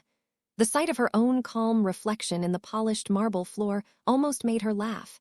Inside, she was anything but calm. Vila fire roiled just beneath her smooth skin. She couldn't quite shake off the anger at Madame Maxime. The headmistress was crossing into dangerous territory. The tall doors of Madame Maxime's office were carved with elaborate designs of roses and doves, a decorative attempt at gentleness that, to Fleur's mind, did nothing to hide the headmistress's overbearing nature.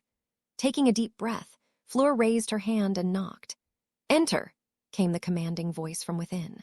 Fleur pushed open the doors to find Madame Maxime seated behind a wide wooden desk laden with letters, official parchments, and a few half-eaten biscuits on a porcelain plate.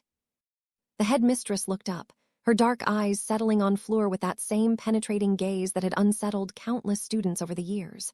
But Fleur was no child.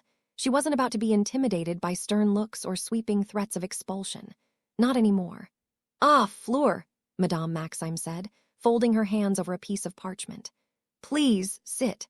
Fleur slid into the chair opposite the headmistress but kept her back straight and her chin held high. She wouldn't give Madame Maxime the satisfaction of seeing the slightest hint of weakness. "Madame," she acknowledged and carefully kept her tone neutral. Madame Maxime studied her for a long moment, her massive frame almost dwarfing the desk. "Is she really trying to intimidate me?" Fleur thought with scorn. "I have been meaning to speak with you again regarding your commitment to the tournament." The pause was deliberate, and Fleur felt her nerves tighten. "You understand that you must remain entirely focused if you are to succeed, yes?" "That is what I am doing," Fleur said, her voice cool. "I have not missed any practices. I've studied the official guidelines you gave me for each task. I've been present for every one of your briefings. My focus is on the tournament." "Good," Madame Maxime replied, and yet her expression hinted that she wasn't satisfied. The headmistress cleared her throat. "I'm sure I do not need to remind you that your performance reflects on Beauxbatons. My reputation, demands the best from our champion." Fleur inclined her head. "Of course, Madame," Maxime exhaled, her eyes flicking down to the parchment beneath her hands. She tapped it once, letting the silence stretch. "I am aware you have been spending an inordinate amount of time with Mr. Potter." Fleur's jaw clenched. She'd expected this. Her anger threatening to smolder through her calm facade, she fixed Madame Maxime with a level stare. "Yes, Madame, I have, and I see no reason why that should be any of your business." Madame Maxime sat back, the chair creaking under her weight. It might not affect your performance now, but you must understand appearances, my girl. People talk. They question your priorities. She looked pointedly at Fleur. I do not wish for these distractions to take away from your responsibilities. Fleur bristled. She'd been ready for the usual words: distractions, priorities, focus. I appreciate your concern, but I assure you it is unnecessary. My tasks and my preparations, they are all in order. As long as it stays that way, said Madame Maxime, steepling her fingers. I would hate to see you compromised. A hot retort burned on Fleur's tongue. Compromised. She remembered, all too well, the humiliating threat of expulsion at the start of the year if she didn't put her name into the goblet. Fleur couldn't do anything back then, but now she forced herself to remain calm. Is that all, Madame? The older witch didn't know how close she was to getting seriously burned. Madame Maxime's eyebrows rose slightly, but she didn't miss a beat. Not quite. There is a banquet next week in honor of the tournament's recent progress. It will be a chance for the champions to mingle with visiting dignitaries. I expect you to represent Beauxbatons with the utmost decorum. Of course, Fleur interrupted, making sure to keep her tone polite, though her heart was pounding with anger. She didn't trust herself enough to let the headmistress continue talking about behavior expectations without finally snapping. I shall be there. Good, Madame Maxime said, leaning forward slightly. Her massive presence cast a long shadow over the desk. And Fleur. While I cannot order you to, let us say, adjust your personal arrangements. Her lips tightened at the last two words. I would advise discretion. It would not look well for a champion of Beauxbatons to be seen dallying excessively with a student from another school. Fleur's temper flared, but her upbringing, and the knowledge that Harry wouldn't want her to start a public scandal, kept her from retorting with a scathing remark. Slowly, she rose from the chair, letting the silent protest of the legs scraping against the floor fill the room. I understand, Madame, she said, her voice still neutral. Madame Maxime gave a single nod. Then you may go. Without another word, Fleur swept toward the door, reminding herself with each graceful step that she had to keep her composure. She could practically feel the heat of her Vila magic simmering beneath her skin, begging for release. But she refused to grant Madame Maxime the satisfaction of a tantrum. No, there were lines she wouldn't cross, not for the headmistress's sake. Only when she was alone in the corridor again did she let out a shuddering breath. The anger still raged, but she inhaled deeply, allowing the taste of fresh air to calm her. If Madame Maxime wanted a flawless champion, she would get one. Fleur would make certain that no one could possibly question her dedication. It's very funny how becoming a champion shields me from further threats. Maxime can't very well expel me now, not without causing a scandal that would tarnish Beauxbatons and her own reputation, she thought with vindictive glee. The irony wasn't lost on her, that the very thing her headmistress had forced upon her now served as her protection. Still, she wouldn't let her guard down. She knew better than to underestimate Maxime's influence. That's why she'd heed the woman's words. Discretion, the headmistress had said. Well, Fleur could be discreet. She had learned from her father that sometimes you bide your time, smile, and do exactly as you please anyway. A small smile found its way to her lips at the thought of Harry waiting for her in Hogwarts' Great Hall. They had been together for 4 months. 4 months of gentle kisses, shared secrets, nights spent studying charms side by side, and stolen moments beneath the star-filled sky. She wouldn't give that up for anything in the world, least of all for the sake of Madame Maxime's public image. Harry Potter and Fleur de Lacre sat on opposite couches in the champions' waiting area, a cramped lounge adorned with school banners and alive with tense conversation. Fleur flicked a stray lock of silvery hair behind her ear, her blue eyes narrowed in frustration. Will you stop itting after the task? She asked, her words clipped. No, Harry replied tersely. Why? Fleur pressed. She leaned forward as though hoping to pry some confidence from him with sheer force of will. On a crate near the back of the tent in her tiny beetle animagus form, Rita Skeeter observed the exchange with growing impatience. From Rita's vantage point, Harry's expression seemed calm, too calm. He offered a dismissive shrug. Headmaster problems, he finally said. Fleur's eyes widened comically, but she gave no immediate retort. Where's the damned bozo when I need him? Rita thought, her tiny antennae twitching with frustration. A picture of a Vila champion scowling at the boy who lived would sell papers in a heartbeat, and it'd show Vilas aren't always perfect princesses. You too, Fleur mumbled, lowering her gaze to her hands. Harry perked up slightly. What do you mean? Asked, sharper than before. Rita leaned in, ready to catch every word. She could practically taste the intrigue. But fate would not grant her the satisfaction. A ministry official approached, clipboard in hand, wearing a bored expression. Ms. Delacour, it's your turn, he announced flatly. Hurry along now. Fleur stood, casting one last glance at Harry. I'm going in. Ave, you got anything you want to tell me? Rita waited breathlessly for Harry's response. Come on, say something that'll make headlines. Good luck, Harry said with a slight smile. You'll need it. That's it, he really is oblivious. Fleur clearly wants him to say something more, something to put her at ease or maybe even flatter her. Does he not see that? Such a typical teenage boy, she thought. Her wings were twitching in irritation. Fleur lingered for a heartbeat, then she sighed and swept out of the lounge. The moment she disappeared, the anxious tension seemed to leak from the room.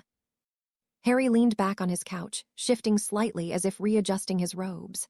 Across the tent, Rita watched with practiced attention. Why is he fidgeting like that? She wondered. Is he hiding something? He was. A subtle rippling beneath his robes betrayed the presence of something sliding out from the folds of cloth. Without warning, an emerald-green snake unfurled itself and dropped soundlessly onto the floor behind Harry's couch. Sadly for Rita, she was so focused on the boy's face that she failed to notice the serpent gliding across the tent. She mulled over how best to spin Harry's apparent aloofness. Poor Fleur, brushed off like that. The readers love a bit of romantic drama. Vila charms fail on the boy who lived. Yes, that could sell. The snake moved with lethal grace, hugging the shadows. In one fluid motion, it circled behind Rita's crate, tongue flicking to taste the air. What a magnificent display of magic! Suddenly came Ludo Bagman's booming voice, startling the hidden animagus. The French champion managed to knock out the dragon. Just at that moment, Rita felt something. She froze, her tiny beetle heart hammering as she spun around just in time to see two glittering reptilian eyes fix on her. She had no idea it was there until a low hiss rumbled right behind her. Rita tried to scramble backwards, but it was too late. The serpent hissed something. She could swear it was mocking her, and lunged. It didn't hesitate. With lightning speed, it moved forward and caught Rita in its jaws. She felt the sharp, crushing pressure around her beetle form, her world spinning as she was lifted off the crate. Merlin, save me! Merlin, save me! Rita thought frantically as the serpent's grip tightened. In her panic, she didn't even think about transforming back, if such a thing was even possible while being crushed. Terrified and disoriented, she could only watch as the tent blurred around her. Her wings buzzed uselessly, pinned by the snake's grip. Then she saw it, a streak of red light arcing in her direction from somewhere off to the side. No, she thought, or perhaps screeched, she wasn't sure. Everything went red and then black. What's happening? Where am I? Rita's mind swam through a thick fog of confusion as she woke up. Her beetle's senses felt dulled, almost non-existent, and a throbbing ache pulsed through what she assumed was her head. The last thing she remembered was those terrible, glinting eyes and the flash of red light. Hours, maybe days, slipped by in black silence. Rita had no way to measure time except for the dull throbbing behind her eyes that refused to subside and her growing hunger that soon turned unbearable. She felt herself growing weaker, her tiny beetle form trembling with each passing hour. The cold, unrelenting darkness pressed in, making her wonder if this would be her final resting place. Occasionally she drifted off, only to jerk awake at the memory of fangs clamping around her. Finally, after an indeterminate stretch of misery, she felt movement. A jolt rocked her little prison, making her tumble against the glass wall. Wah, someone's carrying me! Light filtered in from above, stinging her compound eyes. She could sense shapes, shifting outlines, then air. Someone, no, Potter, was opening the pouch she'd apparently been stored in. Harsh sunlight cut through the jar she was in, forcing her to blink and curl her tiny legs protectively. I knew it, that boy, the snake, so it was him. She tried to scramble upright but only succeeded in slipping back down, her wings scraping uselessly against the slick surface. Potter's face loomed closer, eyes narrowed. Rita stared at his features, less boyish, more calculating. What the hell? This is no innocent child, she thought, dread coiling within her. They were outside. She glimpsed towering trees, their ancient trunks weaving a canopy overhead. The forbidden forest, her heart hammered. No one ventured there, not casually and especially not alone. Harry drew back a few steps from the jar, placing it on a tree stump. His gaze flicked across the clearing, then fell on her again. Ah, he said quietly, as though speaking to himself, you're awake. Not good, not good, Rita thought, pressing her body against the jar's base. He's not supposed to know I'm an animagus. How in Merlin's name did he find out? Potter cleared his throat, scanning the forest. He looked every bit like someone making certain there were no unwelcome spectators. Satisfied, he focused on the jar. I bet you can imagine my surprise when I cast the animagus revering spell. No, it can't be no, Rita thought fervently. On you and saw just who you were, Skeeter, he finished, voice low. Let's talk. A faint, sizzling wave rippled through Rita's form as she realized the boy knew exactly who she was. In her panic, she nearly transformed back, which only made her panic worse, and images of her body filled with glass shards flashed through her mind. She battered the glass with her tiny forelimbs, attempting to convey some kind of protest. Harry merely raised an eyebrow. I know you can hear me. I also know you understand me. I'm not going to shatter your little jar home, he added, tone wry, unless you give me a reason to. Rita froze, torn between indignation and terror. This kid, did he really just threaten me? He leaned in, green eyes cold. I'll cut straight to the point, he said, voice clipped. I know how you've been sneaking around the grounds and the castle, digging up dirt. I don't care about most of it. He hesitated, mouth twisting in distaste. But you've caused enough trouble. She huddled in the jar, silent but furious. You think I'm the troublemaker, boy? I make a living from truth, or at least a polished version of it. You've no idea how this world works. Harry tapped the glass lightly, and the reverberation sent tiny shockwaves through Rita. I'm giving you a choice, he continued, voice resolute. I can just leave you here. He gestured vaguely at the looming shadow of the forbidden forest behind them. Plenty of creatures fancy a crunchy snack, especially if I crack the jar first. A shiver of real fear raced through Rita. He wouldn't, would he? She didn't know. The Harry Potter she saw now was nothing like the boy she'd imagined. He was nothing like the press, her included, said he was. For all she knew, he could be going around killing people since 11. He drew closer, exuding an unsettling calm. Or, you and I can come to an arrangement. His lips curved into a faint smile, too faint to be comforting. In exchange for your restraint when it comes to writing about me and my friends, I'll let you go. Rita managed a scoff in her mind, even if she couldn't produce any sound. Of course, blackmail. Not only am I getting blackmailed by a Gryffindor for Godric's sake, but from the boy who lived, Harry continued. You'll write your stories, but not about me or Hermione or anyone close to me. You'll keep your distance. In return. He shrugged, lifting the jar off the stump as though weighing it. I keep your dirty little secret about being an unregistered animagus to myself. No mention to the ministry. No mention to Dumbledore or certain other interested parties. At Harry's expectant silence, she inclined her tiny head in what she hoped looked like a nod. Yes, you blasted brat, I agree. Just let me out of here. Relief flickered across Harry's face, almost too quick to catch, but was immediately replaced by the same measured detachment. He placed the jar back down, twisted the lid, and then with a soft pop, fresh air cascaded in. Rita wasted no time. In a heartbeat, she flexed her limbs and felt the magic surge. The world expanded and warped until she stood, disheveled, hair askew and robes dusty in her human form. You little, she began, but Harry raised his wand, eyes flashing dangerously. You can leave, he said. We're done, but remember, say one word about me or my friends that crosses the line and I'll personally make sure everyone knows just how you get your stories. Rita bristled, but her rage cowered behind a layer of caution. She snatched at her handbag, somehow lying at the base of the stump, and pulled it over her shoulder. As she disappeared among the trees, she couldn't stop thinking about revenge. I'll find a way around this eventually, Potter, just you wait. Rita Skeeter had to admit, her career had taken her to some unusual places. The corridors of Azkaban, the deck of the Durmstrang ship moored in the Black Lake, even the occasional broom closet while chasing an illicit romance story. But perching on the edge of a paperweight in the headmistress of Beauxbaton's office, disguised as her animagus form, surely topped all her previous adventures. One twitch of her wings, one scuttling misstep, and she'd be discovered. Yet the risk only made her heart flutter with exhilaration. She had slipped inside earlier that afternoon, unnoticed in her animal form, a sleek, emerald-winged beetle, crawling through the slight gap beneath the towering double doors. Within seconds, she'd scrambled across the polished marble floor, carefully avoiding the swish of Madame Maxime's long, voluminous robes. The headmistress's office was every bit as opulent as one might expect from Beauxbaton's academy. Tall, arched windows framed by drapes of the deepest midnight blue, their fabric embroidered with silver stars. "Reminds me of Dumbledore," Rita mused, wondering what it was about the celestial motifs that seemed to draw powerful magical educators. A half-dozen delicate rose bushes lined the walls. The headmistress's grand desk, heavy and carved from some unique, dark wood, stood at the far side of the circular chamber. Never one to miss an opportunity, Rita had hopped up onto the corner of the desk, quietly tucking her legs beneath her insect body, seeking the perfect vantage point. Her beady eyes roved over the desk's surface.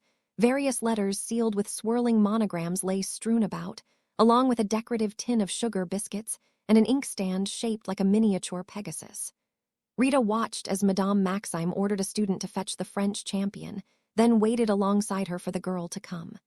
"Fleur de Lacre, Harry Potter's girlfriend," Rita mused with a rebellious smirk.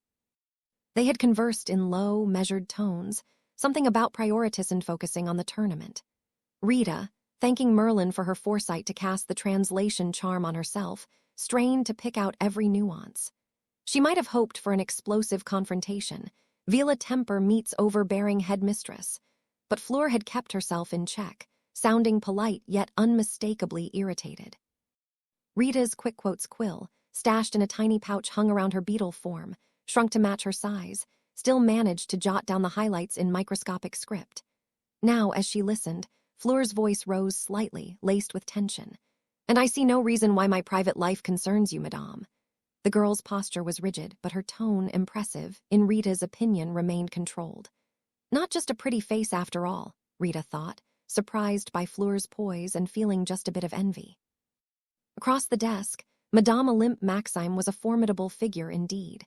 Tall beyond all conventional measure, she filled her high-backed chair so completely that it creaked whenever she shifted. She wore elegant, sky-blue robes trimmed with ivory lace at the collar and cuffs. Her raven hair was coiled atop her head in an intricate twist, pinned with a single rose-shaped clip. Everything about her demeanor spoke of command and confidence.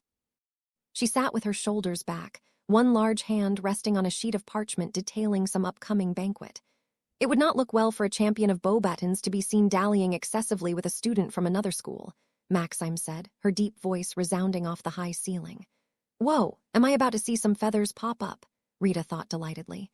It was not meant to be, though. Fleur rose from the chair. "I understand, madame," she said, keeping her tone steady. The headmistress gave her a nod and dismissed her. Without another word, Fleur swept toward the door, her toned legs carrying her across with an enviable elegance. Rita hoped for a last moment, snide remark before the girl left the room, but alas, she was destined to be disappointed today. The door eased shut behind her with a gentle click, and the echo lingered. That was interesting, but not quite the scandal I was hoping for, Rita thought, adjusting her wings. However, before she could consider leaving, Madame Maxime let out a weary sigh and rose to her feet. She moved to the tall windows that overlooked the castle in the distance. "Are you satisfied, Monsieur de Lacre?" Maxime said at last. Her voice was low and subdued. "You have heard your daughter's mood. She will not be easy to influence." Rita stilled. "What the hell?" Near the office's corner, something stirred in the air, faint as a breeze passing over water. Then the shimmering edges of a fine invisibility cloak slipped back, revealing a tall, elegantly attired wizard, Sebastian de Lacre. He had proud, patrician features and short, immaculate hair of a burnished gold that matched his daughter's. Rita's beetle eyes gleamed with utter delight. Such drama, she thought. Such scandal. He tossed the cloak aside and inclined his head coldly to the headmistress. "I heard everything." His voice was low, each syllable perfectly enunciated. He wore a fitted navy blue frock coat with brass buttons and a slender wand strapped at his waist. Madame Maxime turned to face him fully. Though he was tall by any ordinary measure, she still towered a good foot and a half above him. "She is rebellious," Sebastian continued, stepping forward, "and far too taken with that English boy. It jeopardizes our arrangement." Maxime folded her arms across her ample chest. "She is young. Young people love to indulge in romance. But you must trust that I remain committed to our cause." "Commitment is one matter," Sebastian said, his tone glacial.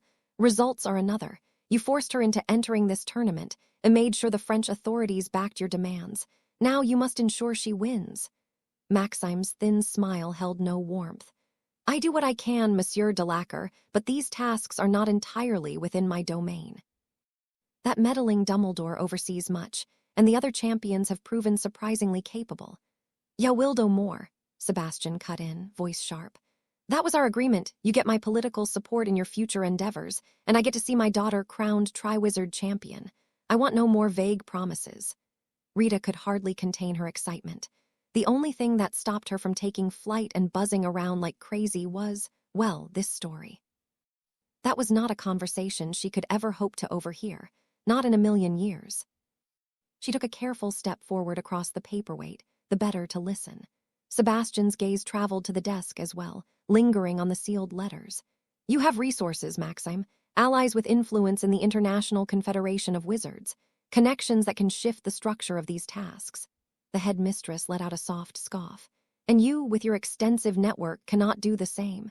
In public, perhaps, but I do not want my name attached to anything so overt. You, however, are in a perfect position to make small adjustments. The other headmasters will do the same for their own, I'm certain. Don't pretend this tournament has always been fair. Politics seep into everything.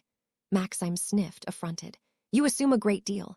Headmaster Karkaroff is cunning, yes, but I am not certain how far he would go. And as for Dumbledore, Sebastian said with undisguised scorn, won't blink if it means furthering his agenda. Very well, Monsieur Delacour. I concede that I should do more. She tapped her fingernails against the side of her desk, a measured staccato that echoed in the spacious office. But don't threat me again. I will not tolerate intimidation, and I do have my own position and reputation to uphold. Sebastian's lips curved into a thin smile. I merely remind you of the stakes. My reputation is also on the line. If Fleur fails to win, it shall be on your head. And that daughter of mine, Circe help her if she thinks gallivanting with that Hogwarts champion is more important than fulfilling her duty, then she has clearly misunderstood what her family stands for. He let the words hang, menacing and heavy. Family stands for, more like your personal ambition, Rita mused with scorn. She felt a spark of satisfaction as she considered her new information. Sebastian flicked an imaginary speck of dust from his frock coat. I only ask that you honor what we agreed upon. If you fail to deliver, do not forget that you are indebted to me. I will not hesitate to use my influence against you. Madame Maxime's eyes narrowed dangerously. Nor I to expose your involvement, Monsieur Delacour. We both hold daggers to each other's throats. Let us not be foolish enough to draw blood. Rita watched the interplay with undisguised glee. If she could have rubbed her tiny insect legs together without making noise, she would have. So they're blackmailing each other. Wonderful. The tension between them was almost tangible, a thick wave of hostility crashing silently through the air. At last, Sebastian drew a measured breath. So be it, he said, stepping away to retrieve the silvery invisibility cloak from the back of the chair where he draped it. With practiced grace, he swept the shimmering fabric over his shoulders, and in a faint swirl of motion, Sebastian pulled the cloak fully over himself. A moment later, only a slight distortion of space indicated his presence. Then, footfalls so light they were barely audible moved towards the door. The handle turned, the latch clicked, and he was gone. Madame Maxime sat in stony silence for a few heartbeats, then let out a slow, frustrated exhale. She tapped her wand against a crystal glass on the desk, summoning water with a graceful swirl. Lifting it to her lips, she took a long sip, her eyes closed as if in deep thought. Finally, she murmured to herself, I hate politics, then pushed her chair back and stood. With a wave of her wand, the lights in the chandeliers dimmed to a gentle glow. Maxime then followed the example of the Delacours and left the room, leaving one small, shimmering beetle alone. Rita Skeeter stormed into the bustling offices of the Daily Prophet, her sharp heels clacking against the polished floors. The sound blended into the hum of hurried quills scratching on parchment and the occasional snatches of conversation. Her lips were pursed, her jaw set, the look of a woman with a plan. Emerald green robes shimmering under the enchanted lights, Rita wove through the chaos of the newsroom, her hawk-like eyes scanning the faces until they landed on one in particular. Barnaby Cresswell. Now there's a man I can use, Rita thought, a predatory smile curling at the corners of her mouth. She could already imagine Potter's and his little girlfriend's reactions when they read the story she was about to unleash. Barnaby, hunched over his desk, was one of the few people Shetrastede in this viper's nest. A seasoned journalist with an uncanny knack for unearthing dirt, he had the instincts of a bloodhound and a loyalty that couldn't be bought, an increasingly rare trait in their cutthroat world. Rita approached him, her shadow looming over his desk. Barnaby glanced up, dark eyes narrowing with curiosity. "Rita," he drawled, leaning back in his chair, the quill in his hand momentarily still. "To what do I owe the pleasure?" She smirked, though her eyes remained cold. "Barnaby, dear, I've stumbled upon something that makes all my past exclusives look like mere gossip." She gestured for him to follow. "Not here, too many ears." Barnaby arched an eyebrow but grabbed his notepad and followed her into one of the soundproof meeting rooms reserved for sensitive discussions. Once inside, Rita flicked her wand, casting a quick muffly-atta charm, a trick she'd picked up from her old, diminutive professor. "What's this about, Skeeter?" Barnaby asked, settling into a chair and tapping his quill impatiently against the edge of his parchment. Rita leaned forward, her voice low and urgent. "It's about the de Lackers and Maxime. Fleur de Lacker, the Beauxbatons champion, and her father, Sebastian. There's more to their little family than meets the eye. And Madame Maxime. She's hiding something big." Barnaby's quill stilled, his eyes gleaming with intrigue. "Go on." She laid it all out, her clandestine visit to Beauxbatons, the overheard conversations, and the tangled web of promises that had Madame Maxime dancing to Sebastian's tune. Fleur, it seemed, was nothing more than a political pawn to her father, and the pressure on her to perform in the tournament was laced with threats and manipulation. When she finished, Barnaby leaned back, a slow grin spreading across his face. "This is gold, Rita, absolute gold, but why bring it to me? Everyone knows you've never been shy about publishing your own work." Rita's eyes flashed, her smile brittle. "Let's just say certain individuals are trying to clip my wings. If this came out under my byline, I might face complications. But you're untouchable. Publish it, Barnaby, and make sure it's front page." "The world deserves to know the truth about these people." Barnaby chuckled, his expression amused. "The world deserves to know the truth. Come on, Rita, you'd sell an exposé on your own mother if it meant a front-page story." Her smile tightened, a flicker of anger crossing her features. "Just write the article, Barnaby. Trust me, no one will see it coming." Barnaby opened his mouth as if to say something more, but one look at her expression made him think better of it. With a curt nod, she swept out of the room, tension easing from her shoulders. This was the smart move, she told herself, letting Barnaby take the spotlight while she remained in the shadows, biding her time. As she stepped into the crisp evening air outside the Daily Prophet building, the satisfaction of her machinations brought a faint smile to her lips. Soon, the de Lackers and Maxime would find themselves under the harsh light of public scrutiny. And if it causes some relationship issues, Rita thought with a touch of sadistic pleasure, all the better. She returned to her London townhouse, invigorated despite the day's events leaving her drained. The crocodile skin handbag was barely on the ornate table by the door when a loud knock echoed through the house. Frowning, Rita pulled open the door to find 3 Aurors standing on her doorstep, their expressions grim. The leader, a tall woman with steely eyes, stepped forward. "Rita Skeeter," she said firmly, "you are under arrest for being an unregistered animagus." For a moment, Rita was too stunned to speak. "What? How do they know? Did that blasted boy go back on his promise?" Her mind raced, searching for an escape, but the Aurors had come prepared. With a flick of the woman's wand, Rita found herself wandless. Panic surged as she considered transforming into her beetle form and fleeing, but a second spell hit her squarely in the chest, immobilizing her. "This is preposterous," she snapped, her voice rising in indignation. "Do you have any idea who I am?" The Auror's gaze didn't waver. "We do, and so will the Wisengamot. Dawlish get her and let's go." Rita's hands trembled with fear and rage as she glanced back at her beloved home, knowing it might be the last time she saw it for a while. How had her perfect plan unraveled so quickly? The irony wasn't lost on her. The very day she had orchestrated someone else's downfall, her own world had come crashing down. She was grabbed by a tough-looking wizard, and in the next moment, she felt the ever-familiar tug on her navel.